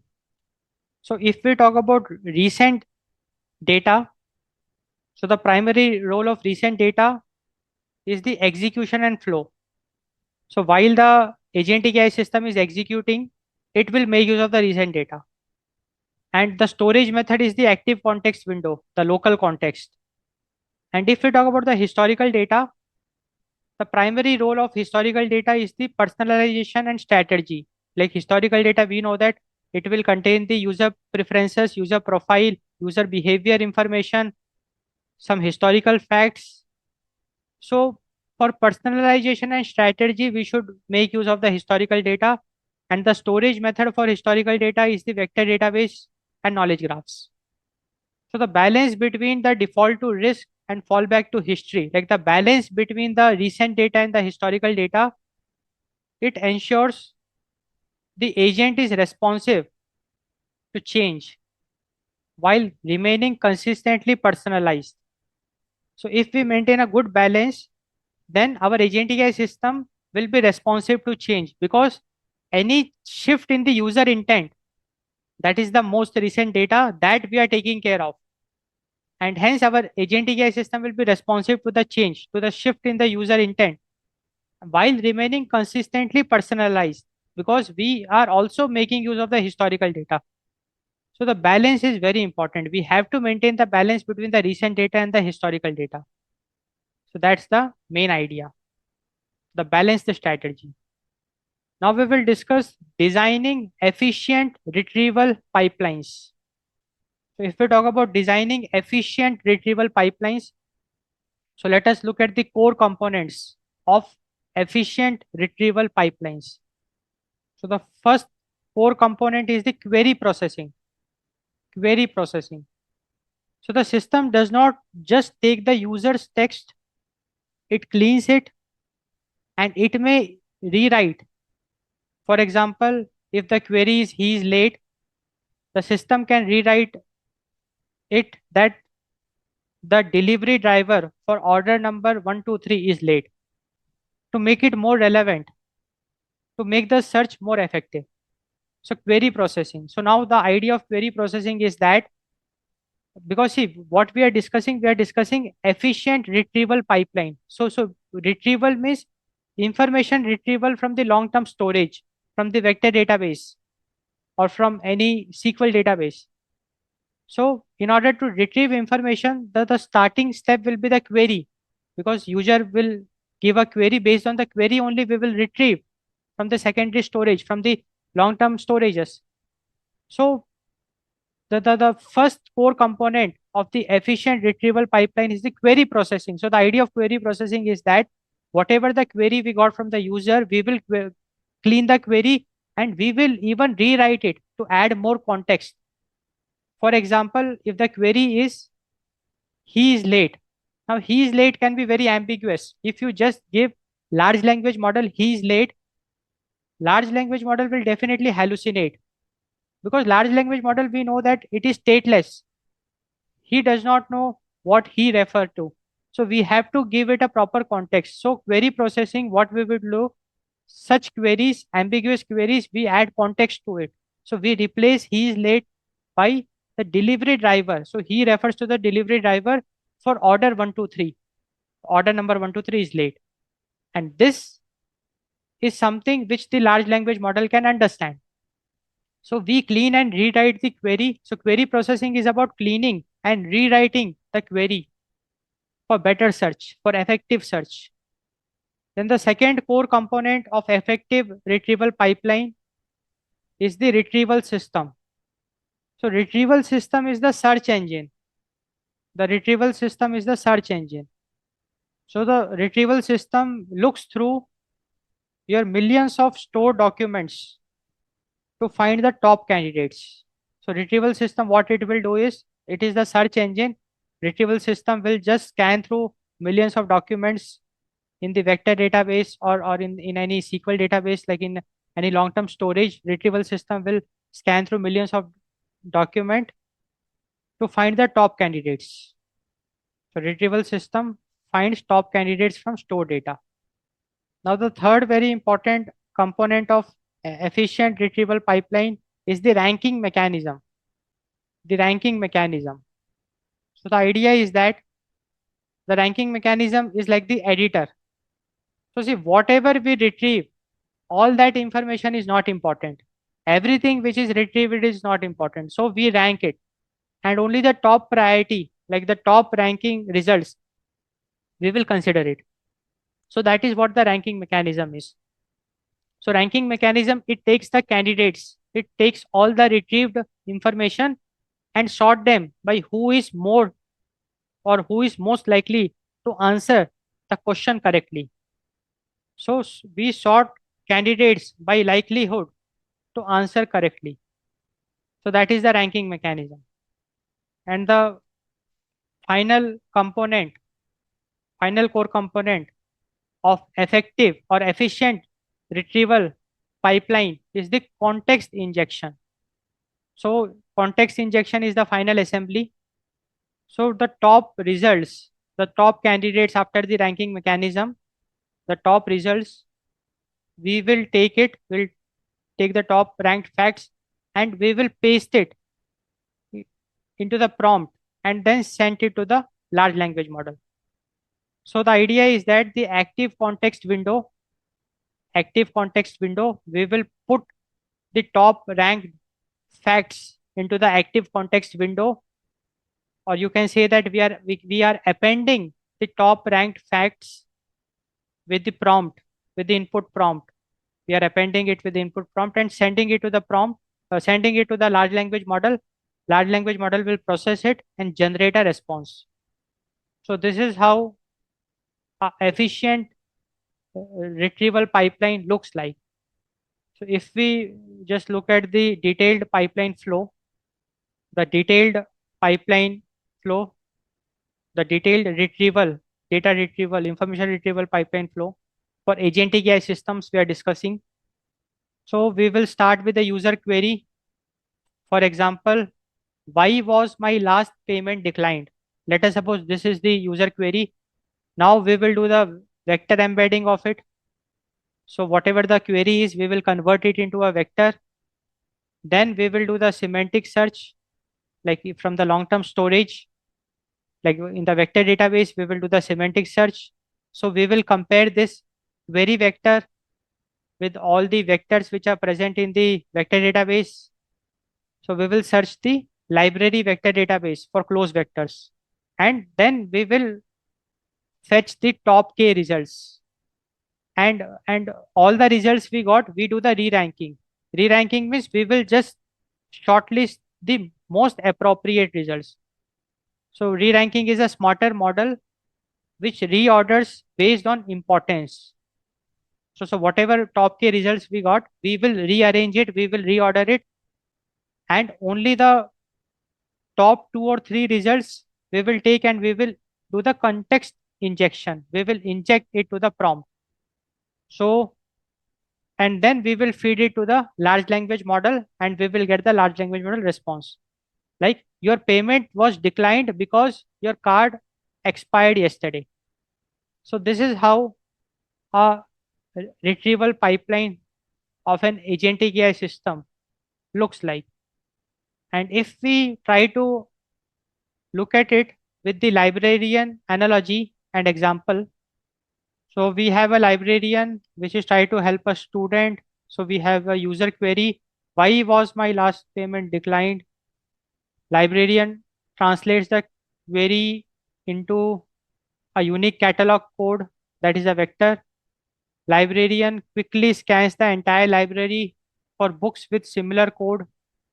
Librarian pulls the top, like the 10 most relevant book snippets, and then the librarian will do the re-ranking.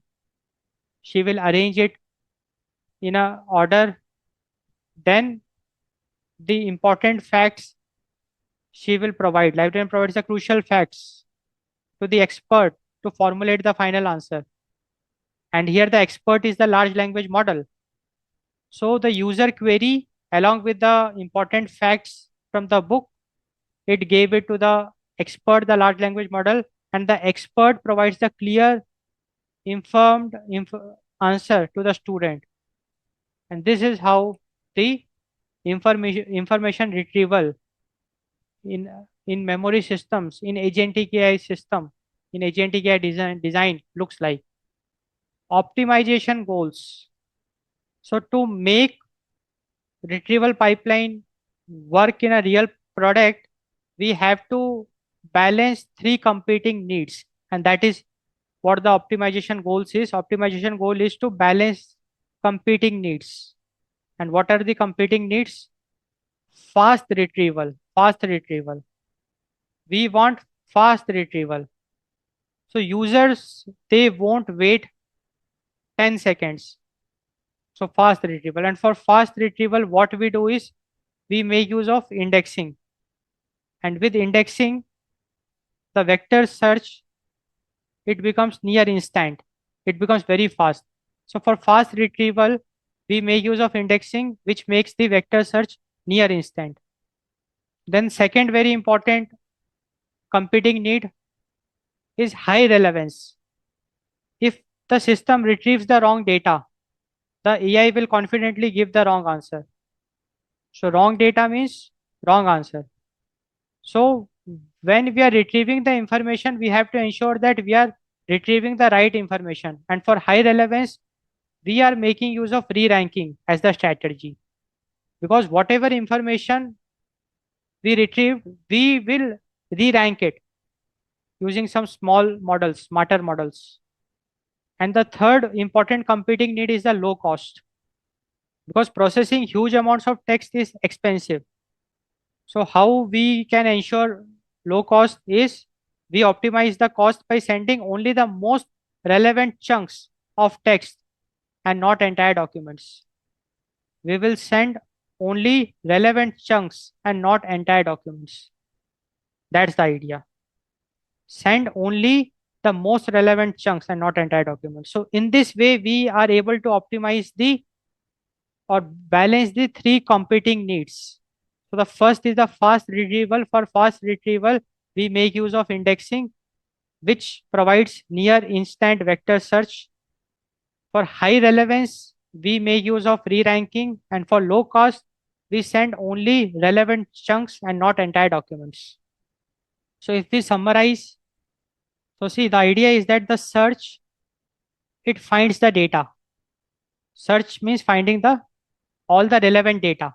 So first we will do the search in the vector database, knowledge graph, SQL database, or any other long-term storage. We will search, we'll find the relevant data. Then we do the ranking. Ranking will ensure that the data is right. And then finally we do the injection. All the high rank or the most important data, we inject it to the AI. So injection gives the AI the vision to see it. So then we will inject the right data to the active context window to the LLM prompt, and we will give it to the large language model, and large language model will then generate the right response. So we will give the AI the vision to see it. System level memory architecture. Now let us discuss the system level memory architecture. So if we talk about system level memory architecture, we start with the user input. We give the user input to the agent. Now agent, before giving the user input directly to the large language model, the agent will first do the query processing, wherein the agent will clean the query. It will add context wherever needed. And for that, the agent will be making use of the memory system.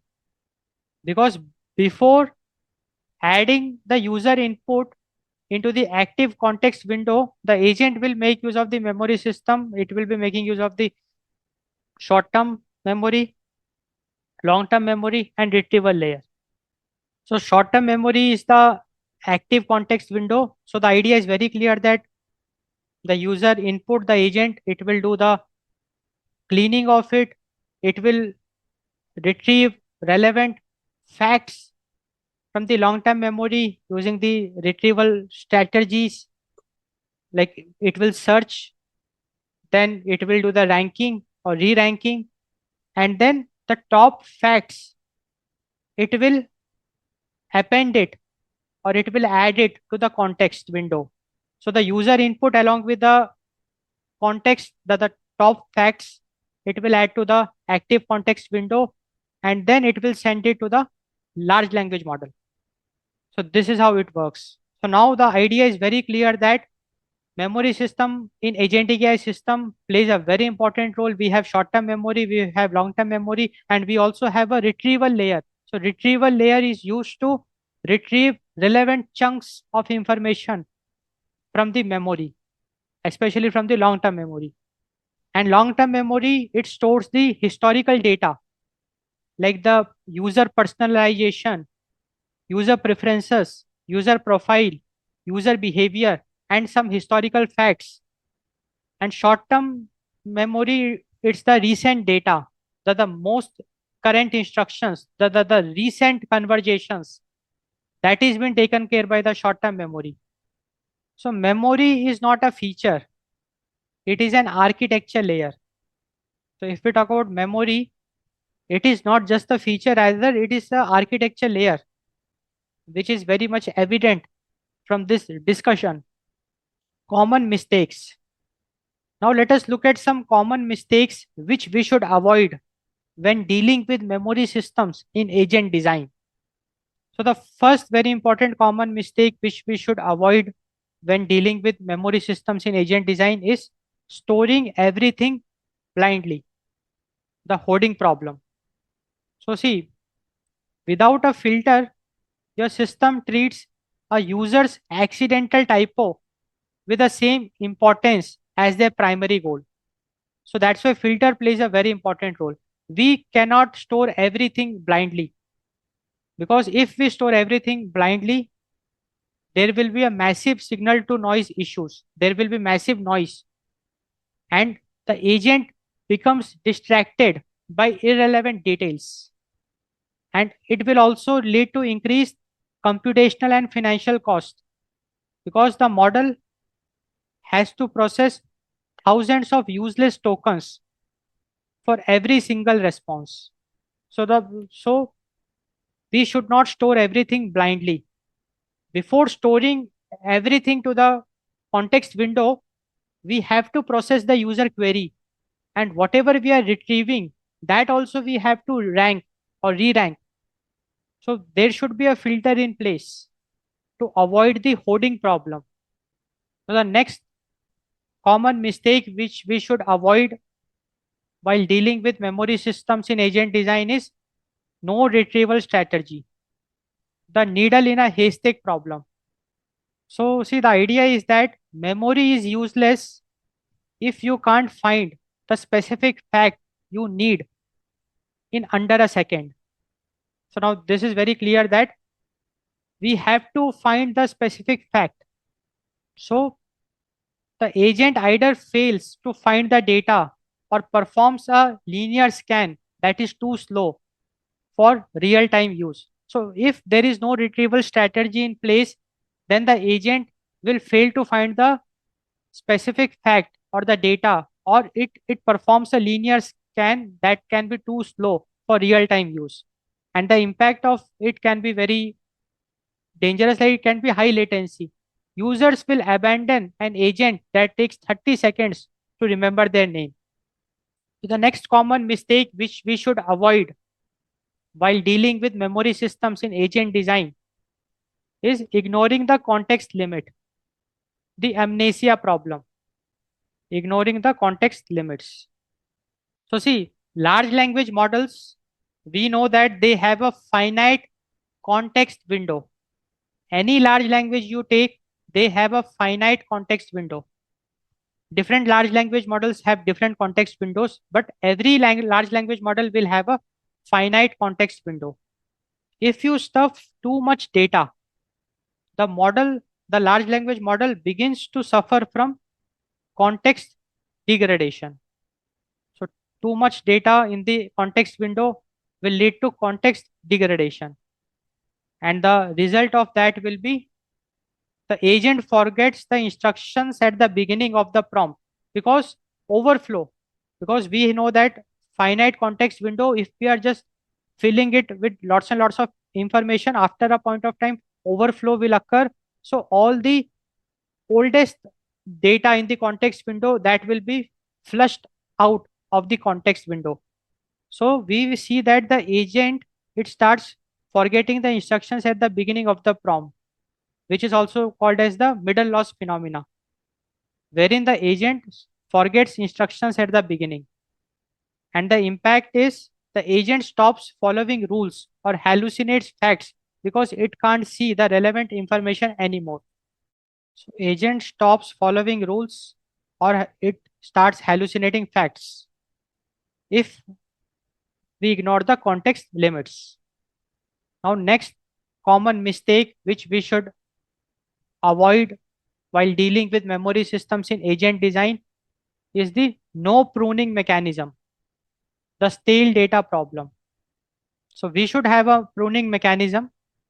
So see, the idea is that every information has an expiry date, has an expiration date. If a user says, I hate blue, and then later the same user may say that actually blue is my favorite. So with time, the user preferences, it is changing. The user intent is also shifting with time. So now let us suppose the agent knowledge base, it contains that the user hates blue. But later, if the agent gets to know that the user loves blue, then the hates blue is like a stale data. So a system without pruning will hold both the facts as equally true. So if there is no pruning in place, so the system will hold both the facts. Like the user hates blue, the user loves blue. And how is it possible? How can a user both hate blue and love blue? So that's why pruning is very important. So if there is no pruning in place, it will result in logical contradictions. The agent does not know which fact to trust, and the impact will be the reduced accuracy. The agent might still suggest blue products, frustrating the user by ignoring their most recent input. Because of the logical contradiction, the accuracy will be reduced. So the agentic AI system, it might ignore the most recent inputs of the user, and it may give a response which might frustrate the user.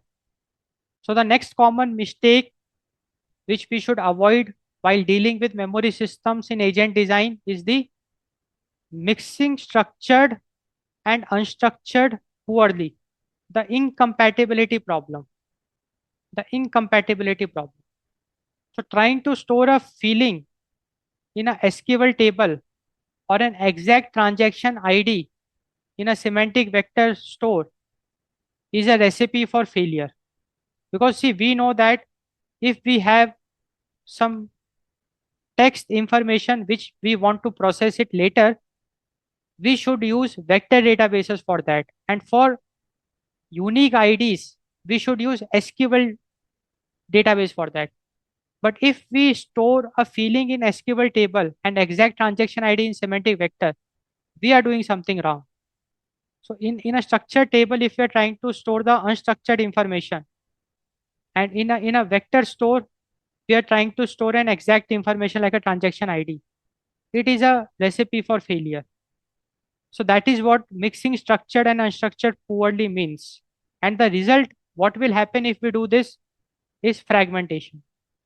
So because of fragmentation, internal and external fragmentation occurs when data is stored inefficiently, making it impossible to utilize the system's full power. Because of the internal and external fragmentation, because of the incompatibility problem, it will be impossible to utilize the system's full power. And the impact will be you lose the precision of structured data, that is the exact numbers, and the richness of unstructured data concepts, leaving you with a system that is bad at both. Design checklist. Now we will look at the design checklist for memory systems in agent design. So the idea is that before writing even a single line of code for an AI agent, you must first design its memory lifecycle. Treating memory as a pre-planned strategy rather than a dump of data is what separates a prototype from a production grade system. So we should plan and we should design the memory lifecycle even before writing a single line of code for an AI agent to make a so in this way we will be able to make a production grade system and not a prototype. So the key concept for memory lifecycle, if we look at, is like whatever the input we are getting, we'll process it, we will store relevant facts, we'll archive it, and we will also retrieve the context from the historical data. So input, process, store, and retrieve. This we will discuss in some good detail, the design checklist. So the first very important point to consider is what should be stored, the filter. What should be stored, the filter. So see, storage, if we talk about storage, is a choice, not an obligation. So the because we already saw that we should not store everything. So storage should be a choice. It should not be an obligation like store everything, dump everything. No. So we should filter and we should decide what should be stored.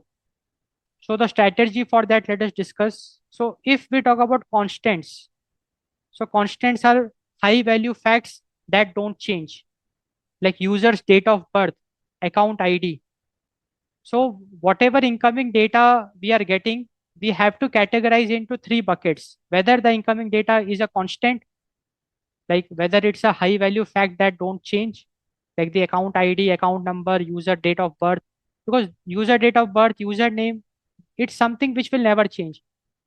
So incoming data, we have to find constants in the incoming data. We have to find the variables in the incoming data. And variables are the preferences or the states that evolve with time. Because we know that the user preferences, it keeps on changing. And we have, yeah. And then transient data. We have to identify the transient data in the incoming data. And what is the transient data? Interaction, exhaust, that should be discarded. So transient data is something which like in interaction data, like unnecessary data, like hi, hello, how are you, some syntax errors. Because just imagine that we got a syntax error. If that error got resolved, no point of considering the syntax error. So transient data is the data which should be discarded there and there. So the idea is very clear that store only what increases utility for future reasoning. So whatever incoming data we have, we will categorize it into three buckets, and from there, transient data, definitely we should discard it there and there. And if we talk about constants and variables, usually the constants, the high value facts, we archive it, we store it, we dump it either in the vector database or a SQL database or a knowledge graph. And the variables, the user preferences, also we dump it. And some user preferences, we make it the permanent part of the active context window, because user preference is something which we want it to be considered for every response. Every response has to consider the user preference. User preference is like a user instruction. So user preferences and states that evolve. So variables, if we talk about that, we should try to keep it in the active context window. And constants, definitely high value facts, that we can dump it in the secondary storage and we can retrieve it when and where needed. So this is a very important design checklist, a question that you should answer: what should be stored? Now, second very important point to discuss is where should it be stored? The architecture. Where should it be stored?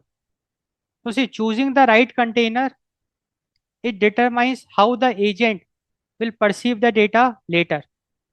So if we talk about where the data should be stored, we have some options like the short term, the RAM, the context, the active context window, the short term. So it is for the current sessions thread. So short term memory or the active context window, it is applicable only for the current sessions thread. So if we talk about where should it be stored, we have an option of relational database SQL. So for structured facts where precision is king, like the transactions, status flags, timestamps, we can make use of the relational database. We have vector databases, Pinecone, Milvus. So we should make of use of the vector databases when dealing with unstructured knowledge, where meaning matters, like the transcripts, PDF knowledge bases. And we also have graph databases like the Neo4j or knowledge graphs. So if you want to store relationships, for relationships, who reports to whom, which product is a part of which system, you can use graph database. So now it's very clear. If we talk about where it should be stored, you have several options. For current sessions thread, you should make use of the active context window. For structured facts, you can make use of the SQL database. For unstructured knowledge, you can make use of the vector database. And for relationships, you can make use of the graph database. Now, the next very important question in front of you will be how it will be retrieved. So next very important question with regards to memory systems in agent design is how the information will be retrieved, the discovery. So this defines the bridge between the storage and the brain. So the retrieval, the discovery is the bridge between the storage and the brain. So for retrieval, you have different strategies. Like there is a strategy of lookup. Lookup is like direct keyword match, direct ID match. That is a lookup. So you can go for lookup wherein you will be doing the exact keyword match, direct ID match. And lookup is best for SQL. For retrieval, we also have semantic search, wherein in semantic search, exact keyword we will not be matching, rather we will be matching the meaning. We'll be finding similar concepts via embeddings. And it is best for broad knowledge. It is best for broad knowledge. And the modern standard is the hybrid strategy, wherein we combine both the lookup and the semantic search. So we have to combine the keyword plus semantics to ensure the agent does not miss a specific SKU while searching for cool gadgets. So that is how it will be retrieved, the discovery. Then we have how it will be ranked.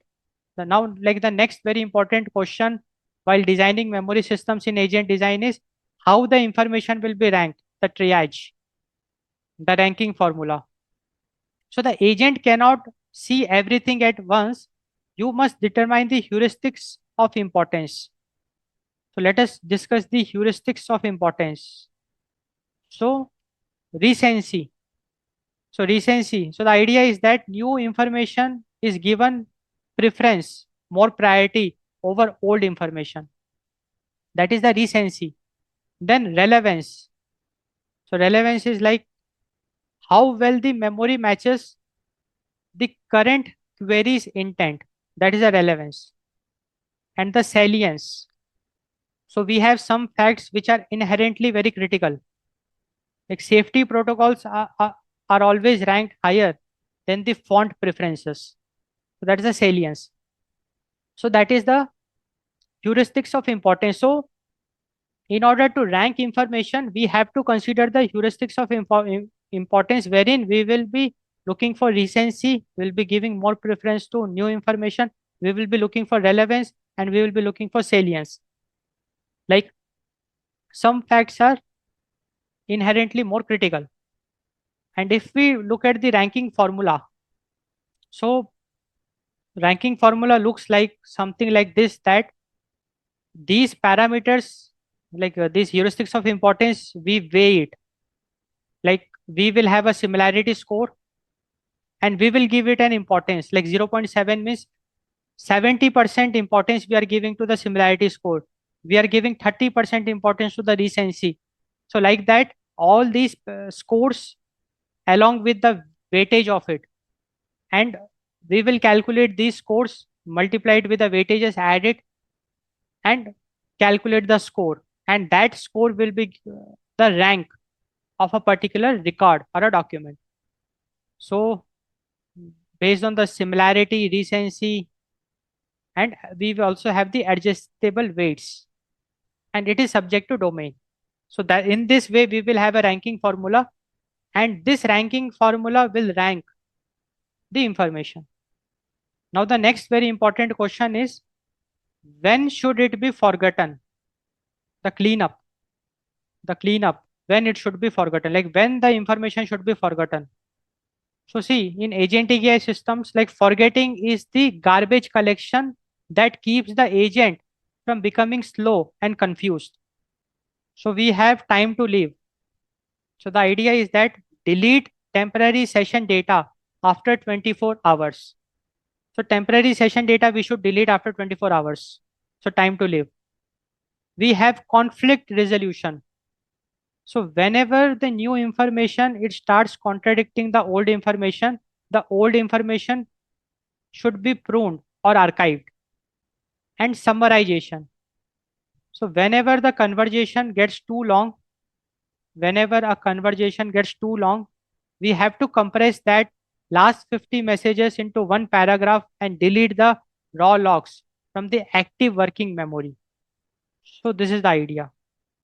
Now let us look at the summary table. So this summary table will act like a memory design document for designing memory systems in agentic AI systems or in agentic AI applications. So memory design document. So here we will discuss a question, a goal, and a tech example. So the question is what? Like what should be stored? So the goal is to minimize the noise. We don't want to store the noise. So what should be stored? The goal is to minimize the noise, and how we can ensure minimize noise is data filtering logic. Now the important question is where the information should be stored. The goal is maximize integrity. Now we can store the information is in SQL, in active context window, like the current session, in the vector database or in the graph database. Next question is how to retrieve the information. The goal is to minimize the latency. So the modern standard is the hybrid search pipeline, wherein we will be doing the exact keyword match along with the semantic search. Now the next question is how to do the ranking mechanism. The goal is to maximize the relevance. So we can make use of cross encoder re-ranking. And the next very important question is when to forget, when to delete or archive information from the active context window, when to forget. The goal is to minimize the cost or the memory bloat. Like the goal is to minimize the memory load on the active context window. And how, when to forget, we have time to live, like 24 hours, 48 hours, and also summarization. We can make use of summarization. Like for long conversations, we can just summarize it. So this is the idea. So now it's very clear that strategic memory turns an AI from a stochastic parrot into a knowledgeable partner. So strategic memory management is very important in agentic AI systems, because strategic memory management, it turns an agentic AI system from a stochastic parrot into a knowledgeable partner. So finally, we completed this lecture. So it was like a very big lecture. Like in very good detail, we discussed the memory system design, like memory systems for agentic AI applications. So we learned about the short-term memory, like the context windows, rolling buffers, conversational coherence, when to forget. And we also discussed the long-term memory, databases, knowledge graphs, user profiles, experience storage. We looked into the memory management techniques, retrieval strategies, relevance ranking, avoiding the memory bloat, effective pipelines. So intelligence answer questions, memory makes those answers relevant, consistent, and personalized. So thanks for watching. So I hope you got a very good insight. So do subscribe to our YouTube channel ScaleUp University for more such interesting lectures and courses. Thanks for watching. Thanks for your time.